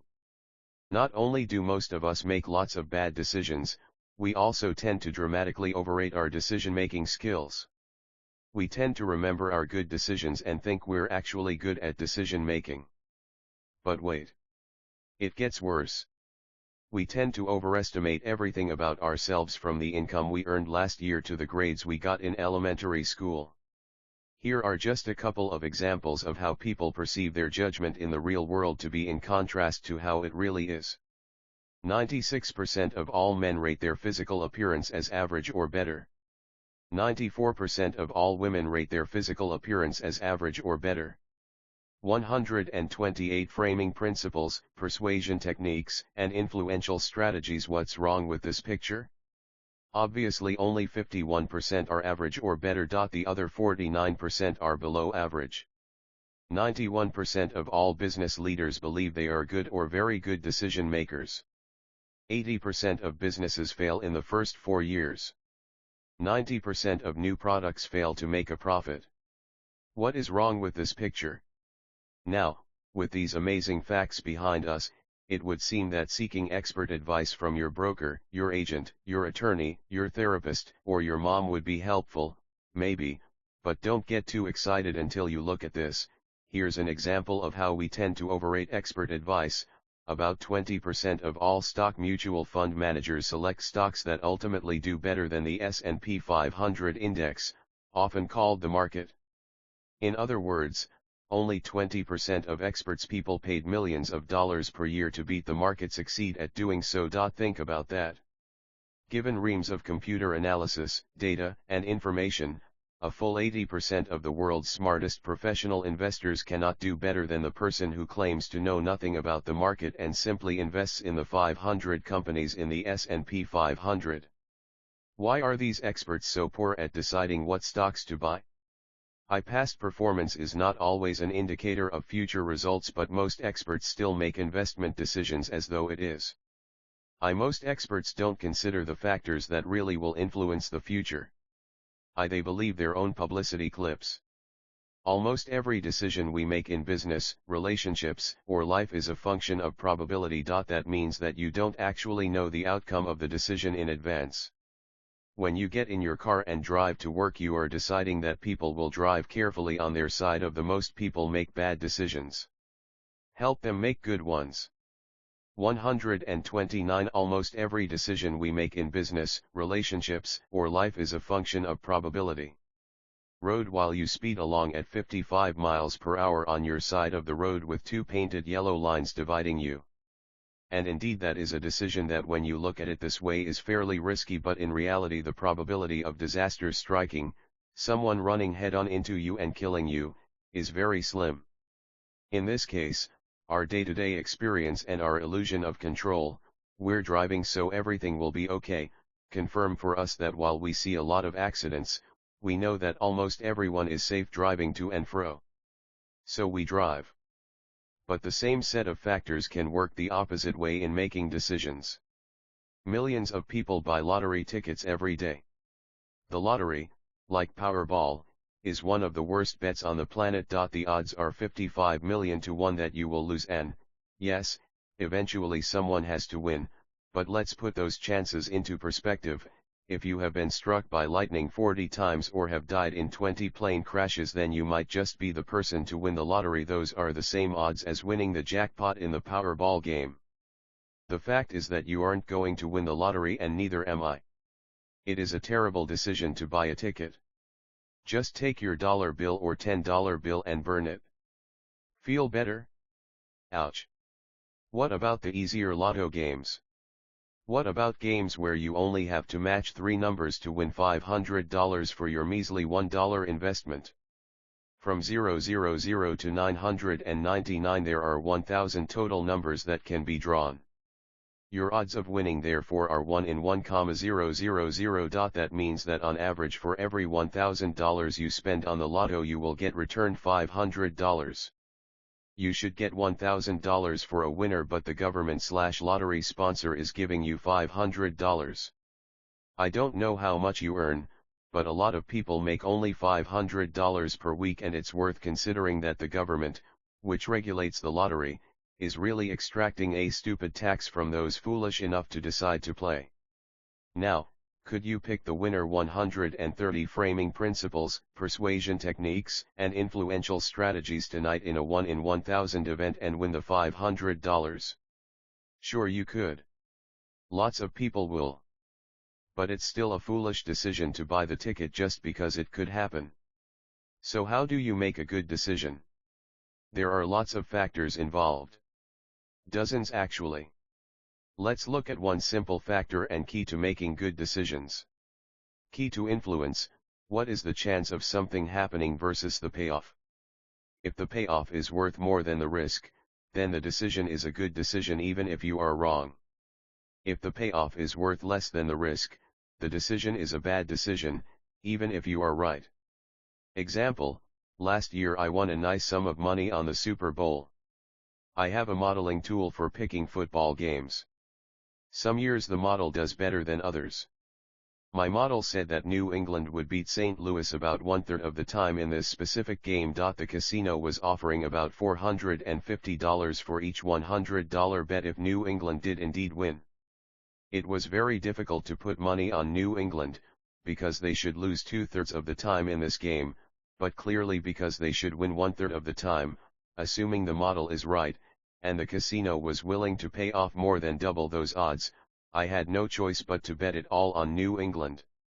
In other words, according to my model, the casino should pay off only $200 in addition to getting my $100 back, but it was offering $450. I had to make the wager. I did. They won. It was good. Now, New England could have lost and it still would have been a good bet because the casino was going to pay me more than twice as much on a win as they should have. It's no fun when your decision turns out wrong, but you can learn to make the best decisions possible. We'll talk much more about just that in later chapters. It's no fun when your decision turns out wrong, but you can learn to make the best decisions possible. Most people make bad decisions.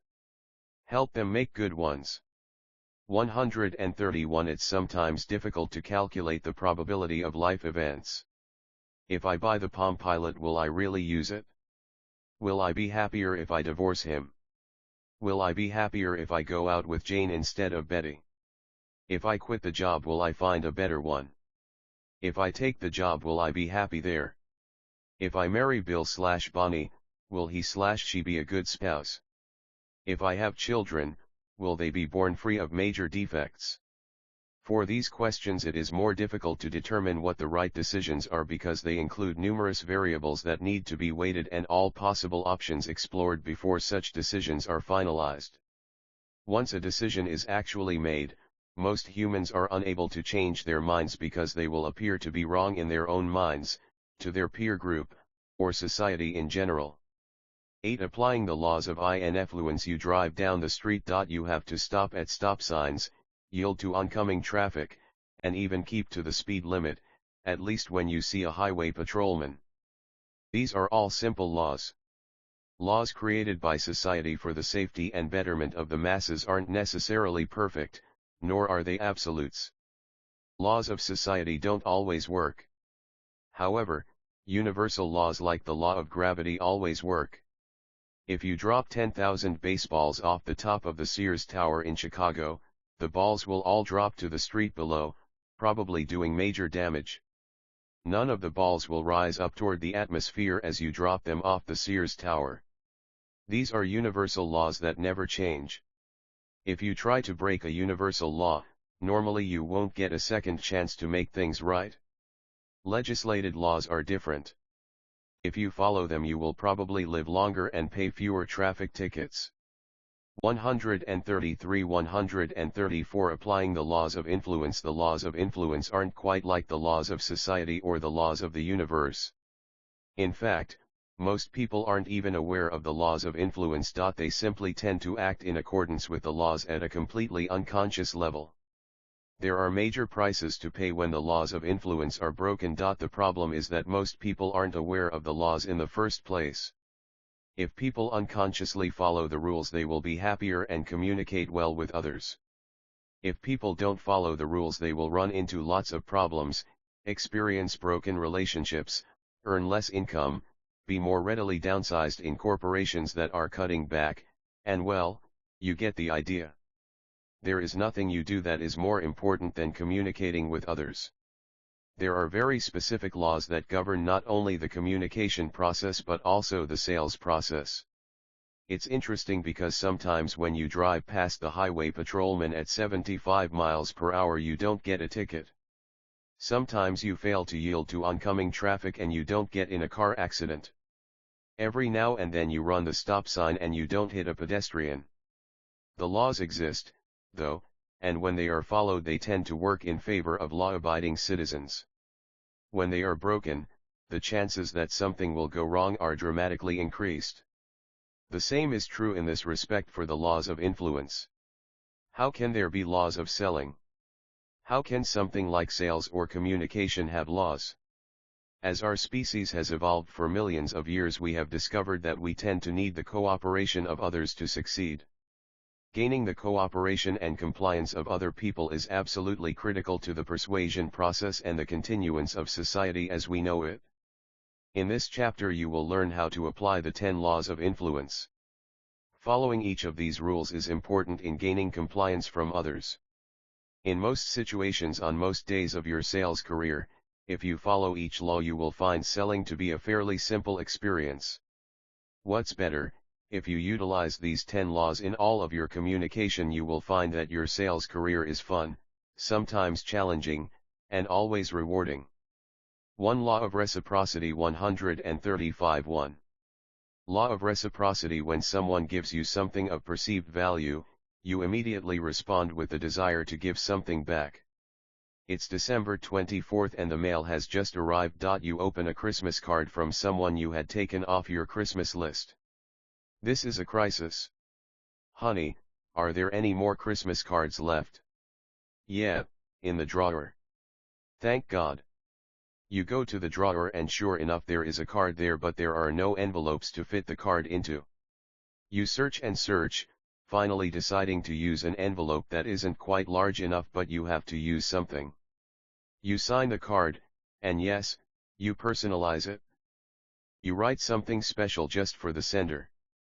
You stuff the card into the envelope that is still too small. You slide a picture of the family in, and you even find a leftover newsletter that tells everyone what your family has been up to all year.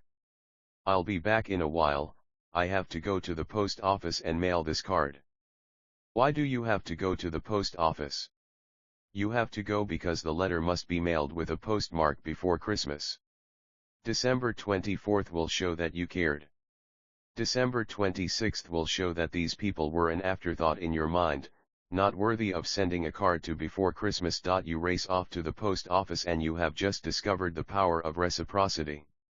You were taught to share your toys and your snacks and your space and your time with all those around you. You were scolded when you were selfish and you were rewarded with kind smiles and pats on the head when you shared. The law of reciprocity was installed at a very early age. The world's greatest people and marketing mavens give something to their clients, and I don't mean a business card. Have you ever received a bar of soap in the mail? Have you ever received a box of cereal in the mail? 136 Applying the laws of influence: have you ever received return address labels from a charity in the mail? Have you ever received a handful of greeting cards from a charity in the mail? Have you ever received a sample-size shampoo bottle in the mail? These are all examples of what we call inducing reciprocity. The practice is very simple, yet absolutely brilliant. If your product is top quality and it is something that everyone can use, send everyone a small sample of it, and they will be more likely to buy it the next time they go to the store for 2 reasons. First, they will recognize it as something they have used. The brain picks up on what is familiar. Have you ever noticed how many cars there are like yours on the road? What happened to all the rest? Second, reciprocity has been induced when someone gives you something and you give them something back. Reciprocity has also been induced when someone gives you something and you feel compelled to give something back. Kellogg's was nice enough to send us their free box of cereal, and because it tasted good we should at least buy their cereal this one time. We return the favor. Reciprocity, based on scientific research, appears to be the single most powerful law of selling persuasion there is, but is there a problem? If you sell life insurance, you can't give away $10,000 of free coverage. If you sell real estate, you can't give away bathrooms. If you sell speaking services, you can't give away free speeches. If you are a stockbroker, you can't give away 100 shares of Microsoft. What do you do if you don't have sample size products or services? How do you take advantage of this powerful law of share and share alike? 1. Law of reciprocity 137. Give away something of perceived value to someone, and others will feel compelled to do likewise. You do not have to give away free samples to utilize reciprocity. You must only give away something that has perceived value. My favorite method of inducing reciprocity is taking someone to lunch or sharing a valuable tip related to building their business or income in some way. I like these approaches because they are measurable and the person knows that you really help them when they follow through on your suggestion. Taking someone to lunch is usually an inexpensive way to induce reciprocity, and you have the added benefit of meeting one of your client's 16 basic desires, the desire to eat. Sharing helpful secrets that are truly specialized knowledge is also an elegant way to induce reciprocity. One simple idea can often help someone earn hundreds or thousands of dollars per year more in income. Can I share a secret with you? I keep some of my money in the Strong Funds money market account. It pays much more interest than a bank does and the money is safe. You can write checks on your account just like a checking account, and if you just used that secret to make more money, I'd be happy that I shared it with you. Can I share another secret with you? The Strong Advantage Fund is even better. It pays about 1 to 3% more interest than the Strong Money Market Fund and you can write checks on that account, too. If you took $10,000 out of the bank or CD and put it into the Strong Advantage Fund, you would earn 2 to 3% more interest per year on that money than you do in the bank or CD. Now, granted that only comes to about $300 per year, but how many free copies of this book can you give away to your friends in return for that one $300 gift? How will your friends feel about you when you give them the most cutting-edge selling power ever put into one book? 138. Applying the laws of influence. Here are a few creative ideas for people to use as inexpensive giveaway items. Life insurance and financial products. Give away a free report that lists all of the top performing investments for the past 3 years, even if it contains information that is positive about your competitors. Give away a handy chart that people can place on the refrigerator that shows the 10 questions to ask telemarketers to determine the legitimacy of investment opportunities and requests for charitable donations. Real estate. Estimate the dollar of the loan the client will take out and run several amortization tables showing how small extra payments each month will cut years off the life of the loan, save the client tens of thousands of dollars, and create long-term financial freedom. If the client is already putting every penny toward the 30-year mortgage, give away a handy booklet that shows how to do simple maintenance on the house, how to find good service people to work on the home in the future, and how to keep the home in top dollar condition should they decide to sell.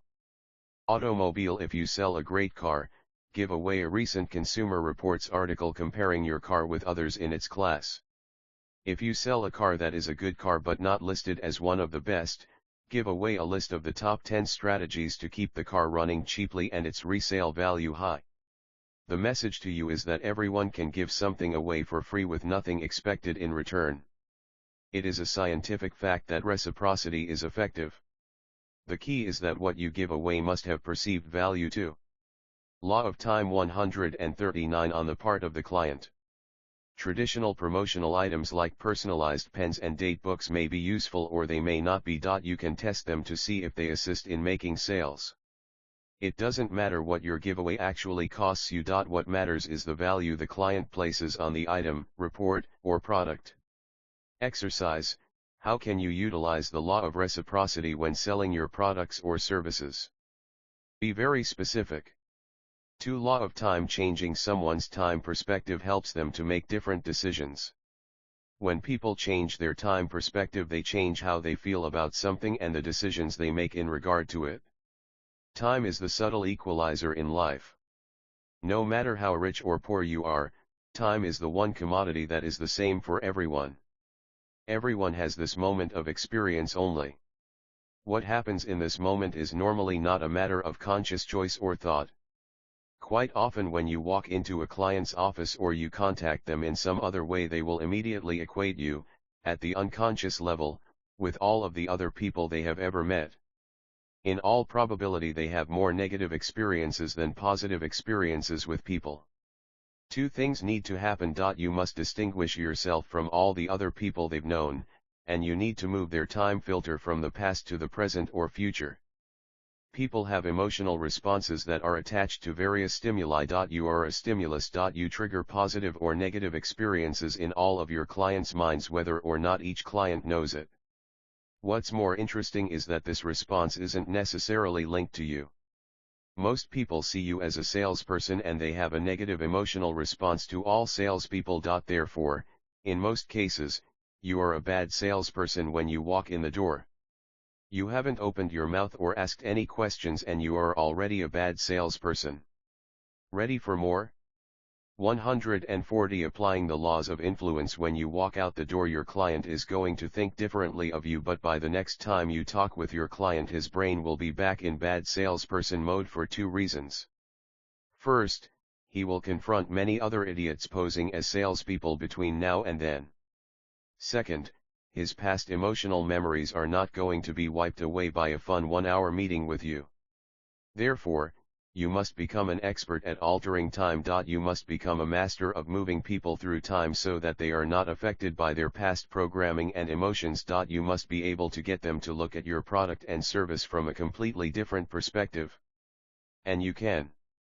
Time plays a big role in people's decision-making processes.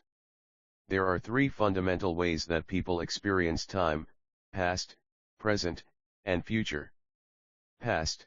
Some people live in the past or use the past as their guidepost for all decisions they will make in the present and future. These people are often cynical and depressed. They also make fewer bad decisions than other people. Their guard is up and they will make fewer errors because of this. They will also miss out on opportunities because of their experiences. You will need to remember this. I was ripped off once before doing this. I ate at a place like this once and it was terrible. I got conned the last time I bought a car. I never get a good deal.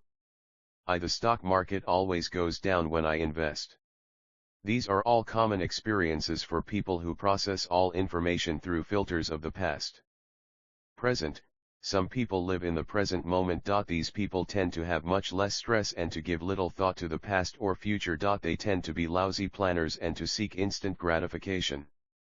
Usually their credit cards are maxed out because they have sacrificed a future they cannot see for the pleasure of the moment. They think like this: 2 Law of Time 141 I know it's right when I feel it. I do what feels good. I just wanted to have fun. It looks like fun so I'm going to do it. I never thought I'd get pregnant. Who'd have thought I'd lose all that money? Future. Some people filter most of their thoughts in terms of the future. They tend to live in the future, delay instant gratification, and have determined that the past, for better or worse, isn't that relevant for them. People who live in the future are constantly planning, organizing, preparing, and sacrificing. They sacrifice the moment for a brighter tomorrow. They think like this: I could buy a car now, but that money is better off invested. I'll wait for retirement. I could buy that now, but I'd like to watch that money build up over time. I better not do that because I might get pregnant. Once you know how people generally filter their information, you can have them look at different events in the past, present, or future, or you can change the perspective from which they are looking. You can change someone's time perspective with some linguistic maneuvers that rival the martial arts. Client: look what happened to the market this past year. It went to hell. Dropped by 50%. Why would I want to invest in your mutual funds? To get your clients out of the mistakes of the past, get them to see things from a future perspective. 142 Applying the laws of influence. Salesperson: you might not want to. But the next time the market doubles or triples, wouldn't you want just a little piece of that for your future? Client: My experience is that I listen to a salesperson and I get ripped off.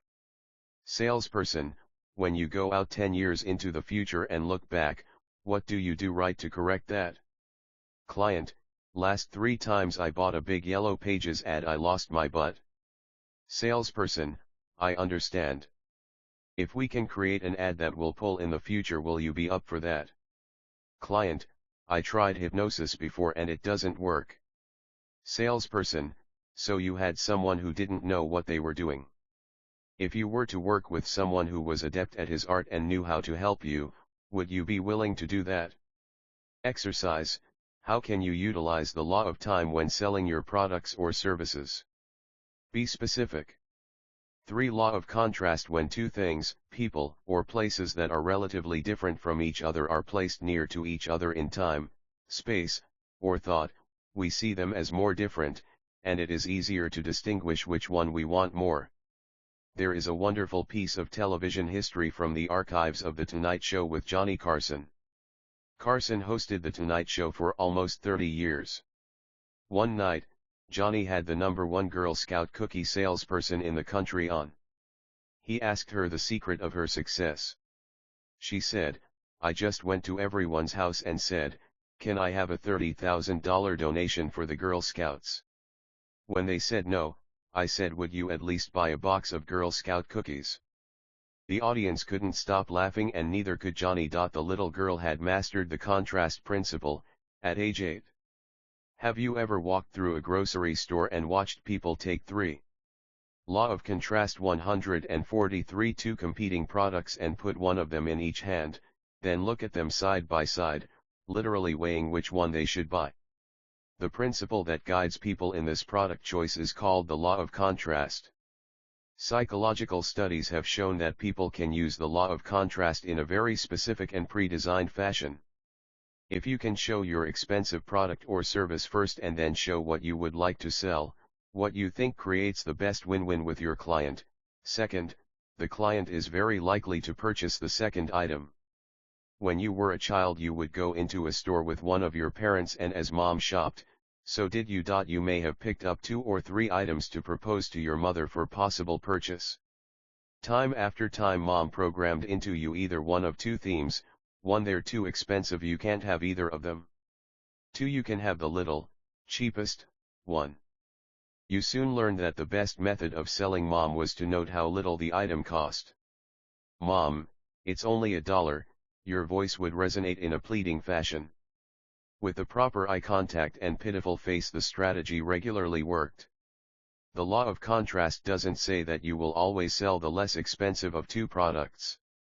It does say that if you put 2 products or services close together in space, in time, or in a person's mind, the person will begin to clearly see the differences and their programming will help them choose which instead of whether or not to.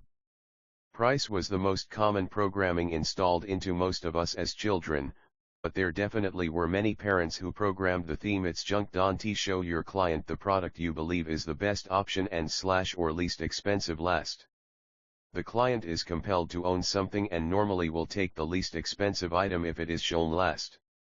144. Applying the laws of influence. Buy garbage into their children. These adult clients now buy higher quality items when possible. The law of contrast acts within each of us to help us choose which of a number of items to buy. Real estate. Show your client a home that they not like first, then show them a home that meets all of their buying criteria second.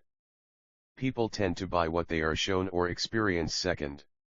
Financial products. Tell your clients you have 2 products to show them. The best financial fit for your clients to own is a diversified portfolio of mutual funds. You first show them an expensive annuity product and then follow that with a brief explanation of another option, that of owning mutual funds that require a smaller investment and offer easier access should they need their money. The better product and lower price both come second in this case, creating a compelling unconscious urge to invest in the mutual funds. Clothing. Once the client has agreed on buying the suit or dress, now present a tie, a scarf, a new pair of shoes, or a nice necklace as an absolute must.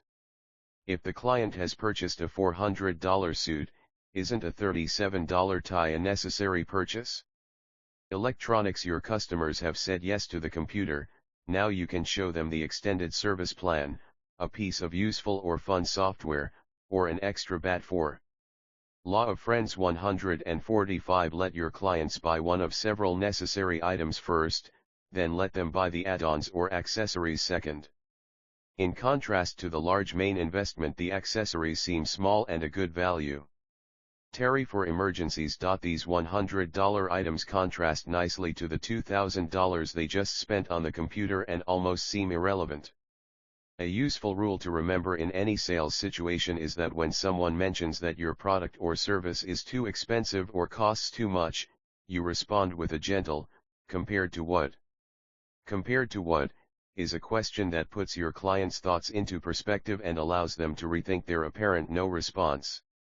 If your client was heading toward a no response, compared to what may often bring them back to the yes response.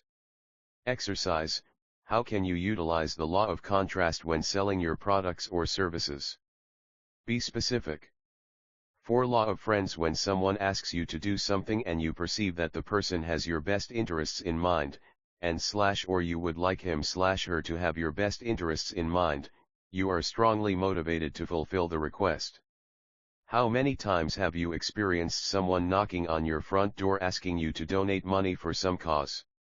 Compare the number of times you donated to the cause when you knew the person who asked you to donate in contrast to how often you donated when you didn't know the person who asked you to donate. If you are like most people, you have donated more often when your neighbor has come to the door asking you to donate. You felt empathy for the person you know who is possibly being put upon by this. 146. Applying the laws of influence. Charitable requesting. The people who solicited from you less regularly received fewer donations because they didn't have that same empathy or trust. We tend to say yes when we know someone or perceive they are our friends. In a similar context, most people would never go to a meeting for multilevel marketing if a friend or acquaintance didn't ask them to look at this business opportunity. The greatest strategy a multilevel marketing corporation can utilize is the listing of friends and family strategy as the first contacts in the multilevel marketer's early days in his new business. These friends and family are the most likely to say yes to actually going to a meeting. As people develop relationships with their clients, they become friends. Friendships grow and become special, and future sales are all but assured with the ongoing relationship. An extremely powerful persuasion tool that few salespeople ever use is that of pointing out the negative aspects of their products and services. One of the most effective ways to influence people is to argue against your own point of view or argue against your own self-interest so that it appears that you are being unbiased in your proposals. One group of researchers had a heroin addict tell people that there should be stricter courts and more severe sentences. The researchers found the heroin addict to be more credible than others presenting similar points of view. This was one of the few instances when people believed someone who was not perceived as physically attractive. When the message conflicts with the expectations of your buyer, you'll be perceived as more serious. This is a powerful point, and when you utilize it with careful skill, you will regularly bring out any minor negative aspects of your products and services. Help people see you as their friend and someone who cares about them, and you will dramatically increase the probability of their compliance. 5. Law of Expectancy 147. Be eager to point out any negative aspects of your proposal. This accomplishes two important things. First, it makes you appear far more trustworthy, and second, it allows your clients to be set at ease as you are doing their job of finding the drawbacks of the proposal. Financial products. Tell your client a story of how you recently helped your family members with their finances in the same manner that you are going to help your client. When they understand that they are going to be treated exactly like family, they perceive you also have their best interests in mind. Real estate. Share with your client why you would not buy a specific house. If it is clear that your client is not interested in the house, and you don't like it, either, explain why this house is not something you would recommend your friends buy and then explain in detail why. This strengthens your bond with your clients. Exercise: how can you utilize the law of friends when selling your products or services? Be specific. 5. Law of Expectancy. When someone you respect and/or believe in expects you to perform a task or produce a certain result, you will tend to fulfill this person's expectation whether positive or negative. There is a famous study from the 1970s by psychologist, Dr. R. 148 applying the laws of influence Rosenthal that reveals that the expectation of one person can radically alter, both positively and negatively, the actual results of how people will perform. Students were divided into what teachers were told were bright and dull groups of students. The students were told nothing. The group that was made up of supposed high IQ students performed at an average of an A level in their schoolwork after 8 months. The group that was made up of supposed low IQ students performed at an average of a D level after 8 months. In reality, there was no difference in the IQs of the students. They were randomly divided into the groups, and the only variable in the study, which was immediately discontinued, was the expectation of the teachers involved. In psychology, the placebo effect is a well-documented and scientifically measurable response on the part of the body to be healthier, or in the case of a nocebo, to be sicker, based on expectancy, suggestion, and belief. In the Korean War, there were thousands of casualties and not enough morphine to relieve the pain of the suffering soldiers. Medics and doctors were forced to give sugar pills and the suggestion that the soldiers would shortly be out of pain. Approximately 25% of all soldiers taking the placebo had their severe pain relieved. This same level of expectancy is necessary as a belief in yourself about your abilities to be successful, and also about your influential ability with your clients to win them to your products and services. Exercise: how can you utilize the law of expectancy when selling your products or services? The behaviors you expect of yourself and others are more likely to be manifested in reality. If you believe that your clients will most certainly buy from you, they probably will. 6. Law of Consistency 149-6. Law of consistency: when an individual announces in writing, or verbally to a lesser degree, that he is taking a position on any issue or point of view, he will strongly tend to defend that belief regardless of its accuracy, even in the face of overwhelming evidence to the contrary. There is much research about consistency that you might initially think isn't about consistency. I want to bring this to your attention now so that you understand consistency as you never have before. I want to show you a very important factor of how the mind operates and how you can construct influential messages with ease. Consider from PLOS, 1993, and Stanford University study cited earlier. In a nationwide opinion poll, 70% of Americans once gave an opinion about a legislative act that didn't exist. Some felt the states should take care of the responsibility, some felt the government should. When asked their opinion on how easy getting a divorce should be in the United States, 40+% more Americans chose the last option of 3 regardless of which option was offered last.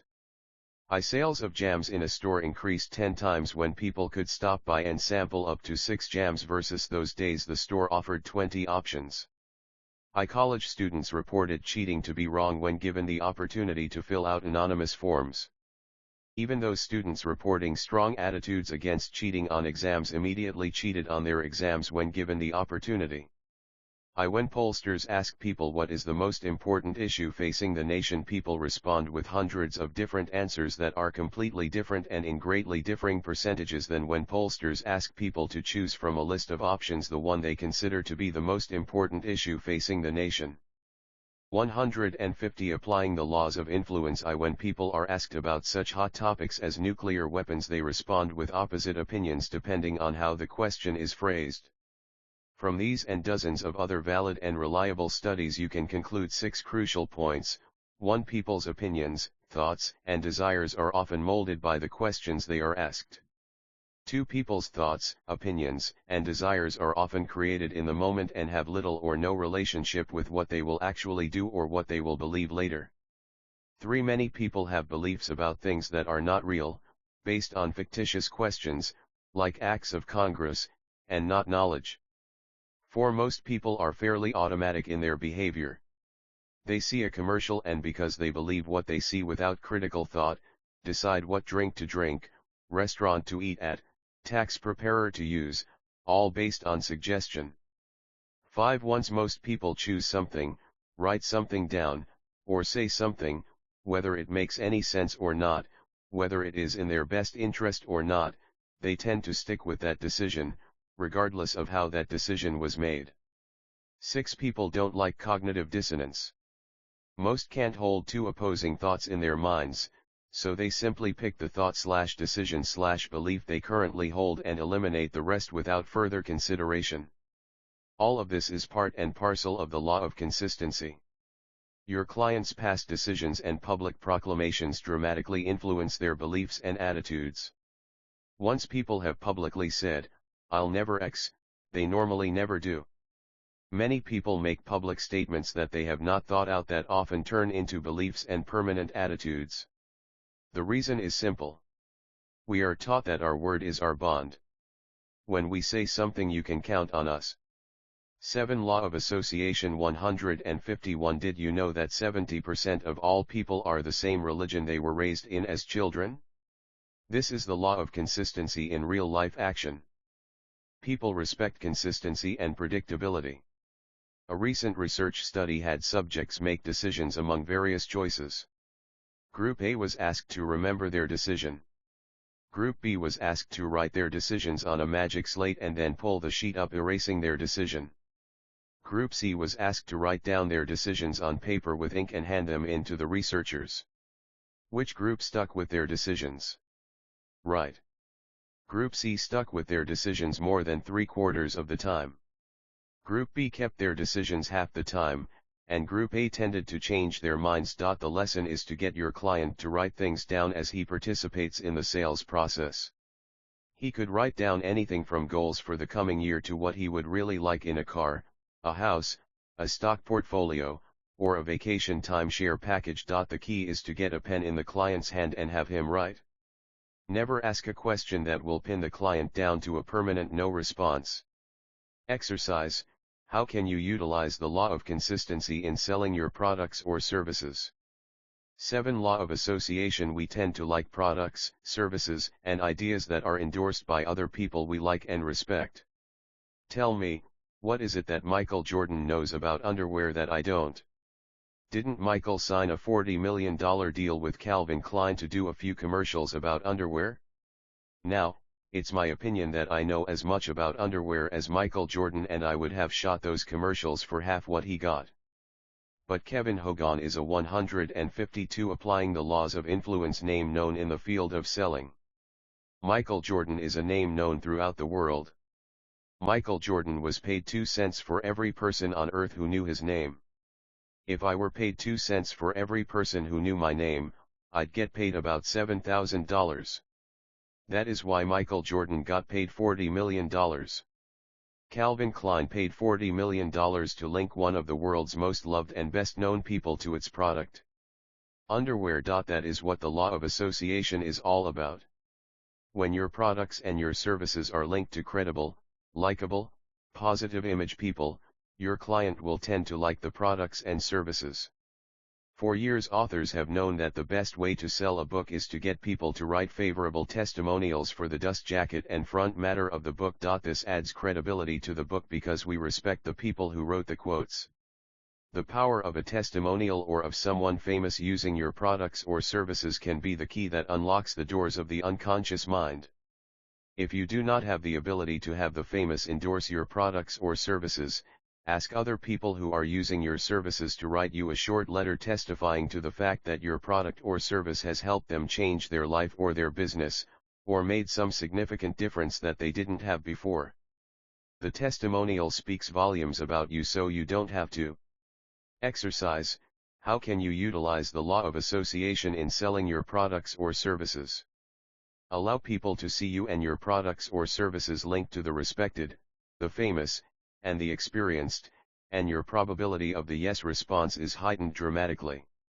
8 Law of Scarcity 153. Law of Scarcity: when a person perceives that something he might want is limited in quantity, he believes the value of what he might want to be greater than if it were available in abundance. What the public finds valuable never ceases to amaze us. Remember the bizarre Christmas season of 1996? This was when advertisers promoted Tickle Me Elmo dolls to children and then, to drive the price up, simply refused to produce the dolls in quantity. The prices of the dolls grew outrageous. Stores sold out of the dolls after creating huge demand and overpricing them. Within weeks, the Minneapolis Star-Tribune printed 6 and 7 columns of classified ads placed by people offering to sell their Tickle Me Elmos for anywhere from $300 all the way up to $695. Imagine this: a mother and child go into the store when the dolls first come out and mom buys her child a doll for $30. Eventually the media promotes these dolls to the point where stores and shopping centers are flooded with people trying to find Tickle Me Elmos and being forced to settle for other products in the store for their children's Christmas presents. The marketing campaign was a bonanza for Tickle Me Elmo, radio station giveaways, and retailers, and it was all induced by intentional marketing scarcity. Which of the following should you use as an indication of scarcity? I act now. I limited supplies. I one day only. All of those are common themes in advertising and marketing. Which works best? Act now is third most effective. One day only is an effective theme but doesn't even compare to limited supplies. If you can show that there are only a few of your products or services available, that is going to increase their perceived value. The limited supply frame almost always goes back to your client's childhood. 1 or 2 pieces of cake were left, and when your client was 4 years old he knew that if someone else got the last piece of cake they're 154. Applying the laws of influence, your client must be made aware that something about you, your service, or your product is scarce. Scarcity can include quantity of product, the time you have to spend with someone, or a number of specific products at a special low price. Would be none for him. It was imperative to attempt to get one of the last pieces of cake. Scarcity was installed at an early age and has been reinforced throughout our adult lives. The strings wound into scarcity are very powerful indeed, and you should begin to devise methods to use the principle of scarcity in your daily sales meetings. Real estate in the state of Minnesota in the year 2004, many homes are selling in literally days. It is completely ethical to tell your clients the average house in Minnesota is selling in 31 days. If you want this house, put an offer on paper, now. Automobile: there are only 3 cars like this on the lot. I suspect they will sell out by Monday. That doesn't mean you can't get this car again, but it does mean you could wait weeks or months to get a factory-delivered car with all of these options. It's up to you. Financial products: you can never predict the future, but what happens if this January is like most Januaries and the market goes up 4% while you are deciding whether this is the time to open your IRA? 9. Law of Conformity 155. Exercise: what is it that your client loses if he doesn't buy from you? That is your scarcity point. 9. Law of Conformity: most people tend to agree to proposals, products, or services that will be perceived as acceptable by the majority of other people or a majority of the individual's peer groups. Everyone wants to be accepted. What will people think, is something that we all ask ourselves at the unconscious level. We all want to be liked, and we all want people to look at what we buy and do with respect and admiration. When your client thinks about how his peers will view his purchase, the sale can be made or broken without going any further. Therefore it is important to assure your client, at the unconscious level, that his buying your product or service is an outstanding idea. Conformity is related to consistency in some ways. Conformity is being consistent with your peer group's acceptance. Consistency is being perceived as predictable and ethical within your peer group and even within yourself. Nonconformists and rebels even tend to conform to their groups that are known to be rebellious against society. Consider that Greenpeace activists are very much nonconformists in the eyes of the public, but among their own group they conform to the nonconformist standard. Jehovah's Witnesses and Latter-day Saints are both Christian sects that are considered apart from Christianity by other denominations.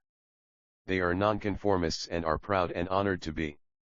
However, within there, allow your client to see his future after purchasing your products and services as one where his peers and family not only approve but are excited about his purchase. 156. Applying the laws of influence. Own groups: They have clear-cut and definite standards that must be conformed to. Your understanding of your client's conforming standards can make or break your sales. Imagine how your wife will respond when she sees that you have gone out and bought her, and really your whole family, a brand new car.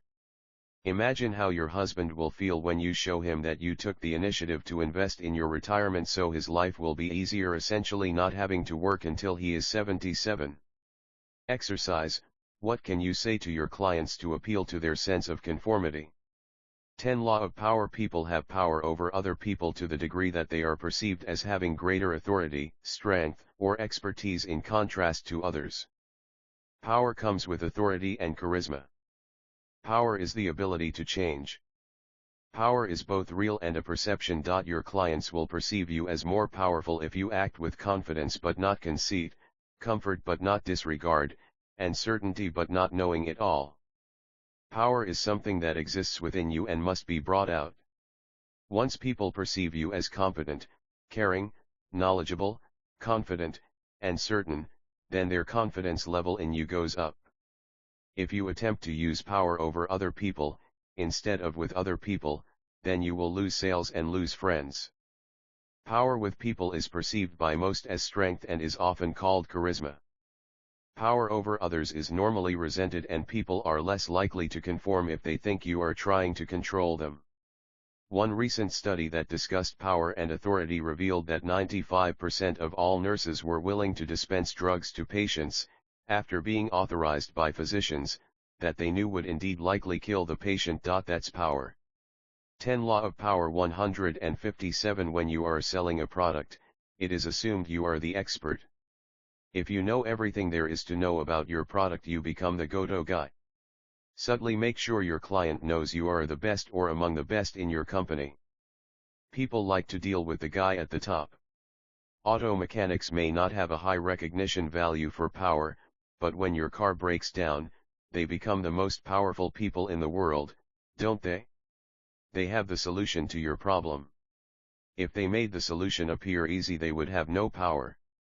The simple fact that most people are ignorant of how to utilize power is why many of them are perceived as beggars or nuisances. Exercise.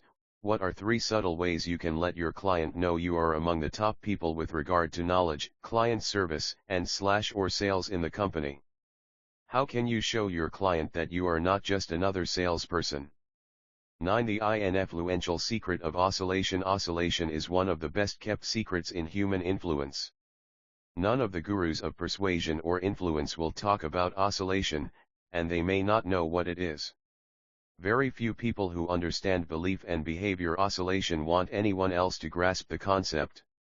Oscillating beliefs and values are key in successfully understanding and persuading others. As you learn about managing oscillation in others, I want you to keep the following in mind. Core concept: yes is not a true decision. It is agreement or affirmation to a proposal at a particular instant in time, and you had best seize the moment. Had you asked for a response 5 minutes earlier or later, you almost certainly would have gotten a different answer, regardless of what the question was. Remember when you were 16 or 26 and you were in that moment. 159 160 The influential secret of oscillation: when you probably were going to be intimate with someone else. Your heart pounded. You knew you could get pregnant, or get her pregnant, or get AIDS or syphilis. You had always thought, you believed that you would never have unprotected or possibly premarital sex.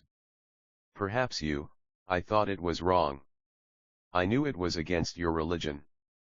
I would never take the risk of acquiring a life-threatening disease. I would never take the risk of pregnancy. I believed you should wait to have sex until you were married. I were waiting for the right person. Remember? Your beliefs were strong. Firm. Written in stone. You could have preached a sermon about whichever of these beliefs you held close and lived by. If this specific example is foreign to you, simply think of the other firm beliefs you had that you violated within a matter of seconds or minutes of first considering doing so. And then you were in the moment. And you had this experience that was something you knew you wouldn't do, but you did. Upon reflection, you were surprised at your behavior. Perhaps you were shocked. You now had to try to justify your actions in some way or determine that what you originally believed was wrong. An internal mess. Remember. Let's examine what happened on that day. 1. You held a powerful, intense, unwavering belief for a long time. 2. You knew that you would never behave in a different fashion than what you believed. 3. With only minutes of consideration, you violated a belief you had had for years and perhaps for your entire life. 4. Afterward you wondered if you really knew who you were, or worse, you experienced tons of guilt because you so easily and instantly wavered on something that was a belief that defined who you were. The influential secret of oscillation 161. You had never oscillated or vacillated about this remarkable subject in the past. You were always absolutely certain about what you believed and how you felt. You knew you could never behave in any other way than what you valued and believed. It was as impossible as a man reaching the moon in the 1960s. And then you did it? How is that possible? I use this extreme example to begin our discussion of oscillation because in this example there is essentially no oscillation until the minutes before the moment. Then all of a sudden the wavering begins, and it is often experienced as scary because conflicting beliefs now begin to enter the mind. Back and forth, pro and con. Strong feelings/emotions overcome what we might call rational thought, and a lifetime of certainty is transformed after minutes of oscillation to a completely different behavior. In this case, first there is no oscillation, then there is a burst of oscillation and indecision, often accompanied by confusion, and then a specific behavior occurs. After the behavior, something must happen to make the individual whole or congruent again. The person must reconcile the behavior with the previous beliefs by either establishing new beliefs, condemning themselves, or returning to their old beliefs with a renewed vigor, realizing they have not been themselves.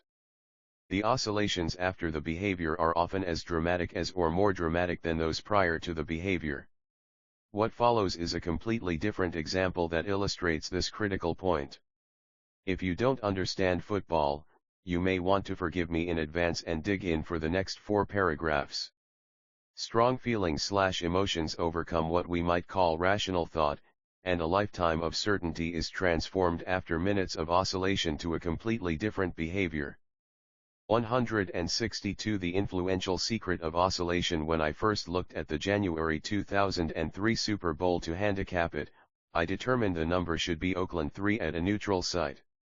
San Diego isn't really quite neutral, as the proximity to the Bay Area versus Florida certainly favors Oakland. I thought the number should be bumped a point or two, perhaps to as much as 5. In Vegas the number opened at 5 and got bet by the pros, smart money bettors, down to 4 where it stayed until Sunday. I have a model I use to handicap football games. One of the key elements that had led me to pick New England a year before was the likely number of turnovers in the game. The other most important factors are yards per pass for/against. In 2003, I concluded Tampa Bay should be the recipient of about 1 more interception than Oakland. That means if the two teams played millions of times, Tampa would win about 55 to 60% of the time. So, my money goes on Tampa Bay. There are other factors that are analyzed in this tough-to-call game, but that isn't the point of this article. As soon as I laid a significant number of dollars on Tampa Bay, my mind started to find additional data to support the decision to bet Tampa Bay. Now as I thought about it, 9 out of 10 of my thoughts supported my decision to bet Tampa. This large volume of unconscious justification about a decision that is almost a flip of a coin in true probability is uncalled for based on real-world evidence. My emotions started to selectively filter out reasons to bet on Oakland and support my expensive choice of betting on Tampa Bay. It took me 6 hours to finally bet the amount of money I did. I vacillated between taking the offensive Oakland scoring machine versus the solid as a rock, Tampa, defense. Back and forth. Then when my gut said Tampa more often than not, I ran the numbers and they also pointed to Tampa Bay. Then as time went on in the week, I became more certain, which of course was only an illusion because it wasn't based on real-world evidence, only on feelings and justifications. In this case Tampa was kind enough to actually win and allow me another problem. which is believing I am better/smarter than I really am. But, that's okay, I got paid. Here's what happens: there is typically an arbitrary decision point that is the influential secret of oscillation 163 set in almost every negotiation/communication/decision. I have to know today. If we don't have a deal by the 31st, I let someone else have it. If you buy today you get 10% off. A decision needs to be or probably will be made.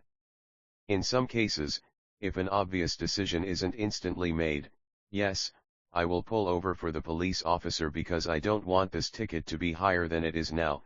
Things could get worse.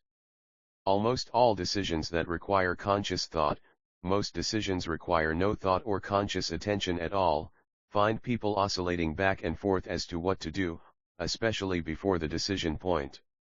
Realize that people would make a very different decision at 5 p.m. than at 5:05 p.m. on something that goes back and forth a lot in the mind.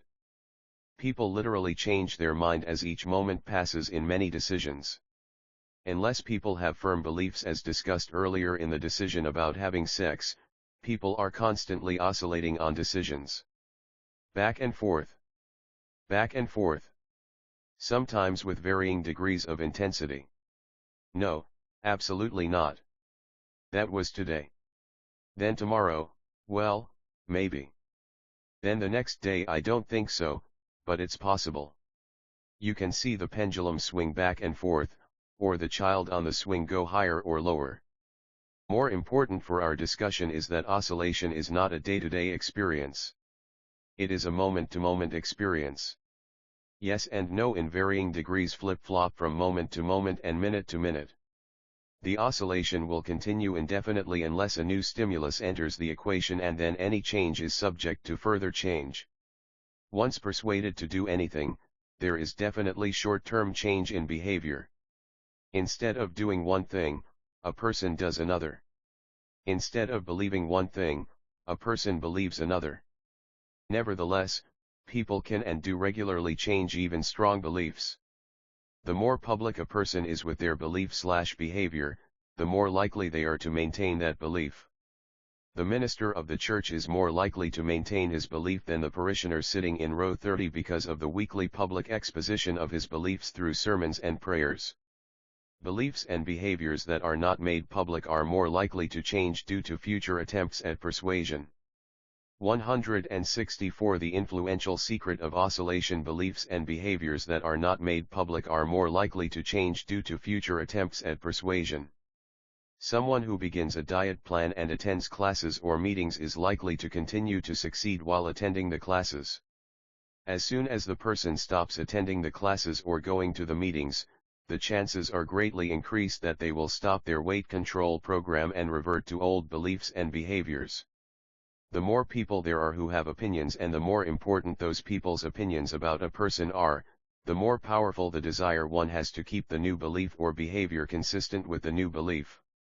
Key question: is there anything we can predict will happen after a person has been persuaded? Yes. Once someone has been persuaded, there is a very good chance they will go through oscillations of regret, sometimes so great that they will actually immediately change their mind again and cancel a purchase or not take a job they thought they should, for example. You can virtually eliminate this specific reaction through the utilization of principles that allow someone to anticipate their regret prior to the decision point, so that when they experience the change of belief/behavior they will be expecting it and will react in a less intense fashion. Did the firefighters need to be persuaded on September 11th? Did they experience oscillation? You hire an accountant to do your books and reduce your taxes. Your personal trainer's job is to get rid of your gut. The chef? To cook. A police officer? To protect public safety. But what happens when an airplane flies into a building?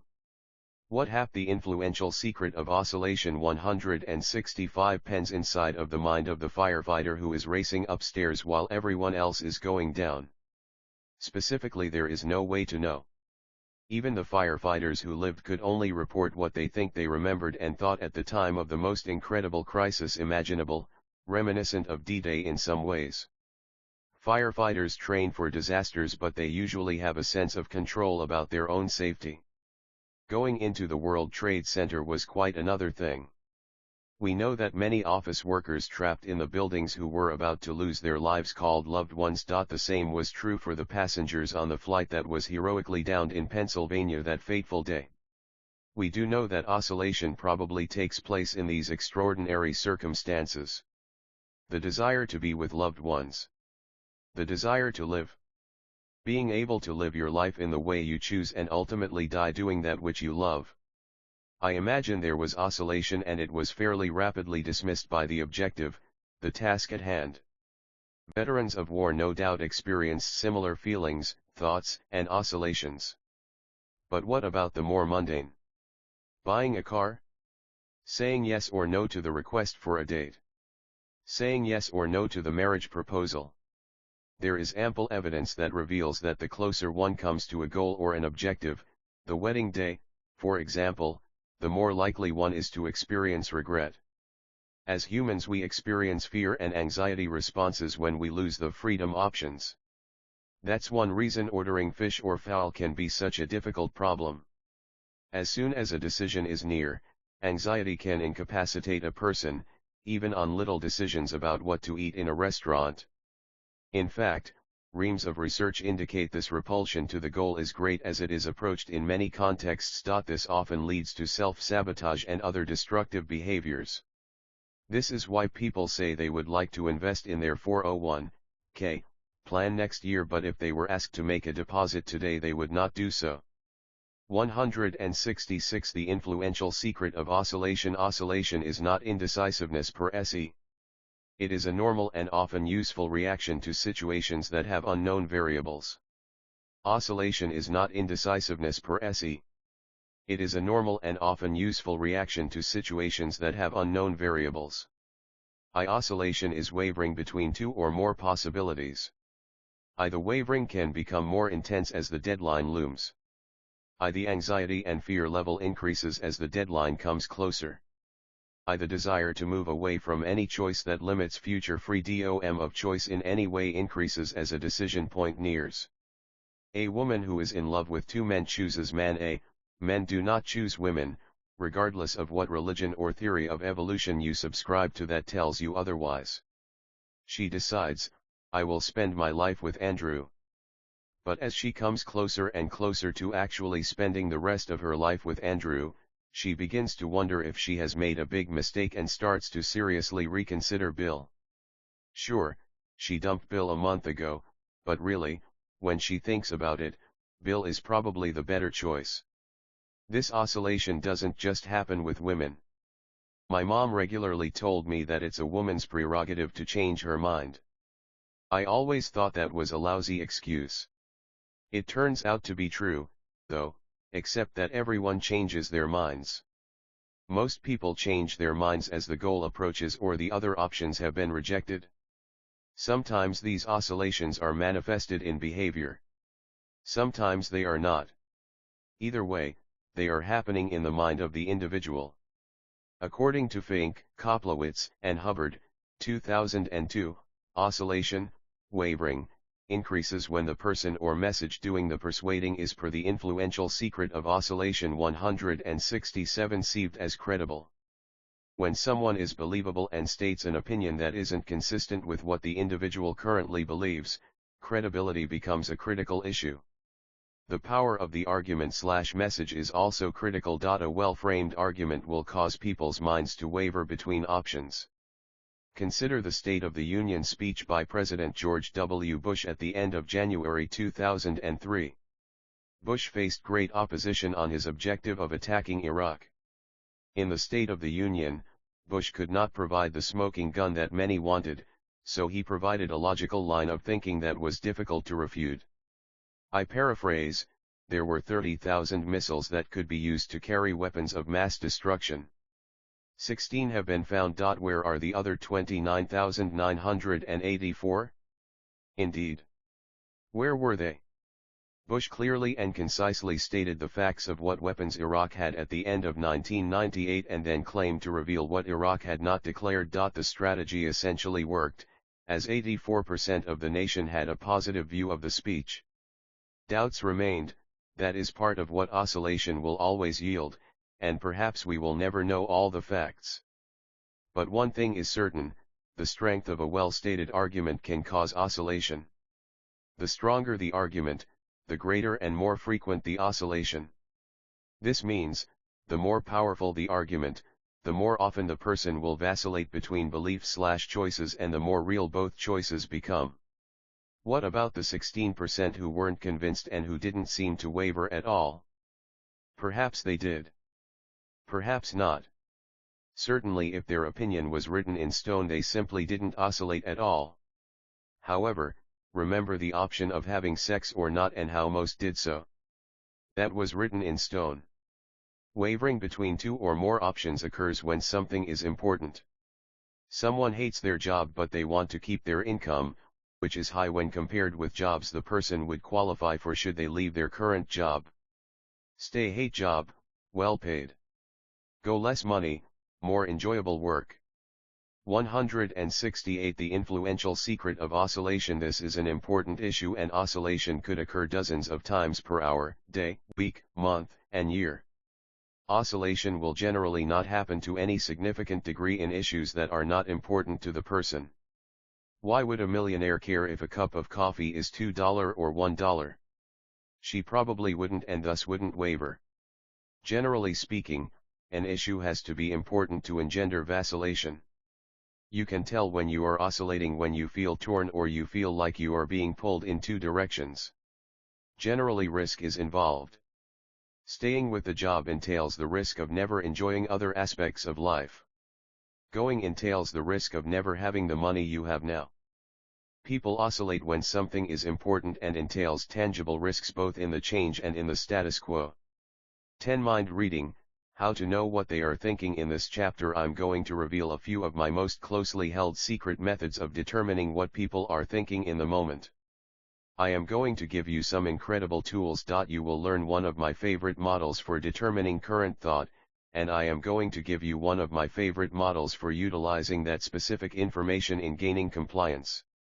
Maybe it's just me, but I like to know what other people are thinking. I don't want to guess. I want to know. When you can know, you can determine how best to help that person get what they want in business and in life. Instead of being involved in a long drawn-out process, you can get rapid outcomes that are favorable to everyone involved. Ultimately that's what we all want. Most people experience massive idiopathic fear when it comes to communication in almost any context. In other words, they feel uncomfortable putting their feelings. 169-170 Mind reading, how to know what they are thinking and thoughts on the table for fear that they will be hurt in some way. When people cloak thoughts and feelings it makes communication incredibly difficult. Honesty becomes compromised and everyone gets poor outcomes. You see this in every aspect of life. When people don't tell you what they are thinking/feeling, you simply need to discover, calculate, or determine those thoughts in other ways. You can utilize body language, psychographics, evolutionary psychology, psychobiology, cultural beliefs, religious beliefs, peer pressures, psychological profiles, and expectancies along with prior behavior to determine almost anyone's current thoughts with some significant degree of accuracy. On larger scales you can read groups, cultures, specific demographics, and nations using essentially the same tools. The more you know about someone or some group, the easier it is to gain compliance. It's that simple. It's true in relationships, it's true in family and friendships, it's true in the selling context, it's true for all aspects of business, it's true for the therapist, and it's true for nations dealing with other nations. Intelligence in the military sense is what separates the wheat from the chaff in every aspect of life. The ethical use of influence is never more necessary than when you have good intelligence about your client and customer. Knowledge is potential power, and that power can just as easily be used for good as it can be for bad. The line is not always instantly clear, and sometimes the line changes. Without having excellent intelligence about your clients and consumers you have little chance of being persuasive beyond random luck. With good intelligence, you can achieve incredible results in gaining calm. The more you know about someone or some group, the easier it is to gain compliance. Mind reading, how to know what they are thinking. 171 Pliance. And if you think it's important in business, can you imagine how important it is in personal relationships? But before we get into utilizing intelligence, I want you to look at some ethical issues that arise in acquiring and utilizing intelligence. Influence hinges on good intelligence, and more than that, the ethical use of persuasion techniques can be compromised if you aren't careful. Win-win or no deal is more than a slogan, it is a necessary reality to build long-term relationships that are mutually beneficial for two people or parties. The United States led the invasion of Iraq using intelligence that supposedly revealed Iraq had biological and chemical weapons that it had not destroyed. Will those weapons ever be found? I have no idea. Certainly they were there in the prior couple of years. The bigger question, though, is does it matter? It's tough to find anyone in the free world who wasn't appalled when thousands of people were found to be buried alive by Saddam Hussein's regime. Never had the connection between Hitler and Saddam been so clear. Such a person and such a regime doesn't deserve to be in power on the planet, and it's arguable whether they deserve the privilege of life itself.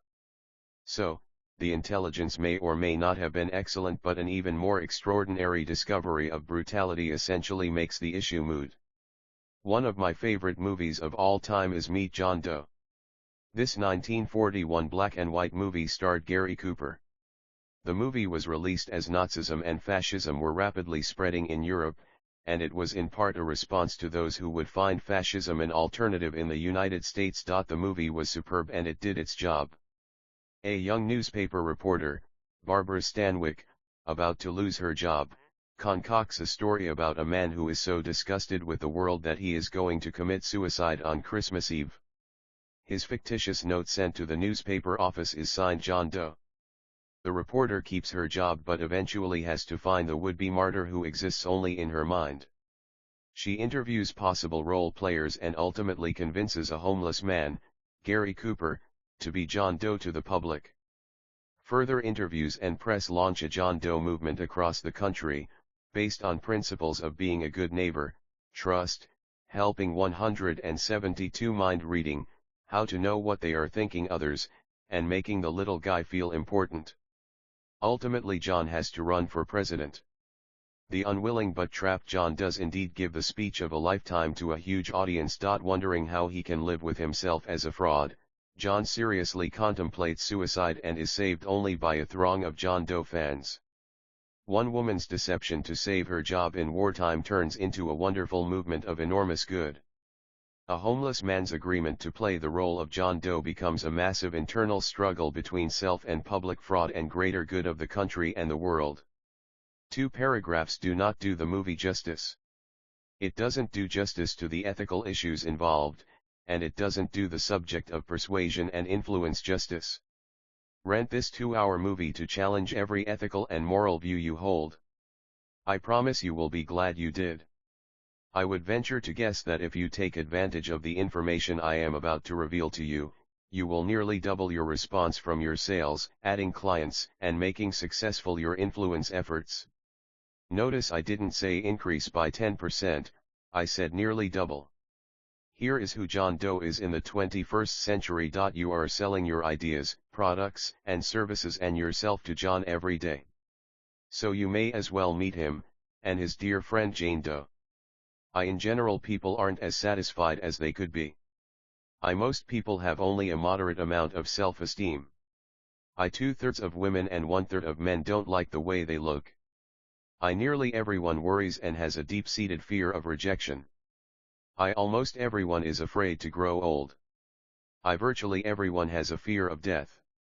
Almost everyone works to avoid pain, and once in pain will do what it takes to get out of pain. People don't have time to be smart shoppers, and they don't comparison shop that much. When people get their minds set on something, they want it now. As a rule, people will not delay gratification. Mind reading, how to know what they are thinking. 173 Most people still perceive credit cards as not being equal to real money. People want to make decisions that will make them look good to others. That's just a thumbnail sketch of a few of John's and Jane's traits. They are universal because we have all evolved from the same gene pool and in some transactions tend to respond similarly in social exchanges. In other words, people are somewhat predictable. Realizing this, how do we sell to John Doe and how do we market to him? How do we make use of the information used by the largest advertising firms in the world on our shoestring budgets? How do we talk to John and Jane so they listen and comply quickly? How do we know what they are thinking and feeling?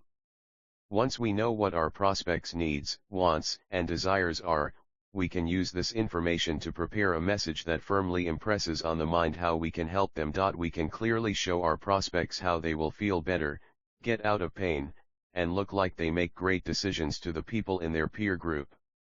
Here is a good model for you to latch onto and make your own. 1. Paint a clear picture for your reader and bring it up really close.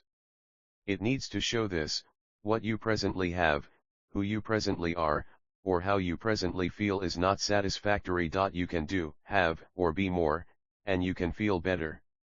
2. Product/idea/service X helps many people just like you get that result.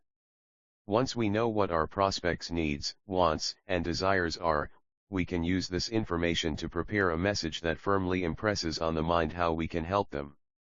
174 Mind reading, how to know what they are thinking. 3. Try it once. You have nothing to lose and everything to gain. 4. Other people will respect you and like you more for using this product/idea/service. 5. Imagine your future as you deserve it to be. You can reach your dreams and achieve your goals if you use this product/idea/service. 6. This product/idea/service is guaranteed, so you can feel secure in making a decision now. 7. To take advantage of this product/idea/service, call/right now because only Y number of people will be allowed to participate. Here's all you have to do. Now, obviously not all market messages use this model or all components of it.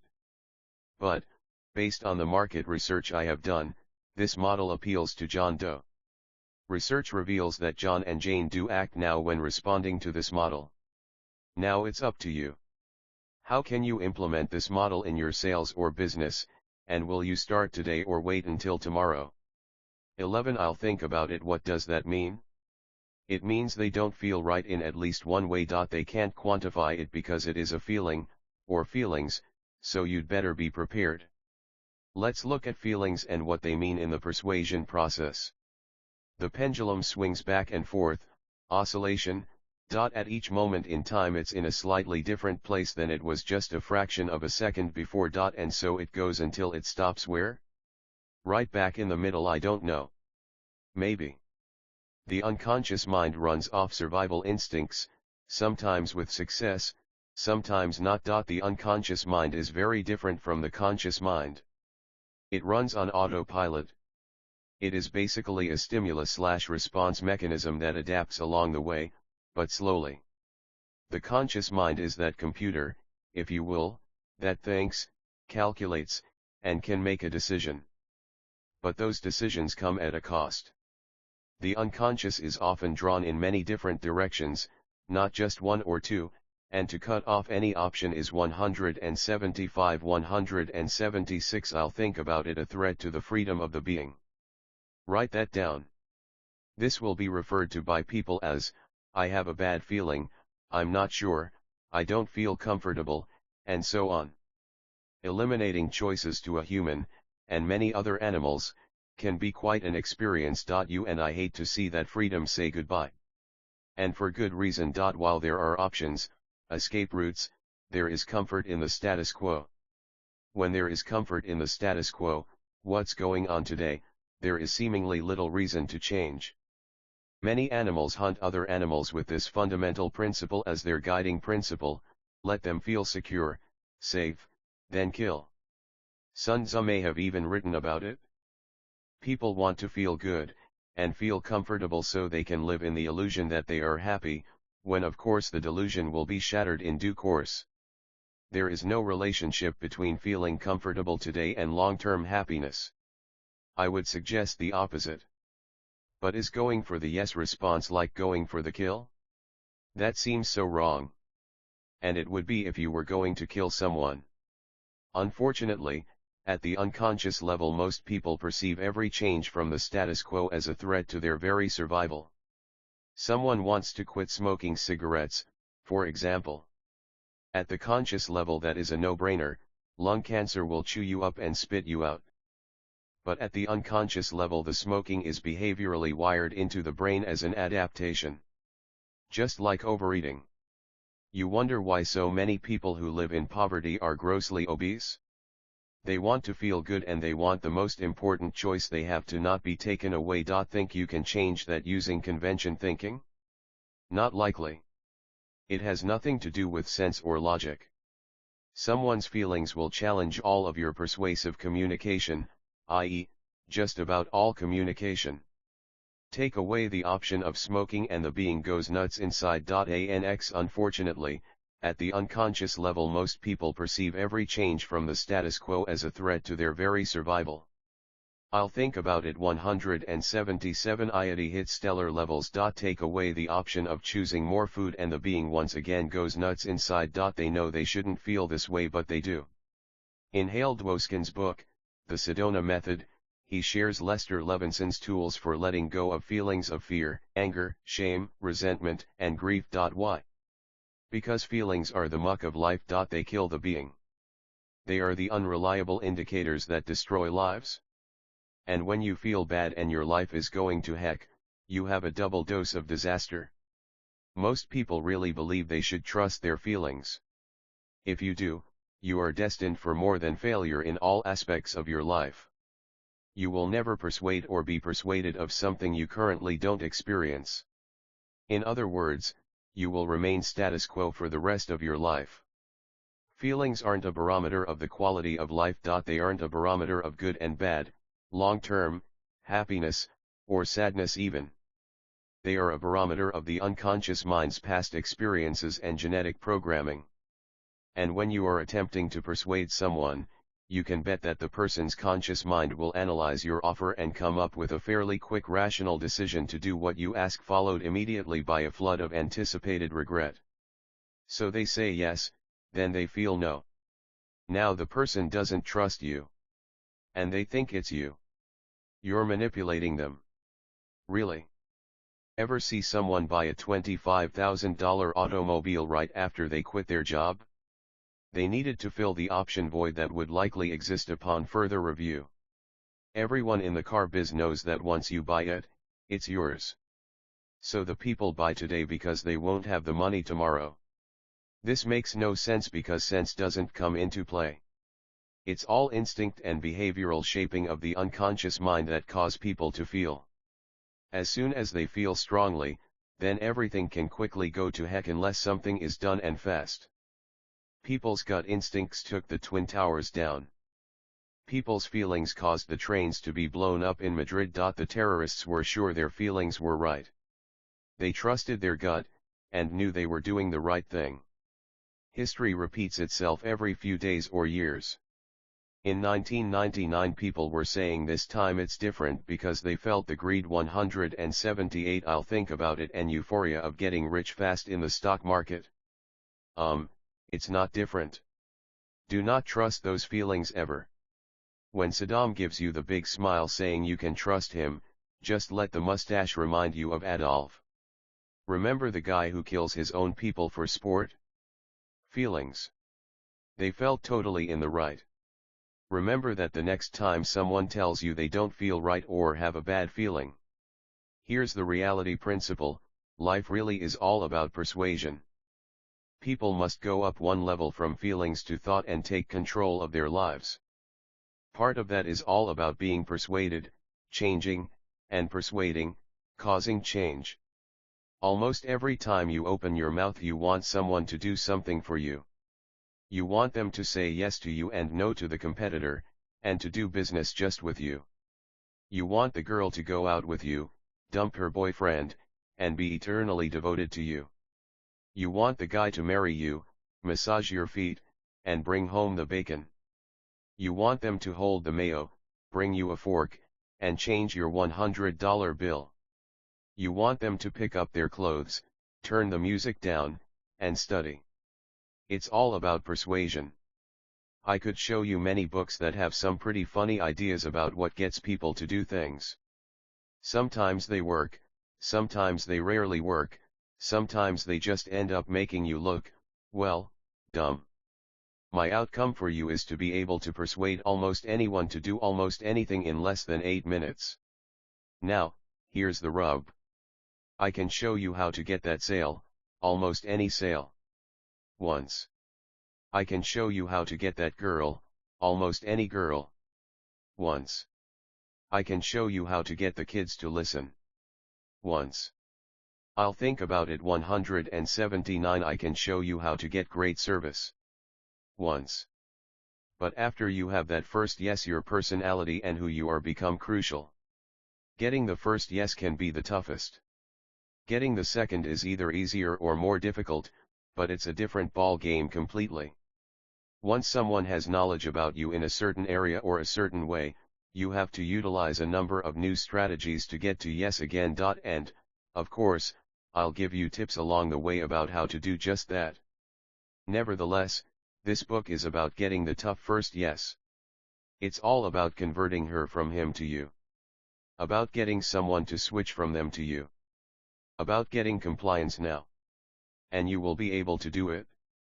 Amazed. I was, too. You have to deal with the feelings.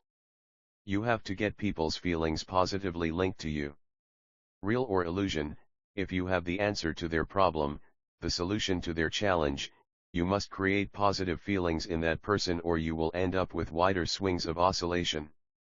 You have to assume that people will feel regret or anticipate the feeling of regret, and you need to prepare them for that outcome. You absolutely must realize that at any moment people are on the pendulum between the conscious mind response, which is probably correct, and their feelings, which are probably all over the map trying to make sense of your proposal or offer. You must get commitment and reinforce the person's decision as a good one.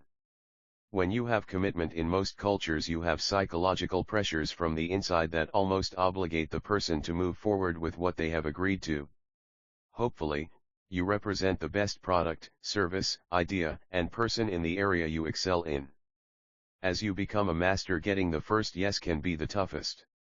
180. I'll think about it. Of influence, you truly gain a valuable power that can bring on compliance rapidly in almost all situations. No. It's the only thing that is more annoying to hear than I'll think about it. In both cases there is no intention for further decision making or even thought on the subject at hand. Therefore the time to act on your part is probably now. Or maybe it was time to act 5 minutes earlier by precluding no in the first place. Most of the time they, your client, customer, the girl, simply say no. They don't mean anything by no. It isn't even typically an answer that really means no, or even probably not. No simply means, my unconscious mind doesn't think it responds, and the response that keeps me in the status quo, which is what I am familiar with, says no. It is a reaction. When the doctor tests your knee reflexes, you do not think, okay, now, logically I can be reflexive and will swing my knee forward 3 inches in a third of a second after it is gently struck. Your knee simply moves. It reacts. It says no. Now, this doesn't mean that all no responses are up for grabs. That simply isn't the case. Many times your clients have thoughtfully determined that your service isn't right for them. In these cases no means no, but the person could be either right or wrong. You retain the option of turning no into yes. They might be wrong in this case, and we can present information again in such a way that yes might indeed be the correct response.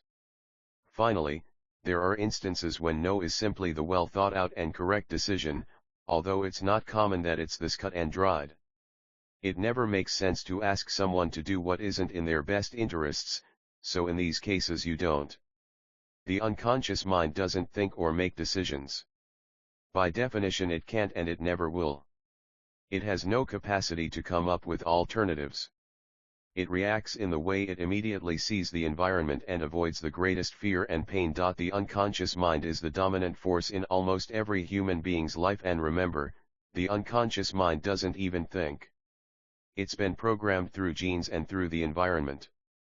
I'll think about it 181. In situations where you have made hundreds of decisions, driving a car, the unconscious mind almost always makes good movements and reacts well to keep you and everyone around you safe. In these cases, a person's intuition tends to be good. Intuition simply means your immediate reactions and how you feel about them, not what you think about them. In situations where you have much less experience making essentially all correct decisions, like driving a car, your reactions and feelings about your reactions are completely suspect, and so are theirs. Think of this: if every time someone got up in front of a group they were applauded, they would feel comfortable in that situation and in all likelihood seek it out in the future. Or, if every time they were alone they felt devastated, they would likely seek out the company of others at all costs. The unconscious mind simply adapts to whatever it is given and attempts to avoid fear and pain of things that it has been conditioned to avoid. As for the unknown, it's rarely a better option than the status quo, unless that status quo is enormously painful. And the status quo is painful at the conscious level. Look in the mirror. If you see that extra layer of fat, the conscious mind is very much in pain. But the unconscious is not. The act of eating feeds the being, and until it experiences pain and fear because of the eating, there is no need for the unconscious to adjust to anything. The unconscious mind doesn't see the fat as painful or something to fear. There is no experience in that regard. Therefore the mind is set on status quo in this situation. To overcome the unconscious in the status quo takes an enormous amount of conscious determination and internal pressure from commitments to others. To overcome the unconscious in the status quo takes an enormous amount of conscious determination and internal pressure from commitments to others. 182. I'll think about it. There are also times when no is a conscious decision that overrides the unconscious desire of yes. Everyone has experienced wanting to have just one more piece of pie but saying no because you know you are going to be bloated and uncomfortable later. Here the conscious mind takes over the autopilot. You've had the situation where someone wanted to have sex with you, and although the body was willing, the conscious mind said no. You knew it was too risky or perhaps against your values. The conscious mind can say no based on rational thought in spite of the unconscious drives and desires to opt for yes. In these cases there is also a time and a place to turn the no into yes, and there are times when it is best to leave no at no. The best way to get past no is to not hear it in the first place. You'll use attractiveness raising and resistance reduction techniques, alpha and omega strategies, but even more fundamental is remembering your first objective. In order to accomplish this, you must win over the conscious and unconscious minds in a fairly quick fashion, usually not as easy as you would like to believe. That means that your proposal must make sense, and it must be in line with one of the fundamental desires or drivers of their behavior. This is not the same as emotions, but emotional content is obviously going to accelerate a yes response once the proposal is tracked into a fundamental driver. Reminder: there are 16 core drivers that you can read about in my book Covered Hypnosis, an advanced course in unconscious influence. They include the drives and desires of sex, food, connection, acquisition, learning, competition, altruism, and others. If your proposal isn't tracked in one of the 16 drivers that is driving their lives, for example, the desires to eat and to bond could be driving forces in one life while the desires to have sex and to acquire could be drivers in another person, you're simply going to hear "I'll think about it" or "no." Obviously this doesn't mean, "Okay, if you go out with me, I'll give you lots of food and be a great person to bond with," or "Now, if you buy a house from me you'll get lots of sex and acquire lots of money." In fact, people are often embarrassed by their core drivers. You don't see people "I'll think about it" 183 walking around saying, "And I'm proud that altruism and connection drive my behavior." Those desires that drive our behavior are pretty obvious to ourselves. For example, I have thousands of books in my library, so do you think that the desires to learn and to acquire might be among my top 4 or 5 drivers? As is detailed in Covered Hypnosis, an advanced course in unconscious influence, there is an elegance to tracking your proposal into their core drivers. Key, you lay down a logical proposal that wires right into a key driver and you get yes. You don't have to hear no or I'll think about it because you are triggering the deep drive to move in the direction of your proposal. You don't even always have to ask someone to do something in these cases, you simply tell them.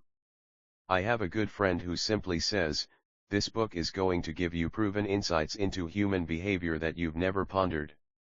Get it now, Kevin. And I do. I trust the source, crucial piece, and it feeds into a driving force in my life that is rarely overridden by anything else. If tranquility were one of my core drivers, then the same person would say, this book is going to save you so much research time and reduce your stress levels like you wouldn't believe. Get it? Granted, it takes a while to be able to identify a person's driving desires. And it takes practice and feedback on your efforts of weaving messages into drivers to begin to understand just how powerful this is. Once you are able to do this, you have the world at your fingertips. You can have as much or as little success as possible. Indeed, this is what power and empowerment are all about. Think about it. If you just knew what your most powerful core drivers are and you knew how to weave messages to yourself, what would that mean? Then, consider just what happens when you can do the same with others. Then 184 I'll think about it. Think how big your world gets and just how wide the sphere of your influence becomes. Influence, it's not how you ask, but when. Imagine, July meeting for 2004 benefits plan. Okay, everyone, a show of hands. How many of you are going to want to be part of our new benefits program? Corporate is matching up to 50% of your contributions to your 401k. That means if you put $15,000 in your 401k, the company will put in $7,500. Sure thing, I'll make a contribution to my 401k plan. From a simply rational perspective, this is a no-brainer. Every person should say yes, contribute the maximum that the company allows, and chalk up a tidy 50% return on investment. Read that as I'm smart enough to take all the free money I can get. Of course they will. Now imagine it's 6 months in the future. In fact, research shows that when you ask people if they intend to do just about anything in a few months or next year, they will affirm that they are going to participate, and then they don't. They get to December when it's time to fill out the paperwork, which amounts to a signature that affirms that the employee wants free money, and they just can't pull the trigger and watch all that money taken from their paycheck. They opt out or ask for only a little free money from their company. But remember, people don't think rationally. They will refuse to take free money, which is why they are working in the first place. Or worse, they realize the value of getting free money and refuse to take all of it. Why? What is wrong with this picture? Let's look at another example, this one of how the mind works as far as time is concerned. A friend asks you to do something next week that you only margin influence, it's not how you ask, but when. 185 I want to do. It would be okay, but it would be just as okay not to do it. You say yes. As the time approaches, you feel more and more like you would rather get something done around the house or go shopping. It now seems like work to do what you previously said yes to. My kids are sick and I've got to stay home and take care of them. And you stay home or go shopping. Or you have this experience, you're at a Tupperware party and you know the moment is coming. Now, if you want to receive a bunch of free gifts like this container that you can stand on and still not break, she demonstrates, you can host a party at your house. But I'm really booked for the next couple of months, so it would have to be in March. Jane, do you want to do one? Sure. March 7. Sure, that's fine. Great, honey. How about you, Jessica?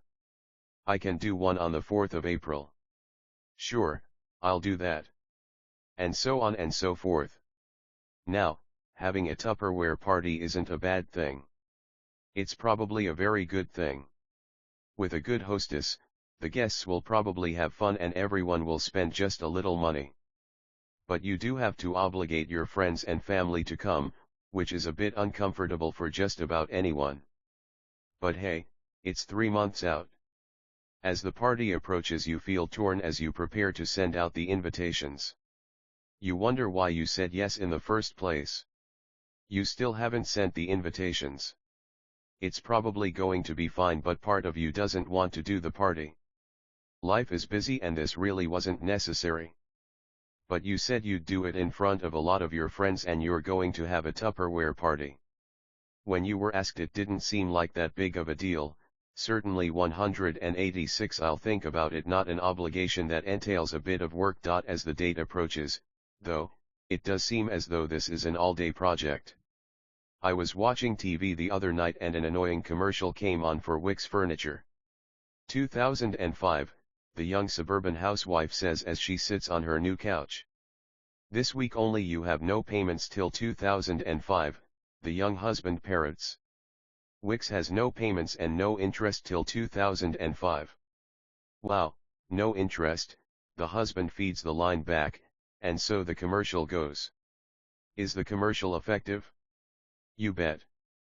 The furniture store isn't selling a recliner or sofa, it is selling free furniture for 2004 at least. The year 2005 is 13 months away, and that means that you can have new furniture for free. You look around your house and you think, you know, we do need new furniture. And you probably do. This is not only an effective promotion, it's also ethical. When an event is a long way off, it's easy to say yes. In fact, the further an event is in the future, the easier it is to say yes. In each of the preceding examples, you discover how easy it is to say yes today. In the case of the retirement account, the funny thing is that people consistently have regret as they approach the new year that they have agreed to participate in something that is completely in their best interest without exception. Unfortunately, people perceive the 401k as an expense when of course it is a crucial asset. But it does represent money that the person doesn't get to use today. And that feeling of loss of freedom plays a role in the person's feeling that they now are not as certain about when an event is a long way off. It's easy to say yes. The most common reason they say no, and how to overcome it. 187. The program. Remember that when feelings come into play, rational thinking often departs. In the case of the Tupperware party, you say yes today partially because you feel obligated to do so because you are asked in front of a group. It's not unethical, but there is a feeling of pressure involved. Who wants to look bad in front of the group? In this real-life scenario, a person's future isn't on the line. It's a Tupperware party and it is helping someone you know earn a living. It's a good thing to do. Nevertheless, as the day approaches, the desire to participate dramatically declines because it takes away your freedom of choice for the party day, in part because you are obligating your friends and family to do something that will be fun but uncomfortable for some. The furniture store, of course, is the easiest to say yes to today because getting new furniture and spending no money, for at least 1 year, is more than tempting. It's downright delicious. You must do this. The company puts off the payment so far into the future that most people can't even get there in their minds. Now, you think this is pretty amazing stuff? Obviously, it's easy to get people to say yes to something that is going to happen far in the future.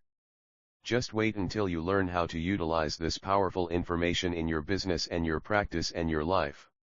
And speaking of time, what happens when you ask for an answer at different points in a conversation, early on, in the middle, at the end?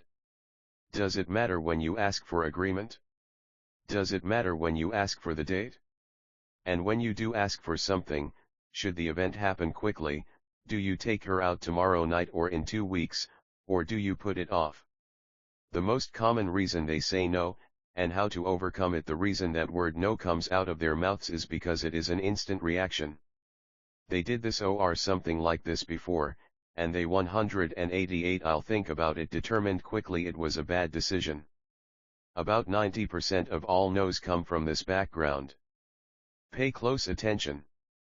All of a sudden the water turns cold. You turn around in the shower and quickly turn the temp up. But it doesn't go up. Someone else is using the hot water in the house, you turn it off instantly. That relaxing 20-minute shower has been destroyed. 6 months later you still remember it as someone being incredibly rude and that it was a bad shower. You absolutely don't remember the 20 minutes of relaxation. The next day you take a 5-minute shower. It feels good, warm, relaxing. But you remember that someone will probably start using the hot water, so you get out fairly quickly. It was a nice shower, relaxing, if short. And later that week, you remember that it was a good shower. All relationships have ups and downs. Most of the time they are in the middle and you really aren't in a relationship but working at work, cleaning the house, whatever. Then you go through a period where you argue, fight, bicker. Ugh. It's horrible. Time for a new relationship. You break the news. Arguments elevate. You knew it. And for the rest of your life you tell people that you can't believe you stuck with it for 25 years. A waste of your life. In order to understand how to influence, you need to understand how people make decisions, how they remember the past, and how they see the future. This is what has been missing for hundreds of salespeople and making persuasion a numbers game instead of essentially selling everyone. As you've seen from the examples, people, 1. Remember peak experiences, especially the really bad experiences. 2. Remember how things end. 3. Do not see the future clearly. They do not know how they will feel when certain events transpire, even if they want them to. All of this is crucial in communication, persuasion, and obviously your business and relationships. In fact, this might be some of the most important information you, the most common reason they say no, and how to overcome it 189 have ever learned. Read on. Have you ever been in a conversation with someone and then that person says, "Why did you say underscore underscore underscore underscore? I didn't say that." Yes, you did. I heard you. I did not. That night in separate conversations, or journal entries, both of you make the other person out to be an idiot or thoughtless or something else that isn't positive. Clearly one of you is incorrect, but both of you are equally certain that your memory is correct. The fact is that trying to resolve this is impossible. This is the problem of memory. The brain makes stuff up out of thin air to fill in blank spots. Everyone experiences these moments when they said or heard, or saw, something that actually wasn't articulated or heard, or seen. You can't convince a brain otherwise, because it was there. Now, if you can't rely on your memory to know what really happened 30 seconds ago, how can you rely on it for accurately representing what happened in the past? Answer: you can't, but only you know this. The other person doesn't. Therefore you have to either move past this point or give them a short course in neuroscience. If you choose the latter, you can start with this. In one recent research study, people were having a necessary colonoscopy. At regular intervals during the process they were asked to share their level of discomfort. At the end of the process, for one group the scope was allowed to simply not move for a minute right before it was removed. The other group had the scopes removed a minute earlier, when the colonoscopy was actually finished, and with no additional minute of rest. Results: the group who had the scope in longer but finished easier remembered the colonoscopy very differently from those who had the shorter time colonoscopy. The patients who had the extra minute of "no, the brain makes stuff up out of thin air to fill in blank spots." 190. I'll think about it. Scope movement while still inserted, remembered the colonoscopy as not that bad. The group who had no extra moment of rest remembered it as much worse. Key point: when matched with how people actually reported they felt at each interval in the process, not later that night in a journal entry, their later recollections reflected the end of the process and not the entire experience. People remember how an experience ends and generalize the ending back to the rest of the experience. Strategy: at each step, know that the people you are talking with do not operate with video cameras in their mind. They operate on their memories, regardless of whether the memories are accurate. Therefore you need to clearly show how not acting, even though they recall the action as being painful in the past, will have dire consequences. Then you must show how both decisions could play out, along with the probabilities of both. For people who lost money in the stock market, you can understand their interest in staying in safe money market securities. Unfortunately, the reality is that they are probably not going to make much money if they do that. You simply can't tell them to ignore the past. You must point out that it could happen again, though it's more likely that more typical returns and results are in the offing. The research in persuasion is clear. You must point out both possible futures for you to be successful. Otherwise, the person will be destined to go with what they feel, instead of what makes sense. The phobia of losing is tough to get past without at least acknowledging and examining those possible outcomes. Then finish with a very clear picture of a very likely future. If you paint a too rosy future, you will both lose. They will feel manipulated. If you paint a likely future realistically, there is an excellent chance that people will respond appropriately. Influential power of choice reduction 191. If you paint a likely future realistically, there is an excellent chance that people will respond appropriately. Ultimately, the stock market crashed, the Titanic sank, and the Twin Towers went down. But those are not reasons to avoid the stock market, boating, or tall buildings. In fact, having failed in the first 2 quarters of the game is all the more reason to try harder in the second half. That is the message that needs to be made clear to your client, and they will get it if you use that metaphor. Never let a bad result in the past phobically turn your client into a non-client. Influential power of choice reduction. It would seem to be such a good thing. Lots of candidates. Maybe you remember the 2004 Democratic presidential primary season, the outspoken wild man Howard Dean, the super-liberal Al Sharpton, the ex-general and TV analyst for war movements in the recent Gulf War Wesley Clark, Senator John Edwards, and Vietnam vet and now Senator John Kerry. Lots of choices. Surely one should emerge by the end of the primaries and make an obvious alternative to the conservative incumbent, President George W. Bush. But influence doesn't work the way most people think, and choice is a counterintuitive problem from the get-go. The more choices you have, the less appealing each of the choices appears. In fact, it is hard to find any exceptions to this in sales literature, academic research, and even politics. If you were a presidential re-election big shot, you might be thinking, man, they are all slamming us this week. This is terrible. We are going to suffer in the polls. We have to fight back. That would be an error. The correct response is to say and do absolutely nothing. 192. I'll think about it now. That sure seems counterintuitive. But here is the situation at the unconscious level. The more choices with which you are presented, the less you like all of them. In fact, when someone is presented with one choice, she is more likely to accept that one choice as opposed to declining. When someone is presented with 2 choices, the likelihood of the person simply not choosing either of them dramatically increases. When presented with 3 or more choices, the likelihood of selecting any choice is very small indeed. When medical doctors were presented with a new drug to treat osteoarthritis, 75% of them were likely to prescribe the new medication versus 25% referring patients to a specialist. When a second medication was placed among the options, 50% of the doctors referred patients to a specialist. They simply chose to not choose. Choices cause anxiety, uncertainty, and, believe it or not, depression. And that really seems counterintuitive, doesn't it?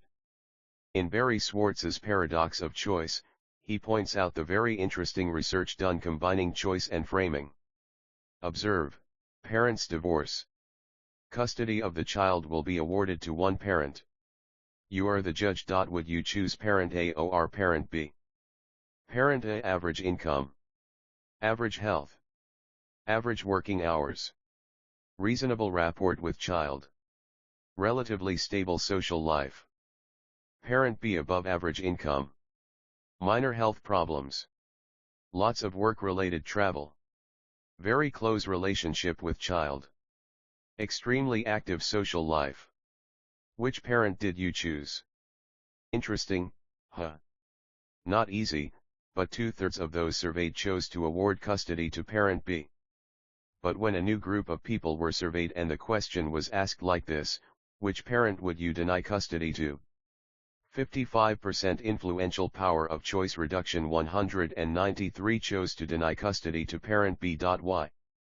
Because there are reasons to deny a parent based on the negative aspects of parent B. Choices plus framing can change the world. Key, each additional choice or option takes away from the positive light of all other options. I just bought a new camcorder. I was pondering between getting a professional camera or a small digital one that would do an excellent job like my old Sony. What to do? Canon Super Professional Camera, impossible to pack in carry-on luggage. $3,000 with accessories. 3 ccd. 1.5 megapixels for still photos.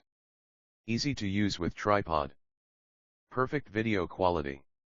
Best low light. Sony PC330 handheld compact unit, easy to pack in carry-on luggage. $2,000 with accessories. 1 ccd. 3 megapixels for still photos. Difficult to use with tripod. Excellent video quality. Mediocre low light. Now, there is no right choice for me or you. There are simply choices and, frankly, a lot of them. I travel a lot, too much. That's why I prefer a camera I can carry on. I hate checking luggage. I also want a great picture.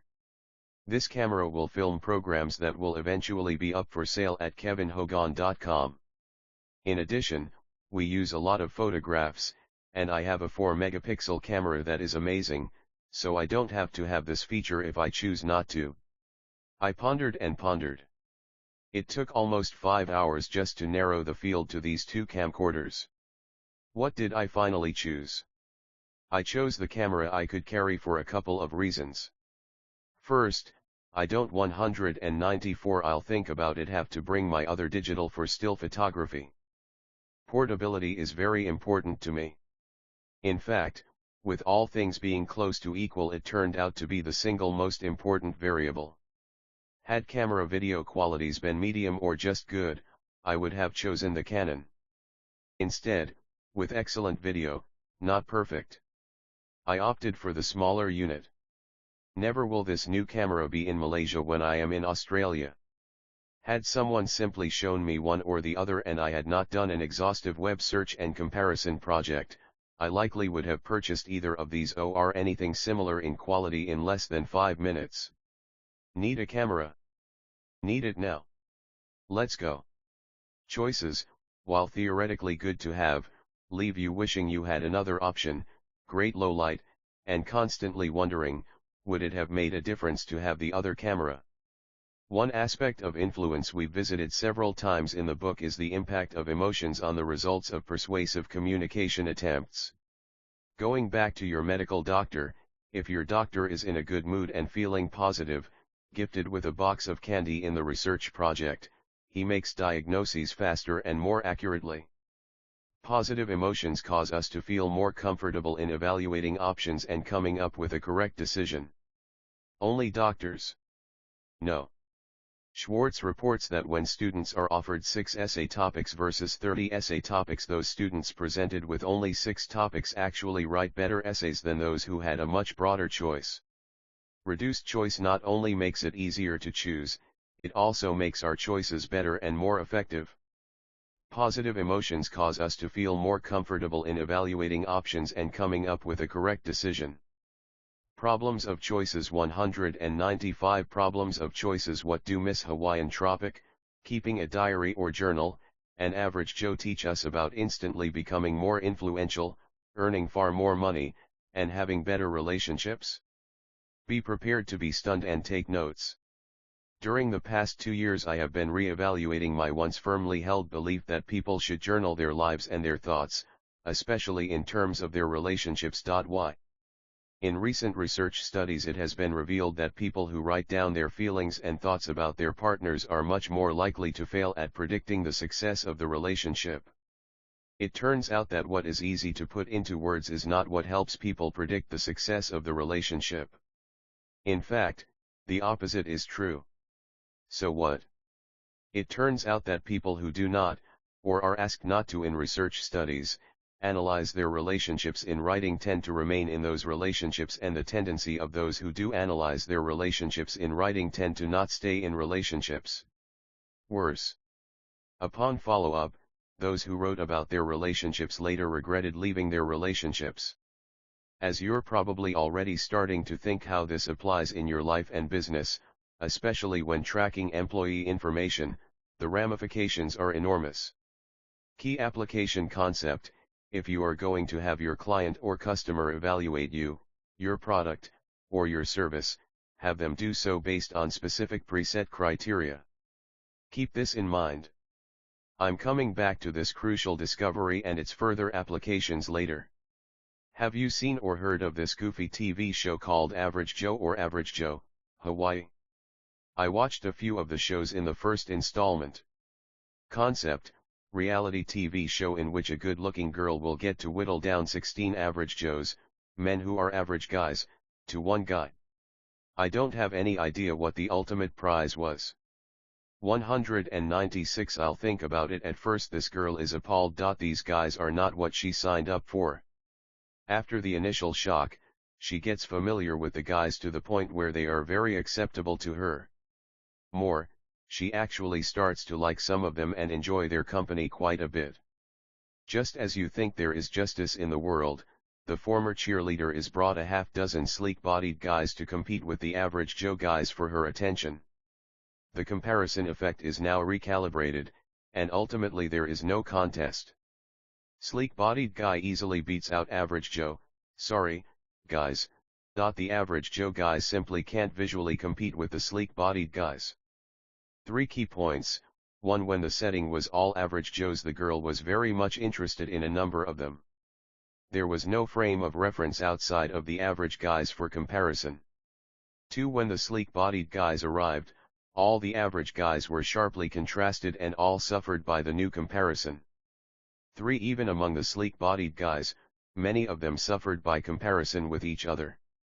Have you ever watched a beauty pageant, Miss Universe, Miss America, Miss Hawaiian Tropic? Up to 100 absolutely stunning women take the same stage. Then under careful scrutiny, as the women stand side by side, then come into view by themselves, you and I begin to see flaws in each of these women. Enough that viewers will say, she isn't that good looking, or some similar remark. These are not your average Jane women. These are women who come in at 9.8 on the Richter scale that is hardwired into all men from birth. But side by side you become fooled into thinking that Miss 9.8 is really closer to a 7.0 and barely worthy of being on your TV screen.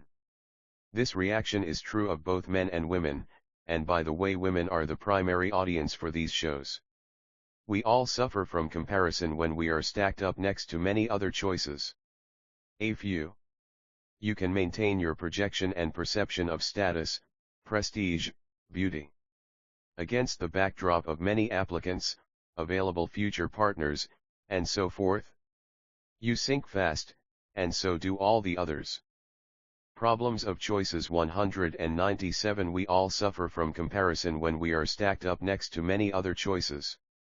Imagine you sell a product. Imagine it has tons of competitors. Imagine you have 2 sheets of papers. All the competitors' products should be compared to each other on the first page. Your product should be the only product on the second page. Key application concept: if you place your idea/product/service in with 20 others, it becomes just another piece of the stew. If you set it off by itself, it shines. Key application concept: you work in a cubicle with 20 other people in the same room/office. You are part of a sea of faces. All begin to look alike after a while. If you are going to differentiate yourself, you literally need to find ways to separate yourself from the crowd if you are going to advance, become valued, and gain importance. Let's go back to our Miss Hawaiian Tropic pageant for a moment. Don't I ask a lot? Miss California steps out and introduces herself. You are a judge. You must start to evaluate her and tell her whether in your mind she should make the final 8. You must justify your reasons. Ready for this? Those who must articulate or write down their reasons most regret their choices later. The way the human brain is wired, you instantly come up with a decision, then begin to come up, or make up, reasons to justify your decision. Here is an interesting fact: the more people have to create reasons for their decisions, the more they become disappointed in their choice later. This is true of all decisions. Key: when you make a decision, you will regret it more later as you discuss the reasons for making the decision. 198 I'll think about it. Key application concept: when you get the decision you want from the other person, it is time to shut up and move along.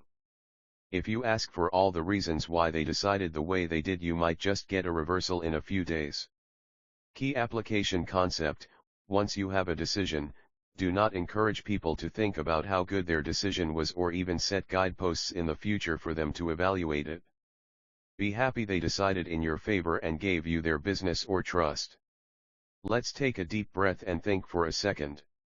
Middle-class America has never been as wealthy or lived a better, healthier, safer lifestyle than in 2004. It has nothing to do with Bush or Clinton or any politician, for that matter. But 10 times as many people are suffering from depression in middle-class America than in 1904. They are getting married 5 years later than just a few years ago, and they are staying at their present employer a small fraction of the time their parents did 30 years ago. What is going on? TMC. Too many choices. People are becoming responsible for their choices, and it is causing an enormous amount of distress, anguish, regret, anxiety, and depression. Key application point: take the choices others have to make when working with you. If you want your client/customer to be happy with you, and you want to make the sale and then get repeat business, begin to limit options quickly. Do not sell 100 different colored cards. Sell 5. Do not sell 100 different customized computers made to suit their needs, unless you are telling them what they need. Key application point: find the key 1, 2, or 3 values or needs a person has as they relate to you and give them those things. Everything else is noise that will cause the person to be less happy with their decision.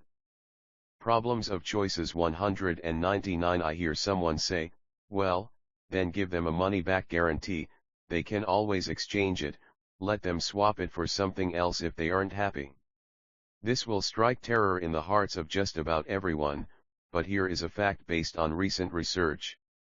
Scary fact: when people have the opportunity to reverse their decision, return a product, or get a refund on a purchase, they tend to be less satisfied with their decision later. Now, that runs contrary to everything I was ever taught 100 years ago in Selling 101.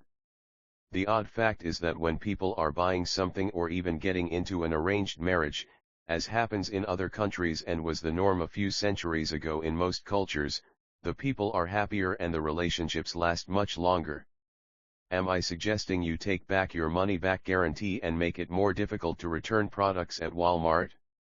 No. It is time to evaluate how you present this information to your customers. If your client has made a decision to buy a competitor in the past 6 months and that experience failed, he probably regrets it. However, the experiences that happened years ago that cause the most regret are those things that weren't done. This is important. You are attempting to influence someone and they made a mistake recently and they are still smarting from it. And they regret it. If what you are proposing is similar to what they regret doing, you need to be prepared for a no: I did this with them and I really regret it. Been there, done it, not going to do that again. You will need to prepare to frame your proposition differently.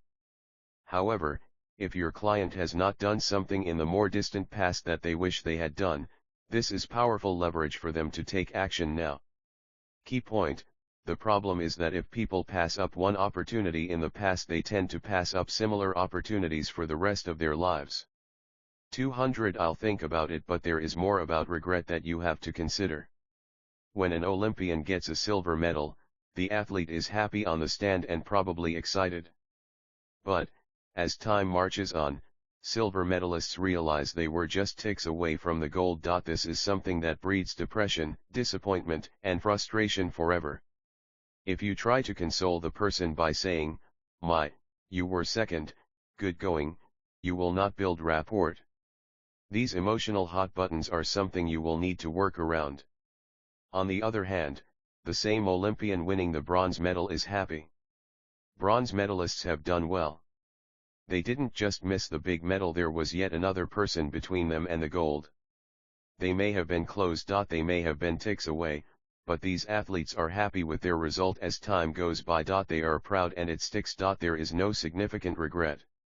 Therefore, when you are communicating with someone about their accomplishments in rapport building communication, be certain that you know whether they are likely to be feeling positive or negative about the subjects of conversation.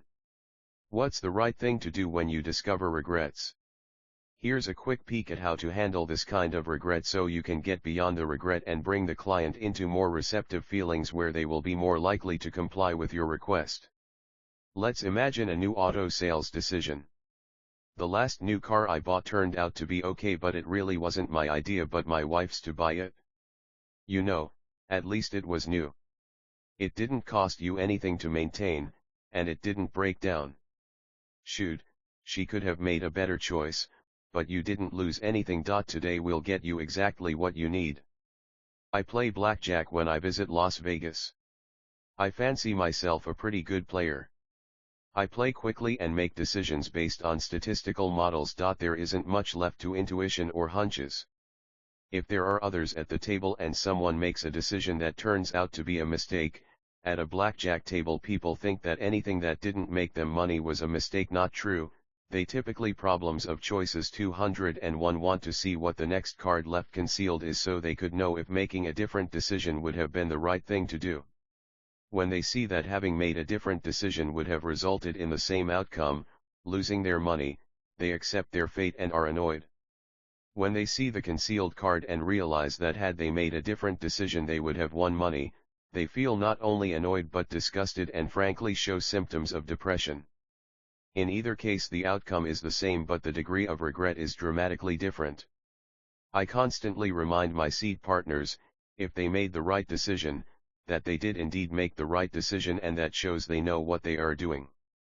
This helps build rapport and keeps things calm, because no one wants to look stupid or feel humiliated when it comes to putting money at risk and losing. Do the same thing when dealing with your clients. Never let someone feel stupid about past mistakes. Make sure they know that any intelligent person would have done the same thing if they were presented with a similar situation. If you show even an unconscious body language cue that the person did make a foolish mistake or was humiliated in any way, the answer to your request will be no. Imagine that your neighbor buys a new lawn mower. He had his old one for a decade. Yours is a junker and you should have known better than to buy it, but what do you know about lawn mowers? Nothing. Zip. You can't even spell the words. Hey, Mark, what kind of mower did you buy when you tossed yours the other day? Toro XR57Q. You know what you are going to buy? A Toro XR57Q. Never let someone feel stupid about past mistakes. 202 I'll think about it if you do not buy a Toro XR57Q and your new lawn mower breaks down, needs repairs, or even conks out after one summer, you are going to look like an idiot. You will massively regret it and that is precisely where your mind goes. Therefore, this is easy. Toro XR57Q. There can be no regrets if you buy the XR57Q. Sold. Persuading the represented mind, representation and exaggeration? Like everyone else on the planet, you represent the real world in a way that really is a mental interpretation or representation of reality. Have you ever had this conversation? I can't believe you just said that. I didn't say that. I said underscore underscore underscore underscore underscore underscore underscore underscore underscore underscore dot. No, you didn't. I heard you say underscore underscore underscore underscore underscore underscore underscore underscore underscore. I did no such thing. You are dreaming. I clearly said underscore underscore underscore underscore underscore underscore underscore underscore underscore underscore underscore underscore dot. and the reality checking pair will never find the answer because there really is no answer, and the two people will permanently represent the event differently. This causes each person to paint a picture of the other person and who they are instead of taking a videotape and storing it in their mind. What our senses pick up vary from person to person. Other people see slightly different colors than you do.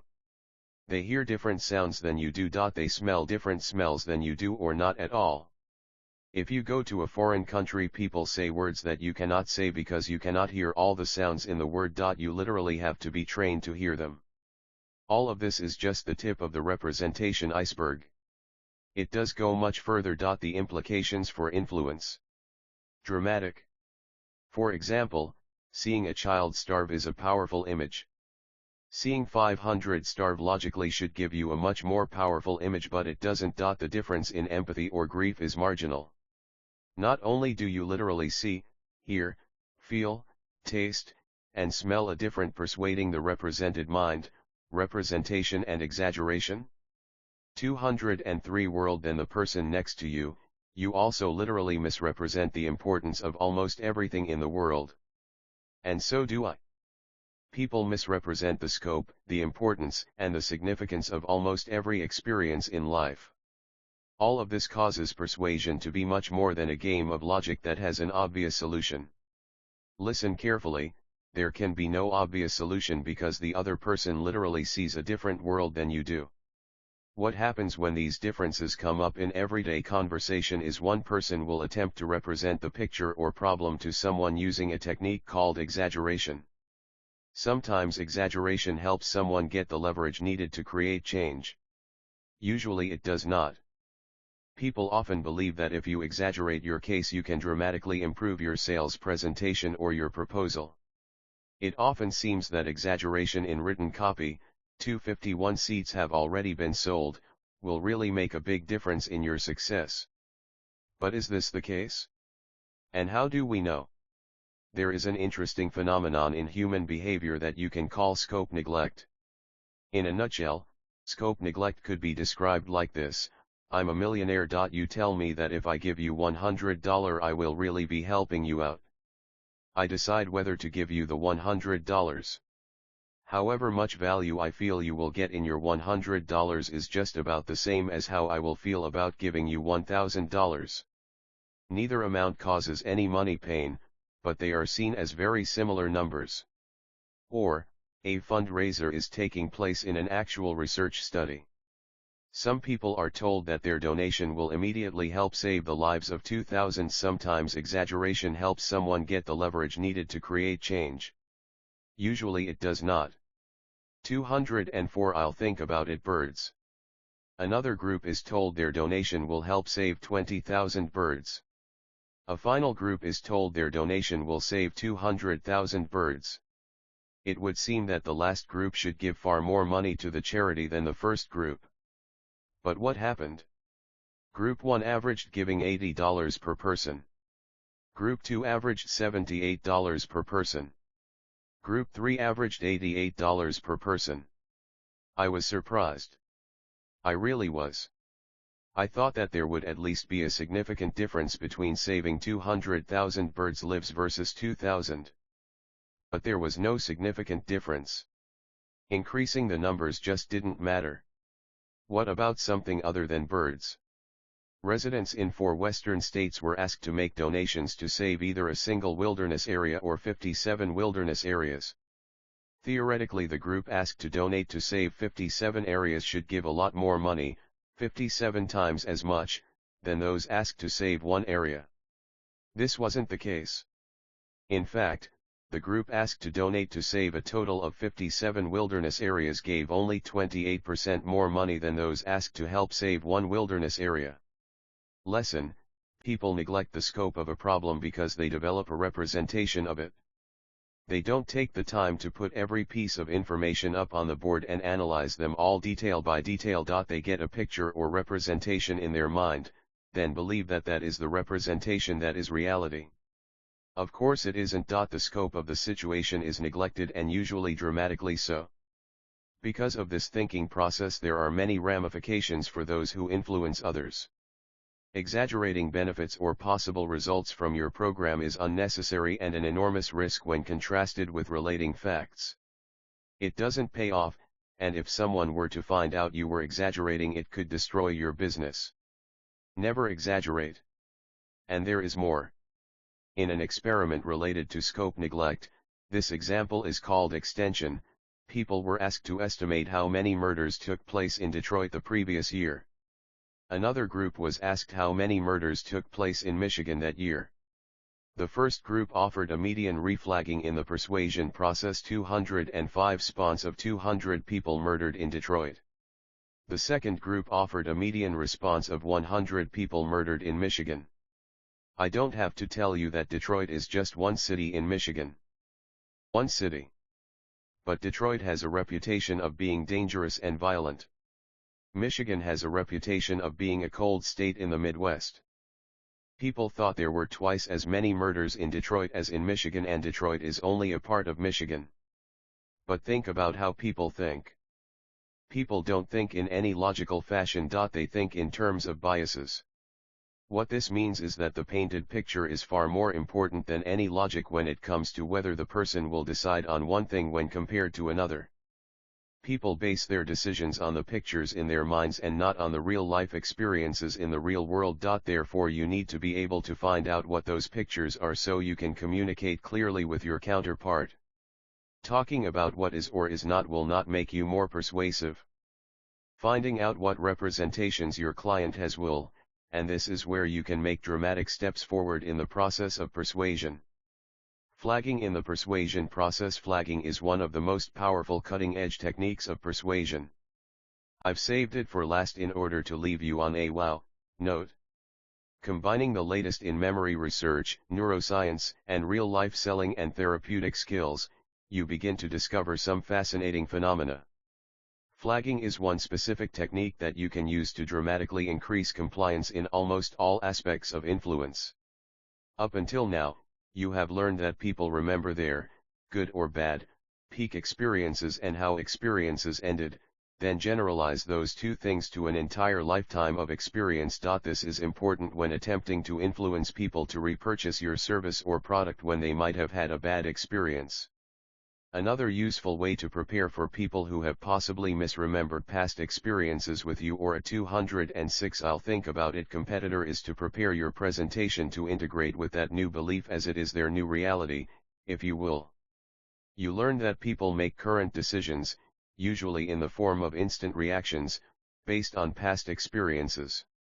You know that if someone has said no to a profitable opportunity in the past, it is very unlikely they will say yes when asked again. This seems counterintuitive.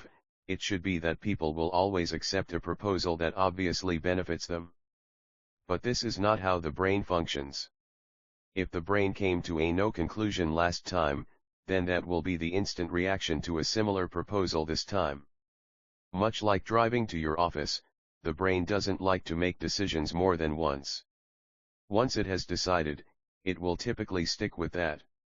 This is not rational per se, it is simply the way you and I were wired to make life easier in the decision-making process. You know that how people remember their past is crucial in how you must communicate with them today for optimum influence potential. Here is the latest in persuasion research about how people remember the past and its impact on whether they will say yes to you and then what specifically to do about it. If you were to ask people what their opinion was last year, or even last week or yesterday, about a political issue, a personal issue, or pretty much anything, there is a surprisingly good chance they will have remembered completely incorrectly.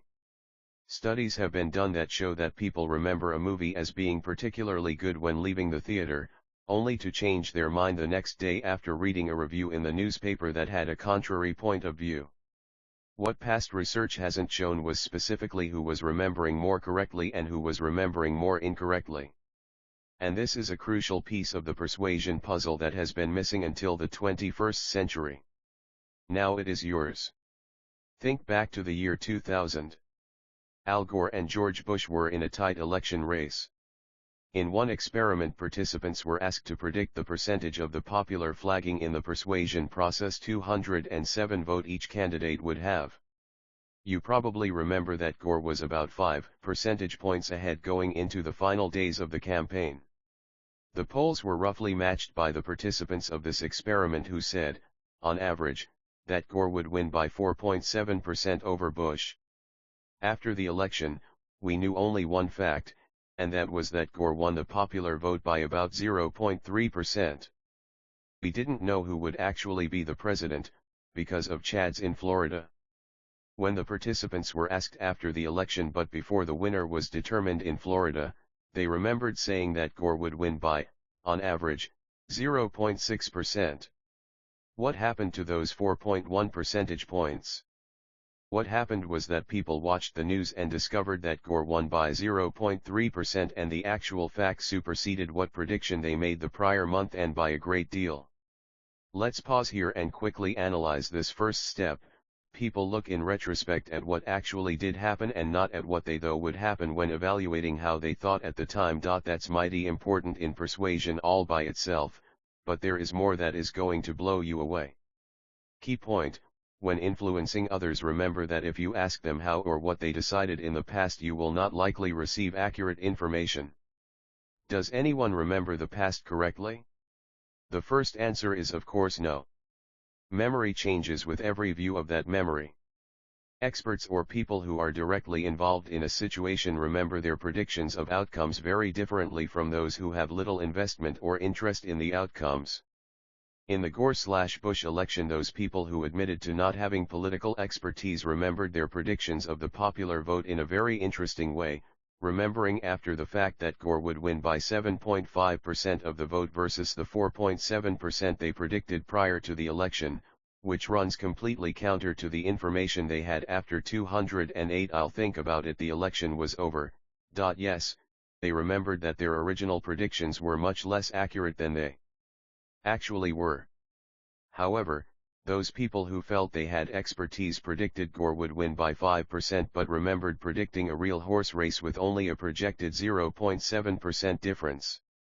Experts or people who have involvement remember things in a different way. In this study, experts thought they were almost perfectly accurate in their predictions. They were far from it. I think one way to utilize the fact that we all have such dismal memories is help someone feel comfortable with their expertise. A couple of examples: you probably figured the Gore/Bush election would be incredibly close, but who would have ever thought it would have been a decision made in court by one vote? This kind of approach reduces the insult factor that can happen when you have the kind of knowledge you do about influence, memory, and decision making. Another way to utilize people's lack of accurate recall is to place a flag in their memory to begin communication with. Remember when Gore and Bush debated and Al Gore seemed so arrogant to the public that his numbers started dropping at the very end? Well, that was one of the reasons I thought Bush had a chance. The flag is Gore's arrogance. The point of placing a flag in someone's memory is that once it is there, it becomes part of their permanent memory and gives you a point from which to establish a key piece of the persuasion process. A real-life example: remember when you bought this house? Did you want something that would be big enough for your family to comfortably live in? The point of placing a flag in someone's memory is that once it is there, it becomes part of their permanent memory and gives you a point from which to establish a key piece of the persuasion process. Flagging in the persuasion process. 209. Now, the agent has no clue if this is true, but by flagging the memory of the decision to buy the house, you add this specific recollection into their memory as if it had always been there. If you were to ask, what caused you to buy this house? People will generate numerous possibilities internally before giving you a reason. That reason could be helpful in the persuasion process, but one thing is certain: the reason that they state probably had little to do with their decision in the first place. Therefore, they will be more likely to doubt the generation of their own recollection, and even though you now have a piece of information that is useful, it also has drawbacks. What, for example? Specifically that the person generated a number of internal responses of their reason before saying what it was. This causes question marks to pop up in the mind and makes a further conversation more interesting but less likely to persuade. If you flag a memory, you will get one of two responses. Either the people will accept the flag, most typical, and think in terms of comfortable in this case, or they will rapidly tell you just why they did buy the house. No, it wasn't space or comfort at all. I needed a home that was near the school. At this point you have a client with dramatic recall, still as unlikely to be accurate. This allows you to utilize their flag in the persuasion process that has begun. Once people have a flag anchored in place, it primes mental processes to think in terms of the flag. Yes, you can bet that the nearness to school factor will be a determining factor at this point. Key point: you can flag another person's memory through their own generation of the flag or by planting the flag yourself. The flag should always be something that was considered by the other person at some time. If the flag is self-generated by the other person, they are more likely to internally argue or struggle with the flag, because while they originally came up with the flag, they generated other options that they 210 I'll think about it considered, and therefore they might recall these other points and begin to oscillate internally. Imagine I were to say, pick a number. I'm thinking of 61,000. What is your number? Now, imagine that I say to someone else, pick a number. I'm thinking of 14. The responses from the two individuals are going to be dramatically different. Very few people will pick a number higher than 100 in the latter case. In the former case where I said I was thinking of 61,000, people will pick numbers in the thousands, tens of thousands, and even hundreds of thousands. In both cases I primed the response by stating an anchor or flag, in the first case a big number and in the second a small number. The faster I ask for a response, the closer to the anchor the response will be. These numbers mean nothing but have direct impact on suggestions given to the person. Let's move this interesting phenomenon into the persuasion and marketing arena. Research participants were shown apartments to rent. They were given rental fees for the apartments that varied from very high to very low.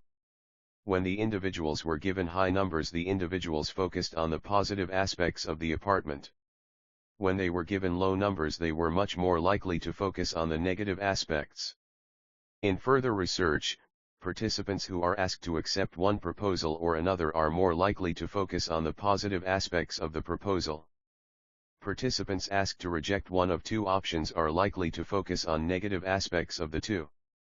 And there is more, but it all comes down to one key concept: anchoring is priming, and it is an associative error. Whatever you mention to prime their thinking is going to cause error in the thinking toward the unflagging in the persuasion process. 211 Even when you tell someone that this is what you are doing. What does this mean in the real world? Real estate agents are supposed to be experts in pricing real estate. But take the same property and put a different list price on it by the owner, and you get valuations that are biased toward the valuation the owner put on the house. In courtrooms, judges who are asked for extremely long sentences tend to have their thinking biased toward the long sentence. The same is true for requests for short sentences. Judges are also biased by anchors in compensation cases.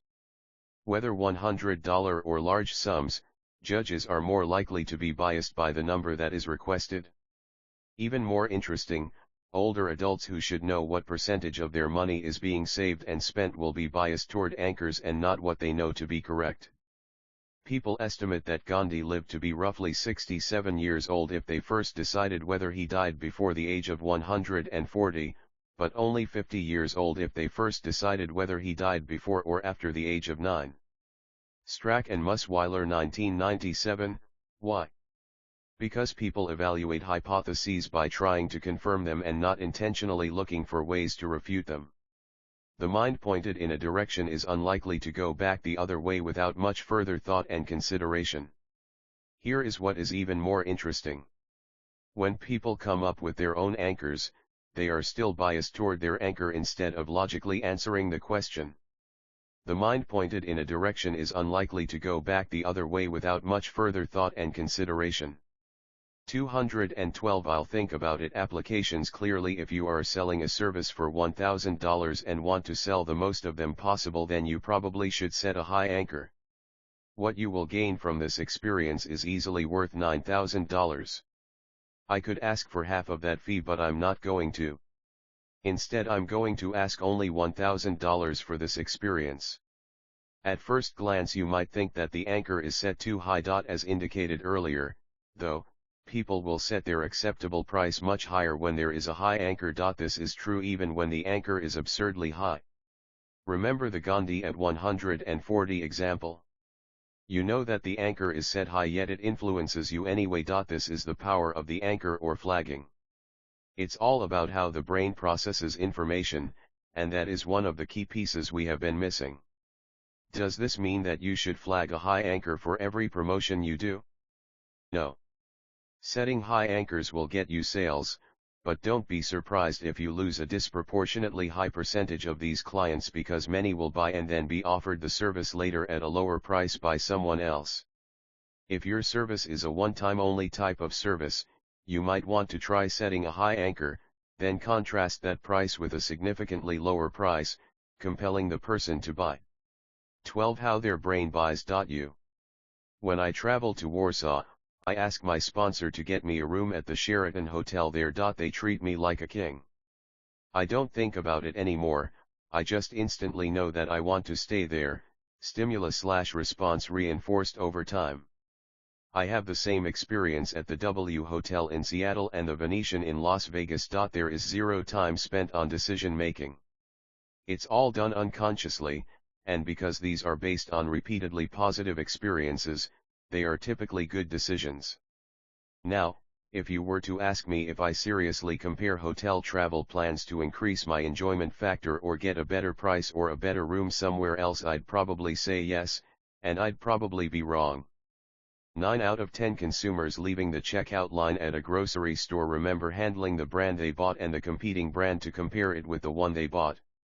Hidden cameras reveal that most individuals' memories were completely wrong. In fact, less than 1 in 10 actually handled competing brands. People regularly remember behaviors, and 214 how their brain buys. Actions that don't happen in real life, and this is critical to the influence process, sales, and marketing. Pay attention, people anticipate purchasing their brand prior to arriving at the store, and then they do indeed purchase it. Just like I am staying at the Venetian in Las Vegas. They believe they spend time weighing their decisions in the stores, but this isn't true. Where brands are involved, consumers spend only 5 seconds on average in that category of the store. 5 seconds. There is no thought, no decision making. The conscious mind does not engage. Consumer remember comparing products, but they don't. They go the category and purchase their brand choice almost instantly. They made their decision at home at an unconscious level. They never gave it a conscious thought. The consumer had a good experience in the past with product X. Perhaps it was advertised and the advertising clicked in the consumer's mind. Either way, the purchase happened with little or no attention, conscious thought. At kevinhogan.com we have a simple rule. Put out programs that no one can match in quality and application. In other words, almost everything is new, cutting edge new. Ahead of the market. Way ahead. And we have loyal customers who know they will win with every program. It's part of branding. More about that later. Key, people make many buying decisions in large part because of trust. It's well known in marketing that individuals will buy the generic painkiller for themselves but only children's Tylenol for their kids, even though the two products are identical. People trust the brand when the chips are down. Question: are you branded for trust? Do people look to you/your company and immediately trust it over all the competing generics? Case in point, each month I put out 2 or 3 new CD programs. I love doing it.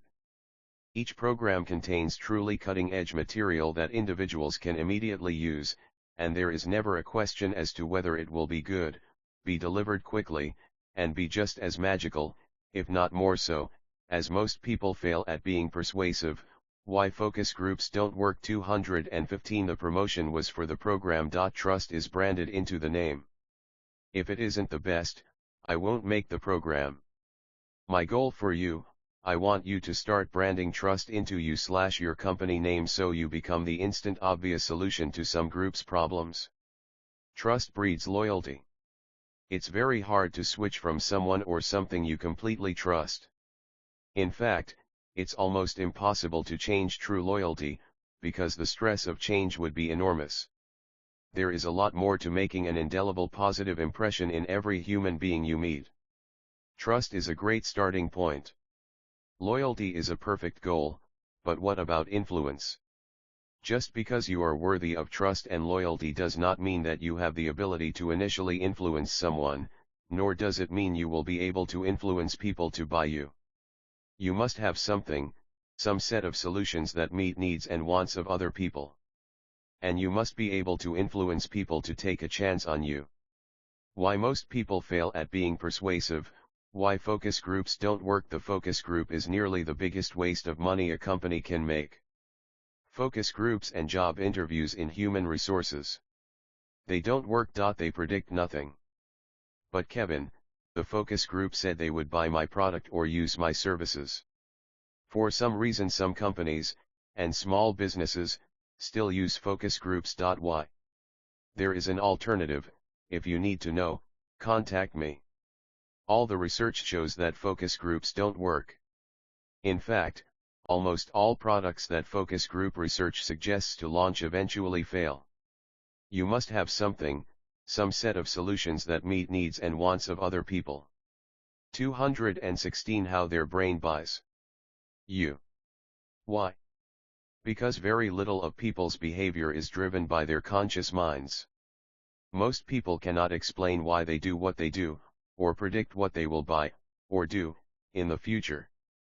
The unconscious mind, aka implicit thought or implicit memory, is not accessible by verbal means. Words can only give an approximation of what the unconscious does, and to analyze why a person does something or what they might do is only a guess on the conscious mind's part. If people knew what their behavior would be in the future, then focus groups would produce product after product of winners. But they don't, and they never will. They are inherently and seriously flawed. If we put this product on the market, would you buy it? The answer is failure. Why do most people fail to influence others? Because they attempt to communicate with the sole intention of having the other person make a logical decision. If they can just talk some sense into him, they will get him to see things their way. Of course, people don't decide on the answer to most problems in a logical fashion. Their reactive portion of their brain, the oldest and emotionally driven part of the brain, decides.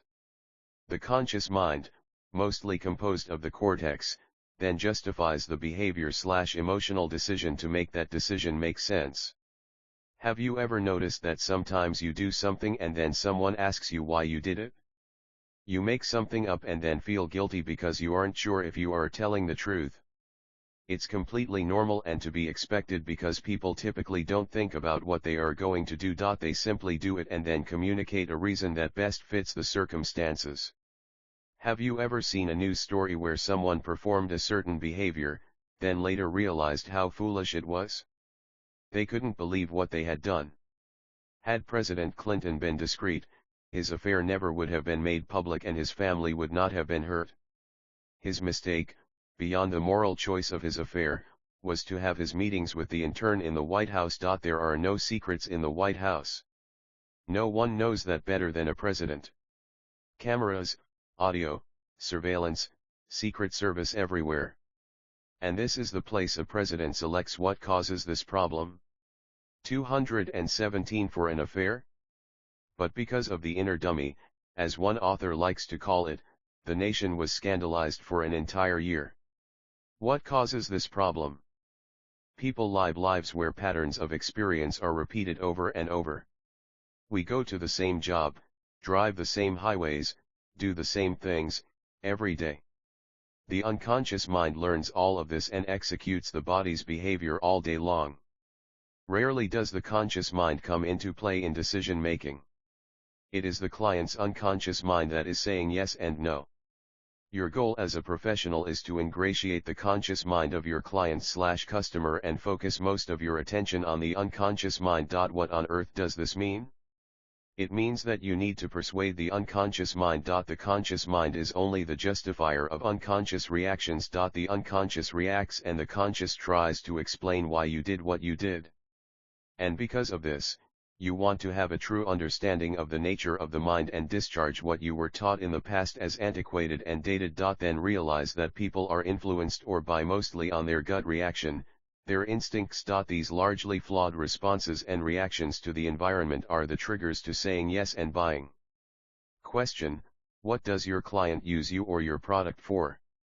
What would your client use your service for? First answer: this question can only be answered after you get past this fact. Whether you sell yourself, a product, or a service, people are buying, saying yes, to you. They are buying you, and because of you, if they trust. Your goal as a professional is to ingratiate the conscious mind of your client/customer and focus most of your attention on the unconscious mind. 218 How their brain buys you. If they don't, nothing has a chance to happen. Trust begins and is engendered when reliability is established. Are you always there? Do you respond quickly? Are you helpful? Do you respond to needs beyond making the sale? Do you produce results? Is every client/customer you have as precious to you as a family member? Is this felt by the client? Second answer: secondarily, sometimes primarily, people are buying an experience. Diet Coke refreshes. The trip to the beach will relax the person. The trip to Las Vegas will stimulate and excite the person. The new car will make the person feel good, comfortable, hot, safe, secure, admired, or any of a host of other feelings that are associated with vehicles. A woman buys lingerie from Victoria's Secret to feel sexy. She buys Dannon yogurt because it is wholesome. People want to have experiences. They want to have the feelings that these experiences foster. My goal for you: determine what experience you want to give your clients and customers. Determine what experiences your product or service gives to your customer. The two things could be completely different. If you sell medical supplies, you'd probably like your experience with your customer to be different than their experience with the medical supplies. You should have yourself experientially defined and you should have your product experientially defined. This is part of branding yourself and working with your products at a brand level. You can't get to yes if you can't get their attention. Branding is different for you, an individual, versus enormous monster companies such as McDonald's, Burger King, Subway, or any other large franchise. When the big franchises put a big storefront out there, it's different. They can do an enormous amount of evaluation to determine exactly what the customer wants. They can find out exactly what the consumer needs. The idea is to keep adapting and adjusting as people evolve and grow. Advertising makes sense for those franchisees that already depend on their big brand. Do you need a website? Yes. Your website address is just as you can't get to yes if you can't get their attention. 219 Important as your actual location. A website is so important in today's market. Study kevinhogan.com and kevinhogan.net to determine how we have built the brand Kevin Hogan. And how are the two websites different? One is designed to sell influence and body language and the real Kevin Hogan to the public in general, www.kevinhogan.com. The other is designed to sell our services to corporate America, www.kevinhogan.net. How do you really convince someone that you are the answer to their problems, especially when you are at point zero? What is point zero? It's when you've just started a product line or service. You are brand new in an industry. What is it about you that will encourage someone to listen to you in the first place? If you can't get someone's attention, you have no opportunity to influence that person in any way. And why should someone pick you or buy from you when they have been with someone else for years? This is a critical question. There must be a process, and there is. You must get their attention. You must hold their attention. You must have a bold promise. You must detach any previous commitment. You must over-deliver on the promise. They need to be excited to tell lots and lots of people whose attention you will eventually want. Create a mind virus. Lots of people have skills in their field and lots of people can get people's attention. The big challenge is to ultimately have what it takes to be skilled and to get the attention of those you want to connect with. It isn't going to be easy, is it? But you know what, you can do it. You can become. If you can't get someone's attention, you have no opportunity to influence that person in any way. 220 How their brain buys you. The answer. You can be seen as the obvious go-to guy, gal. Can you guess what happens when you hit critical mass and everyone knows you are the go-to guy? Whether you are trying to win the girl, sell real estate, or heal the world, there must be a very specific brand image that you must have and that you must be able to live up to. Wait a minute, you said win the girl? Sell real estate? Heal the world? I'm not a company or cup of soup, I'm a person. And that is why you need to be a powerful brand, easily distinguished from and a far superior option to those you compete with. You eventually want to be seen as the obvious choice. If you want to be influential, you want to be the credible, obvious, excellent choice. Period. Wouldn't it make life so much easier in every respect if you were known as the underscore underscore underscore underscore underscore underscore underscore underscore underscore underscore underscore? You fill in the blank. It would. Are you a salesperson? A manager? A therapist? An entrepreneur? If you are one, you are really all of them when you think about it, and I'm not kidding. There is an enormous amount of competition out there, and yet the arena is even bigger. Not only do you need to be able to promote yourself, but you also must have the character and skills to be among the best in your field. What makes a brand is far more than promotion and marketing. It is the repeated behaviors of individuals over a long period of time. It is the ingredients in the product. It's the taste, McDonald's French fries. It's the feel. It's the look. It's the sound. If the product is you, it is your character, attitudes, beliefs, and who you are as a person. What makes a brand is far more than promotion and marketing. You can't get to yes if you can't get their attention. 221 Still don't get it? Try this. What is it that makes you special and different from the rest? It is your ability to self-promote effectively, efficiently, and at a very small expense. How do you brand yourself? How do you get people to see brand you? How do you get people to switch to you as a brand? How do you develop a long-term relationship with your new client/customer? I like to think of salespeople, entrepreneurs, and therapists all as real estate agents. The reason is that the real estate agent can't sell for long by accident. That means that the agent can't earn money without making contacts and using effort. That is true for all salespeople. It is true for all successful entrepreneurs, and it is true for all successful therapists. In addition, the real estate agent must keep a crystal clear middle and long-term perspective at all times. The agent realizes that all effort done today will not pay off for 3 to 12 months. Then it is up to the agent to constantly keep up with every contact and their home needs. The real estate agent is a metaphor for almost all businesses.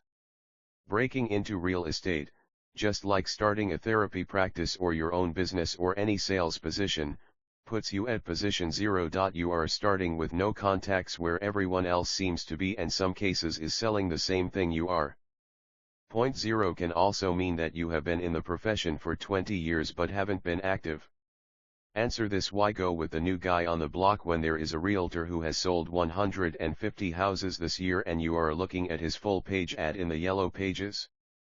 That is a critical question not only for the agent but for every person who has a service/product and is at point 0 or close to it on the map. The first answer is that by being at point 0, you have time. You aren't seeing many clients/customers, so you have time to completely and fully help anyone and everyone who comes your way. Not only do you 222 how their brain buys you have time to help, but you have time to build a true relationship with each client/customer. You have time to do everything you possibly can for each person you work with while you are at or near point 0. That is a huge benefit. Being new in a field, or near point 0, also means that you will work harder for your client than the guy who had 150 clients last year. You'll probably let your buyer see twice as many houses or give your client an extra half hour per visit when you are new. You are selling service when you are new. You are selling yourself. You care.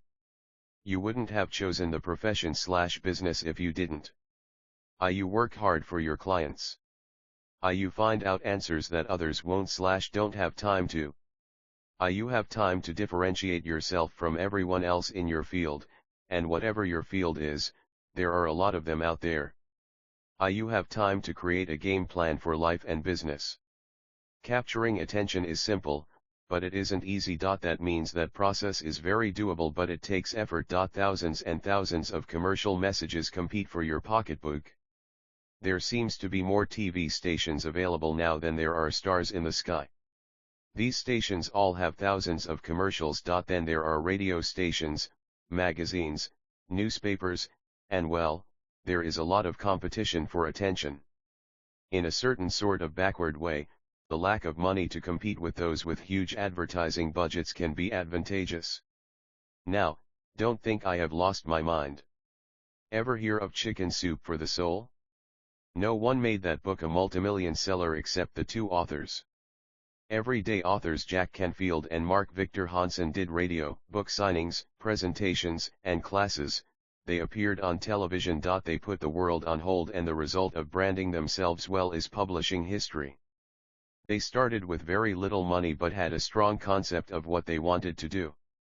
They spent no money on advertising their first book. The attention model 223. It doesn't take money to build success. It does take tenacity. Put in time and differentiated themselves from every other feel-good book title out there. It worked. It doesn't take money to build success. It does take tenacity.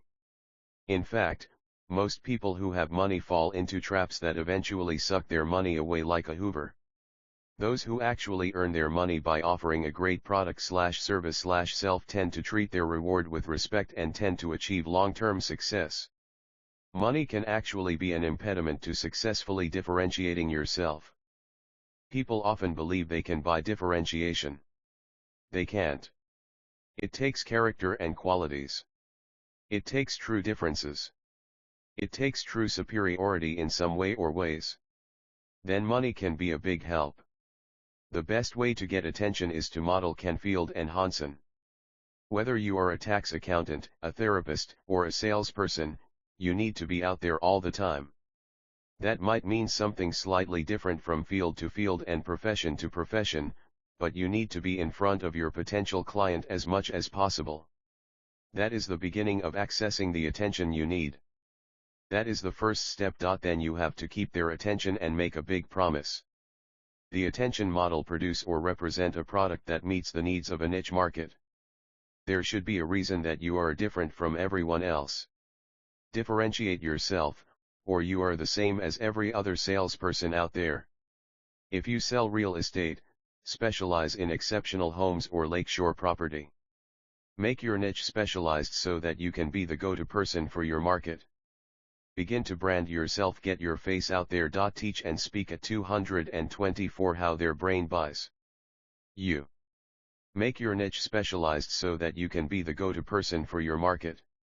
Book signings, community, adult, education facilities, technical colleges, and so on. The process of building the brand snowballs. The more people you are in front of, the more opportunities you have to network and meet people's needs, and the more people want you to provide a service for them. Public relations means free advertising. Don't pay for advertising. There are so many ways out there to get your name before the public for free or even get paid to do it. Radio stations are always looking for guests. Continuing education centers are always looking for experts to teach on niche topics. Talk before clubs like the Kiwanis, the Optimists, the Eagles. Don't promote yourself, but offer an informational flyer for follow-up with interested parties. Offer real, important information to help people, along with your contact information so it's easy to find you. Most people's brands fail. They focus on the marketing and promotion, but fail on the critical factor. You must distinguish yourself from the rest of the crowd. Remember that you are selling yourself as the brand. You are the best. Be seen that way. Bibliography: Alessandra, Tony, and Michael J. O'Connor. The Platinum Rule: do unto others as they'd like done unto them. New York: Warner Books, 1996. Anastasi, Tom. Personality Selling, Selling the Way Customers Want to Buy. New York: Sterling Publications, 1992. Andreas, Steve, and Charles Faulkner. NLP: The New Technology of Achievement. New York: William Morrow, 1994. Aronson, Elliot. The Social Animal. New York: W. H. Freeman and Company, 1995. Baber, R. E. Marriage and Family. New York: McGraw-Hill, 1939. Belsky, Gary, and Thomas Jalovic. Why Smart People Make Big Money Mistakes and How to Correct Them. New York: Fireside, 1999. Bernieri, Frank, and Robert Rosenthal. Interpersonal Coordination, Behavior Matching, and Interpersonal Synchrony, in Robert Feldman and Bernard Rhyme, eds, Fundamentals of Nonverbal Behavior. Cambridge, Cambridge University Press, 1991. Bethel, William. 10 Steps to Connecting with Your Customer, Communication Skills for Selling Your Products, Services, and Ideas. Chicago, Dartnell Corporation, 1995. Bloom, Howard. The Lucifer Principle: A Scientific Expedition into the Forces of History. New York: Atlantic Monthly Press, 1995. Brody, Richard. Virus of the Mind, The New Science of the Meme. Integral Press, 1996. 225-226, Bibliography: Brooks, Michael. Instant Rapport, the NLP program that creates intimacy, persuasiveness, power. New York: Warner Books, 1989. Brooks, Michael. The Power of Business Rapport: Use NLP technology to make more money, sell yourself and your product, and move ahead in business. New York: HarperCollins Publishers, 1991. Berger, Jerry, T. Chartrand, and S. Pinkkert. When Manipulation Backfires, The Effects of Time Delay and Requester on the Foot in the Door Technique. Journal of Applied Psychology, 29, 1, 1999-211221. Buzen, Tony, and Richard Israel. Brain Cell. Brookfield V.T., Gower, 1995. Byrne, D. Attitudes and Attraction. In L. Berkowitz, ed., Advances in Experimental Social Psychology. Volume 4, pages 3589.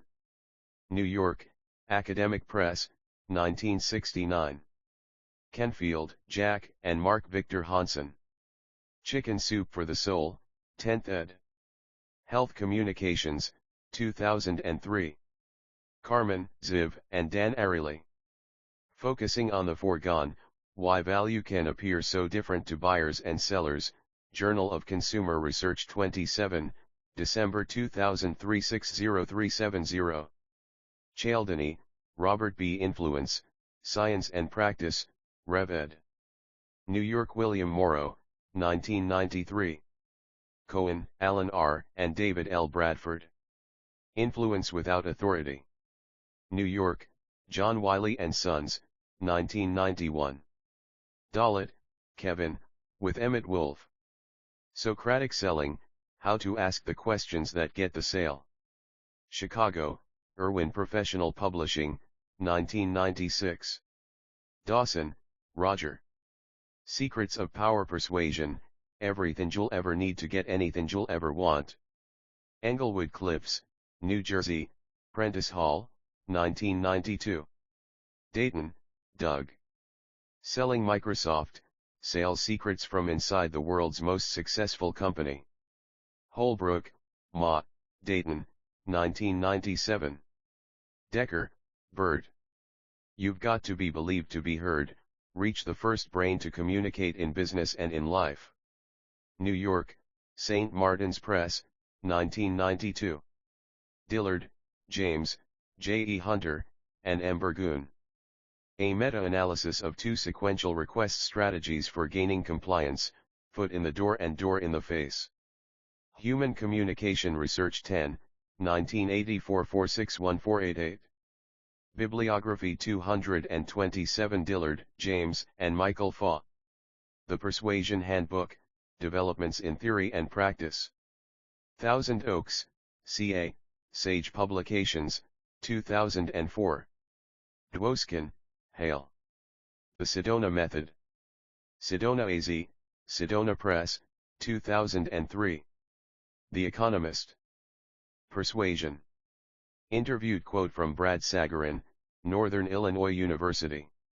May 2, 2002. Farber, Barry J., and Joyce Wyckoff. Breakthrough Selling, Customer Building Strategies from the Best in the Business. Englewood Cliffs, New Jersey, Prentice Hall, 1992. Fink, E.L., S. A. Koplowitz, and S. M. Hubbard. Oscillation in Beliefs and Decisions. pp. 1738 in J. P. Dillard, and M. Faw, eds, The Persuasion Handbook, Developments in Theory and Practice. Thousand Oaks, CA, Sage Publications, 2002. Forgas, Joseph P., and Kipling D. Williams. Social Influence, Direct and Indirect Processes. Philadelphia, Psychology Press, 2001. French, Michael. Physical Appearance and Earnings. Applied Economics 34, 5, March 20, 2002 569572. Gass, Robert, and John Sider. Persuasion, Social Influence, and Compliance Gaining. New York Allen and Bacon, 2004. Jalovic, Thomas, Dale Griffin, and Daniel Kahneman. Heuristics and Biases, The Psychology of Intuitive Judgment. New York, Cambridge University Press, 2004. Gitomer, Jeffrey. The Sales Bible, The Ultimate Sales Resource. New York, William Morrow, 1994. Gregory W. L., R. B. Cialdini, and K. M. Carpenter. Self-Relevant Scenarios as Mediators of Likelihood Estimates and Compliance, Does Imaging Make It So? Journal of Personality and Social Psychology 43, 1982 8999. Hammer, Dean. Living with Our Genes, Why They Matter More Than You Think. New York, Doubleday, 1998. Hoffer, Eric. The True Believer. New York, HarperCollins, 1954. Hogan, Kevin. Covered Hypnosis and Operator's Manual. Egan, M.N., Network 3000 Publishing, 2003. Hogan, Kevin. Irresistible Attraction, Secrets of Personal Magnetism. Egan, M.N., Network 3000 Publishing, 2000. 228 Bibliography. Hogan, Kevin. New Hypnotherapy Handbook. Egan, M.N., Network 3000 Publishing, 1998. Hogan, Kevin. The Psychology of Persuasion, How to Persuade Others to Your Way of Thinking. Gretna, L.A., Pelican Publishing Company, 1996. Hogan, Kevin.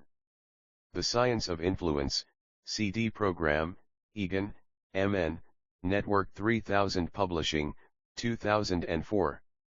Hogan, Kevin. Talk Your Way to the Top. Gretna, L.A., Pelican Publishing, 1998. Hogan, Kevin, with Will Horton. Selling Yourself to Others. Gretna, L.A., Pelican Publishing, 2003. Hogan, Kevin, with Mary Lee Labbe. Irresistible Attraction, Secrets of Personal Magnetism. Egan, M.N., Network 3000 Publishing, 2001. Hogan, Kevin with Mary Lee Labbe. Through the Open Door, Secrets of Self-Hypnosis. Gretna, L.A., Pelican Publishing Company, 2000. Holt, Charles.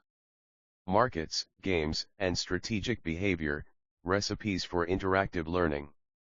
University of Virginia, 2003. Johnson, Carrie L. Sales Magic, Revolutionary New Techniques That Will Double Your Sales Volume in 21 Days. New York, William Morrow, 1994. Johnson, Carrie L. Subliminal Selling Skills. New York, Omnicom, 1988. Kahneman, D., J. Elmtis, and R. Thaler. Anomalies: The Endowment Effect, Loss Aversion, Status Quo Bias. Journal of Economic Perspectives 5, 193206. Kahneman, D., P. Slovic, and A. Tversky, eds. Judgment Under Uncertainty, Heuristics and Biases. New York, Cambridge University Press, 1982, abbreviated KST. Kahneman, Daniel, and Amos Tversky. Choices, Values, and Frames. New York, Russell Sage Foundation, 2000. Kennedy, Daniel S. The Ultimate Sales Letter, 2nd ed. Avon, Ma, Adams Media Corporation, 2000. Kent, Robert Warren. The Art of Persuasion. Surfside, F.L., Lee Institute, 1963. Knapp, Mark, and Judy Hall. Nonverbal Communication in Human Interaction, 3rd ed. Fort Worth T.X., Harcourt Brace College Publications, 1992. Bibliography 229 Knight, Sue. NLP at Work: The Difference That Makes a Difference in Business. Sonoma, CA, Nicholas Brealey Publishing, 1995. Knowles, Eric, and J. Lynn. Resistance and Persuasion. Mahwah, New Jersey, Lawrence Earlbaum Associates, 2004. Kostera, Kim. Get the Results You Want, A Systematic Approach to NLP. Portland, or, Metamorphosis Press, 1989. Krosnick, John. Rethinking the Vote: The Politics and Prospects of American Election Reform, Oxford University Press. Lavington, Camille, with Stephanie Losi. You've Only Got 3 Seconds, How to Make the Right Impression in Your Business and Social Life. New York, Doubleday, 1997. Lewis, David. The Secret Language of Success, Using Body Language to Get What You Want. New York, Carroll and Graf, 1990. Linden N., with Catherine Peretz. MindWorks, Unlock the Promise Within NLP Tools for Building a Better Life. Kansas City, M.O. Andrews McNeil Publishing, 1997. Lynn, M., and R. Greger. Tipping and Service, The Case of Hotel Bellmen. International Journal of Hospitality Management 20, 2001 299. Lynn, M., and K. Minear. Effect of Server Posture on Restaurant Tipping. Journal of Applied Social Psychology 23, 1993 678685. Lynn, M., and T. Simons. Predictors of Male and Female Servers' Average Tip Earnings. Journal of Applied Social Psychology 30, 2002 41252. McCroskey, J.C., and T.J. Young. Ethos and Credibility, The Construct and Its Measurement After 3 Decades. Central States Speech Journal. 32, 1981 2434. McNeil, B.J., S.G. Pocker, H.C. Sox, and A. Tversky. On the Elicitation of Preferences for Alternative Therapies. New England Journal of Medicine 306, 1982, 1259 1262. Morabian, Albert. Silent Messages, Implicit Communication of Emotions and Attitudes. Belmost, C. A. Wadsworth, 1981. Mills, J. and E. Aronson. Opinion Change as a Function of the Communicator's Attractiveness and Desire to Influence. Journal of Personality and Social Psychology I, 1965 173-177 230 Bibliography Moyne, Donald J. and John H. Hurd. Modern Persuasion Strategies: The Hidden Advantage in Selling. Englewood Cliffs, New Jersey, Prentice Hall, 1984. Moyne, Donald J. and Kenneth Lloyd.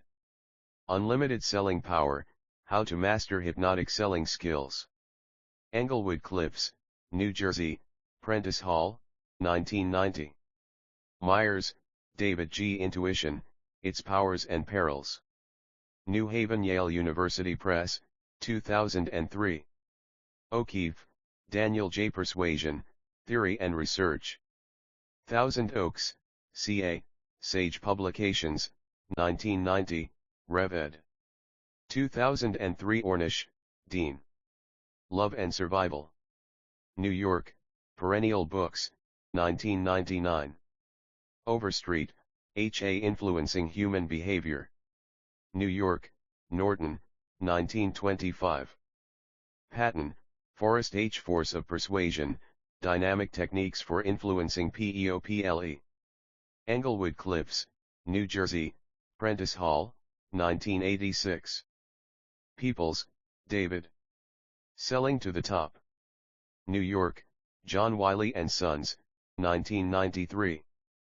Perloff, Richard. The Dynamics of Persuasion. Hillside, New Jersey, Lawrence Earlbaum Associates Publishers, 1993. Pierto, Rebecca. Beyond Mind Games: The Marketing Power of Psychographics.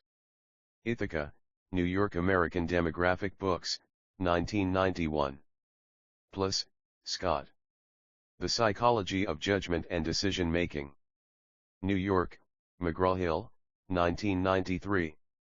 Kubian, Nita. Professional Selling Techniques, Strategies and Tactics to Boost Your Selling Skills and Build Your Career.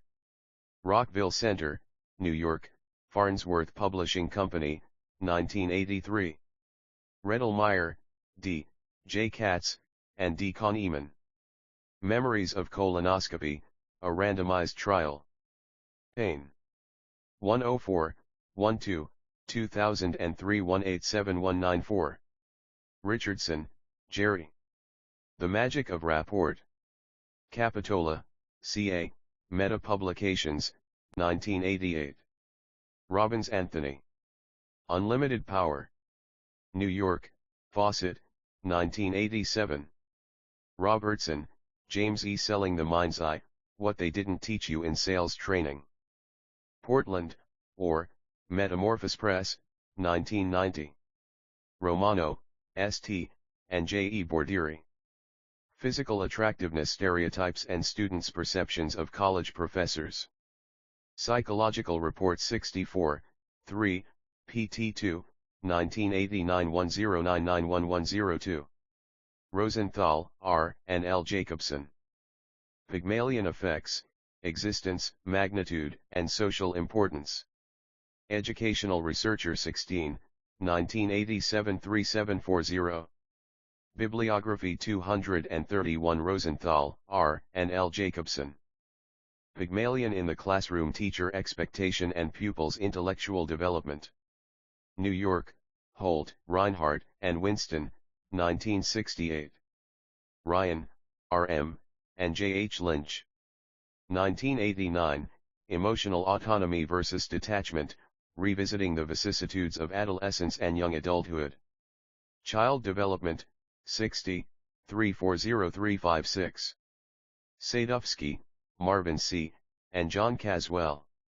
Selling the Way Your Customer Buys: Understand Your Prospects' Unspoken Needs and Close Every Sale. New York, Omnicom, 1996. Schwartz, Barry. The Paradox of Choice: Why More is Less. New York, Echo Publishing, 2004. Sherman, S.J., M.T. Crawford, and A.R. McConnell. Looking Ahead as a Technique to Reduce Resistance to Persuasive Attempts. 2002, Chapter 8 in E.S. Knowles and J.A. Lynn, eds, Resistance and Persuasion. Mahwah, New Jersey, Earlbaum, 2004. Strack, F., and T. Musweiler. 1997. Explaining the enigmatic anchoring effect, Mechanisms of Selective Accessibility. Journal of Personality and Social Psychology 73, 437446. Strometz, D., B. Rind, R. Fisher, and M. Lin. 2002, Sweetening the Use of Candy to Increase Restaurant Tipping. Journal of Applied Social Psychology 32, 2300309. Thaler, Richard. The Winner's Curse, Paradoxes and Anomalies of Economic Life. Princeton, New Jersey, Princeton University Press, 1992. Thompson, George J., and Jerry B. Jenkins. Verbal Judo, The Gentle Art of Persuasion.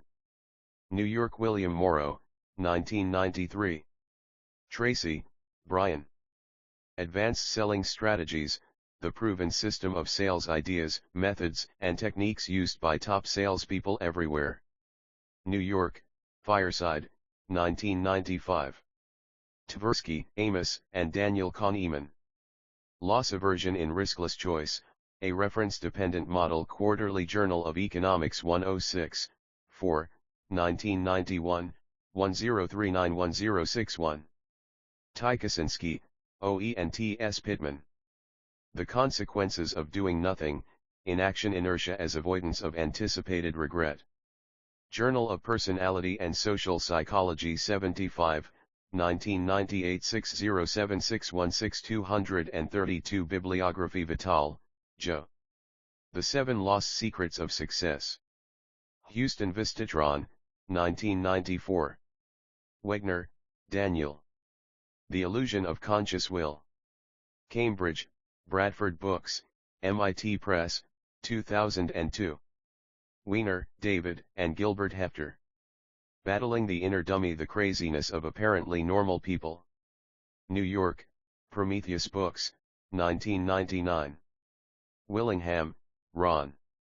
The Bestseller: The New Psychology of Selling and Persuading People. Englewood Cliffs, New Jersey, Prentice Hall, 1984. Wilson, Timothy D. Strangers to Ourselves, Discovering the Adaptive Unconscious. Cambridge, Belknap Press of Harvard University, 2002. Witt, K. and M. Allen.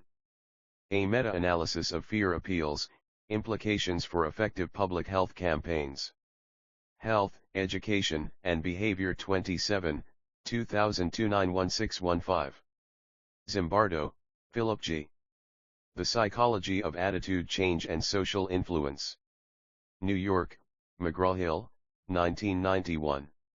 Index Advertising, 218219, 224. Alpha Strategy, 98. Amendment Technique, 124125. Anchoring, 210212. Appealing to Many or Greater Cause, 7677. Appearance, Beauty, Enjoyment of, 2223. First Impression and, 1719, 20. Improving, 2425. Power of, 21. Rapport and, 3435. See also Attractiveness Arguing Against Point of View, 65, 146. Arousal, 5455. Association, Law of, 151152. Associative Errors, 210211. Attention, Getting, 218223. Paying, 4546. Attractiveness, Communication with Expert and, 5152.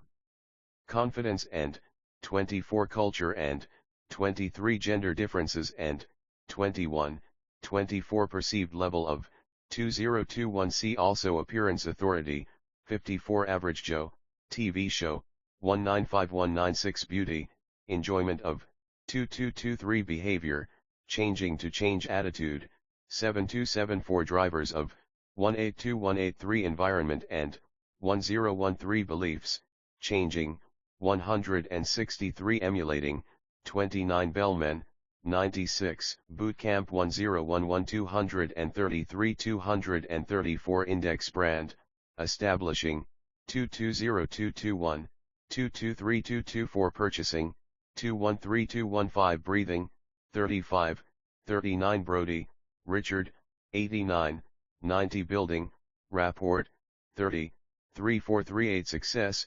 222223.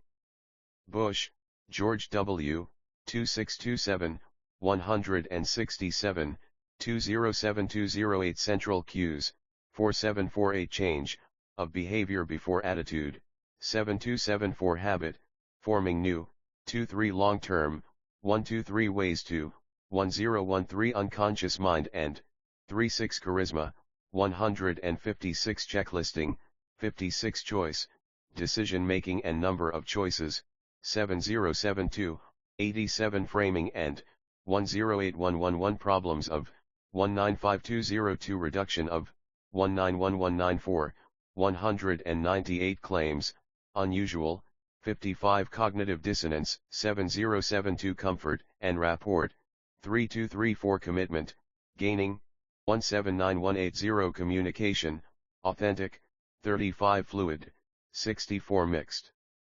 Messages in, 16 Nonverbal, 2528 Competence and Credibility, 5860 Competition and Survival, 7778 Compliance, Increasing, 9195 Specific Instructions and, 103106 Conflict, Internal, 5 Conformity, Law of, 155156 Conscious Mind, Description of, 36, 175176 Group Setting and, 79 Saying No and, 182 Consistency, Conformity compared to, 155 Law of, 92, 149151 Content, Using to Build Rapport, 3637 Contrast, Law of, 142145 Credentials and Credibility, 6162 Credibility, Characteristics of, 60.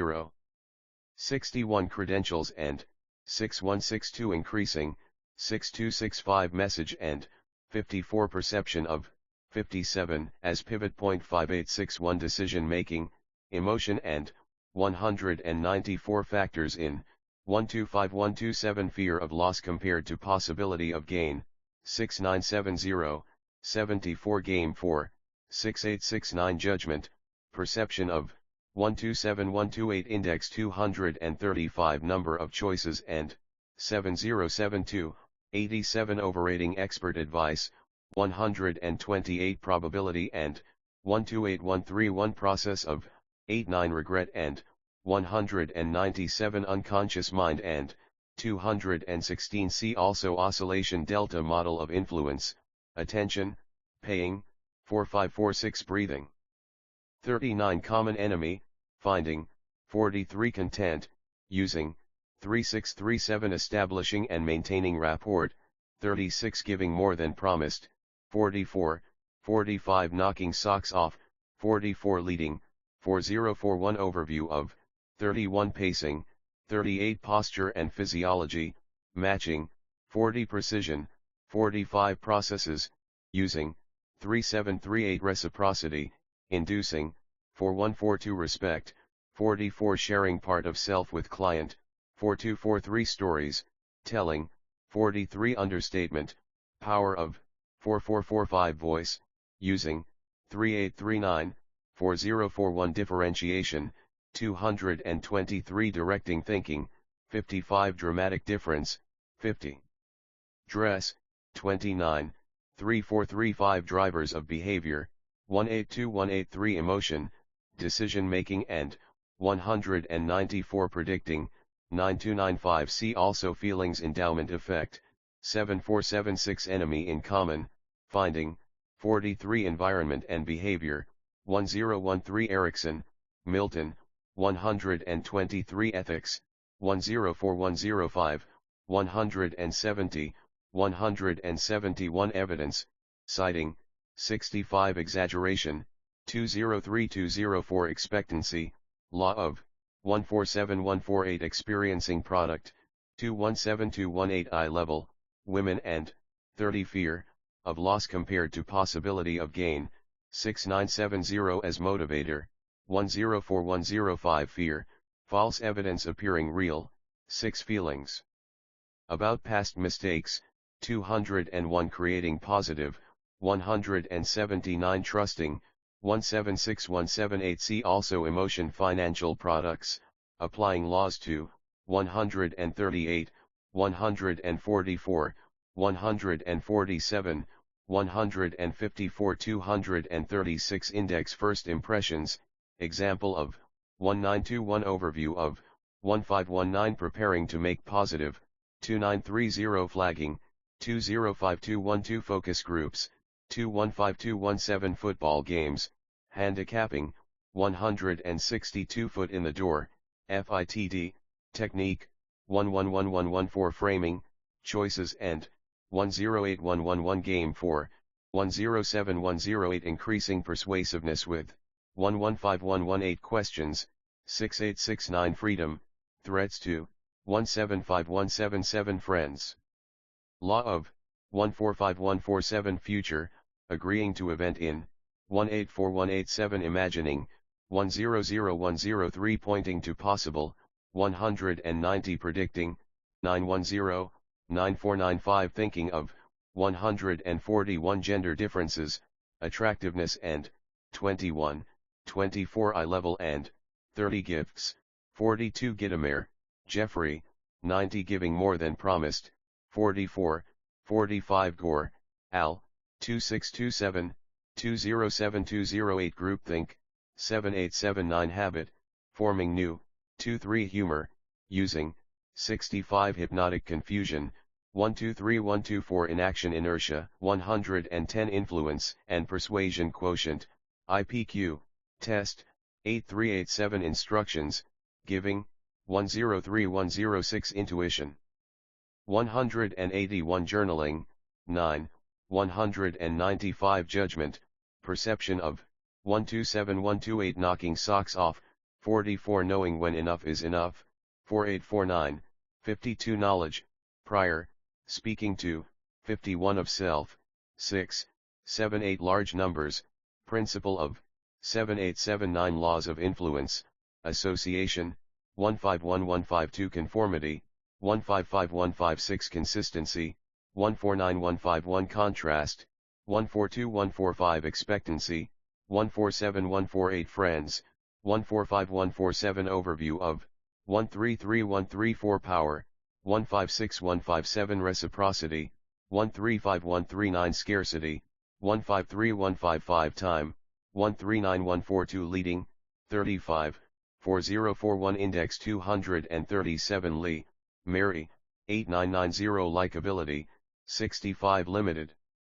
Supply Frame, 153154 Loss Aversion, 116, 121122 Loyalty to Brand, 215 Meet John Doe, Movie, 171172 Memes, 51 Memory, As Changing, 207208 of End of Experience, 189190 False, 7, 189, 205206, 213214 Flagging, 208211 of Opinions, 206207 Message, Credibility and, 54 Mixed, in Communication, 16 Repeatable, 51 Repetition of, 50 See also Optimizing Persuasive Message Mind, see Conscious Mind, Unconscious Mind Mind Reading, Ethical Use of Good Intelligence, 170171 Model 4, 173174 Overview of,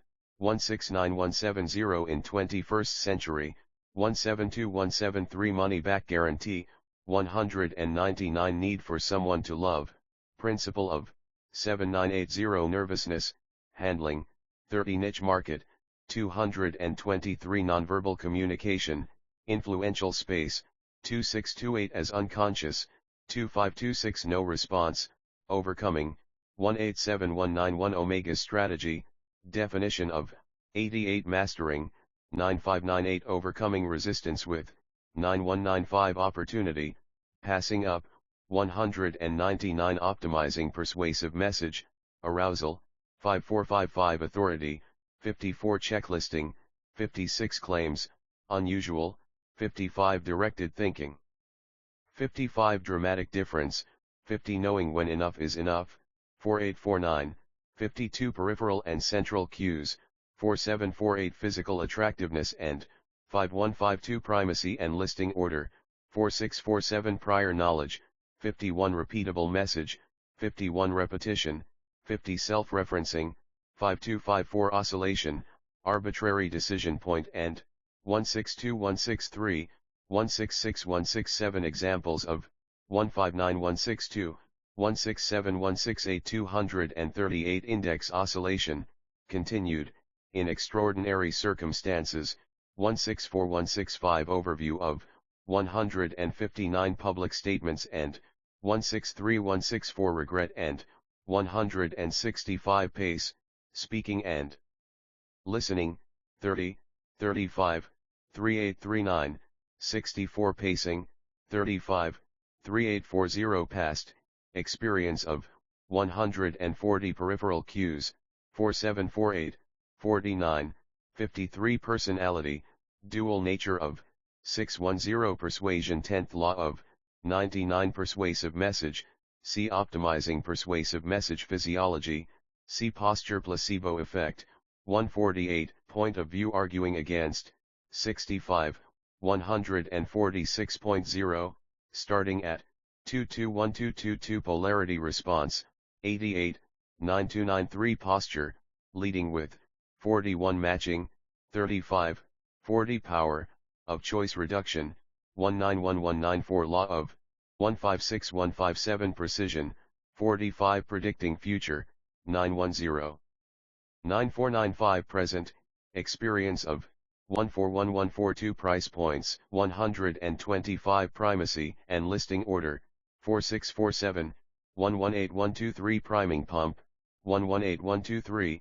210211 principles of influence, 8081 processes, using to build rapport, 3738 puppy dog close, 74 rapport, building, 30 comfort and 3234 content, using to build, 3637 definition of, 33 establishing and maintaining, 36 keys to, 32 nonverbal skills for building, 3436 processes, using to build, 3738 rationalization, 121122 reactance, compliance and 93, 94 description of 88, 90 real estate applying laws of influence to 138, 144, 147, 154 reciprocity, inducing, 4142 law of 135139 regret, accomplishment and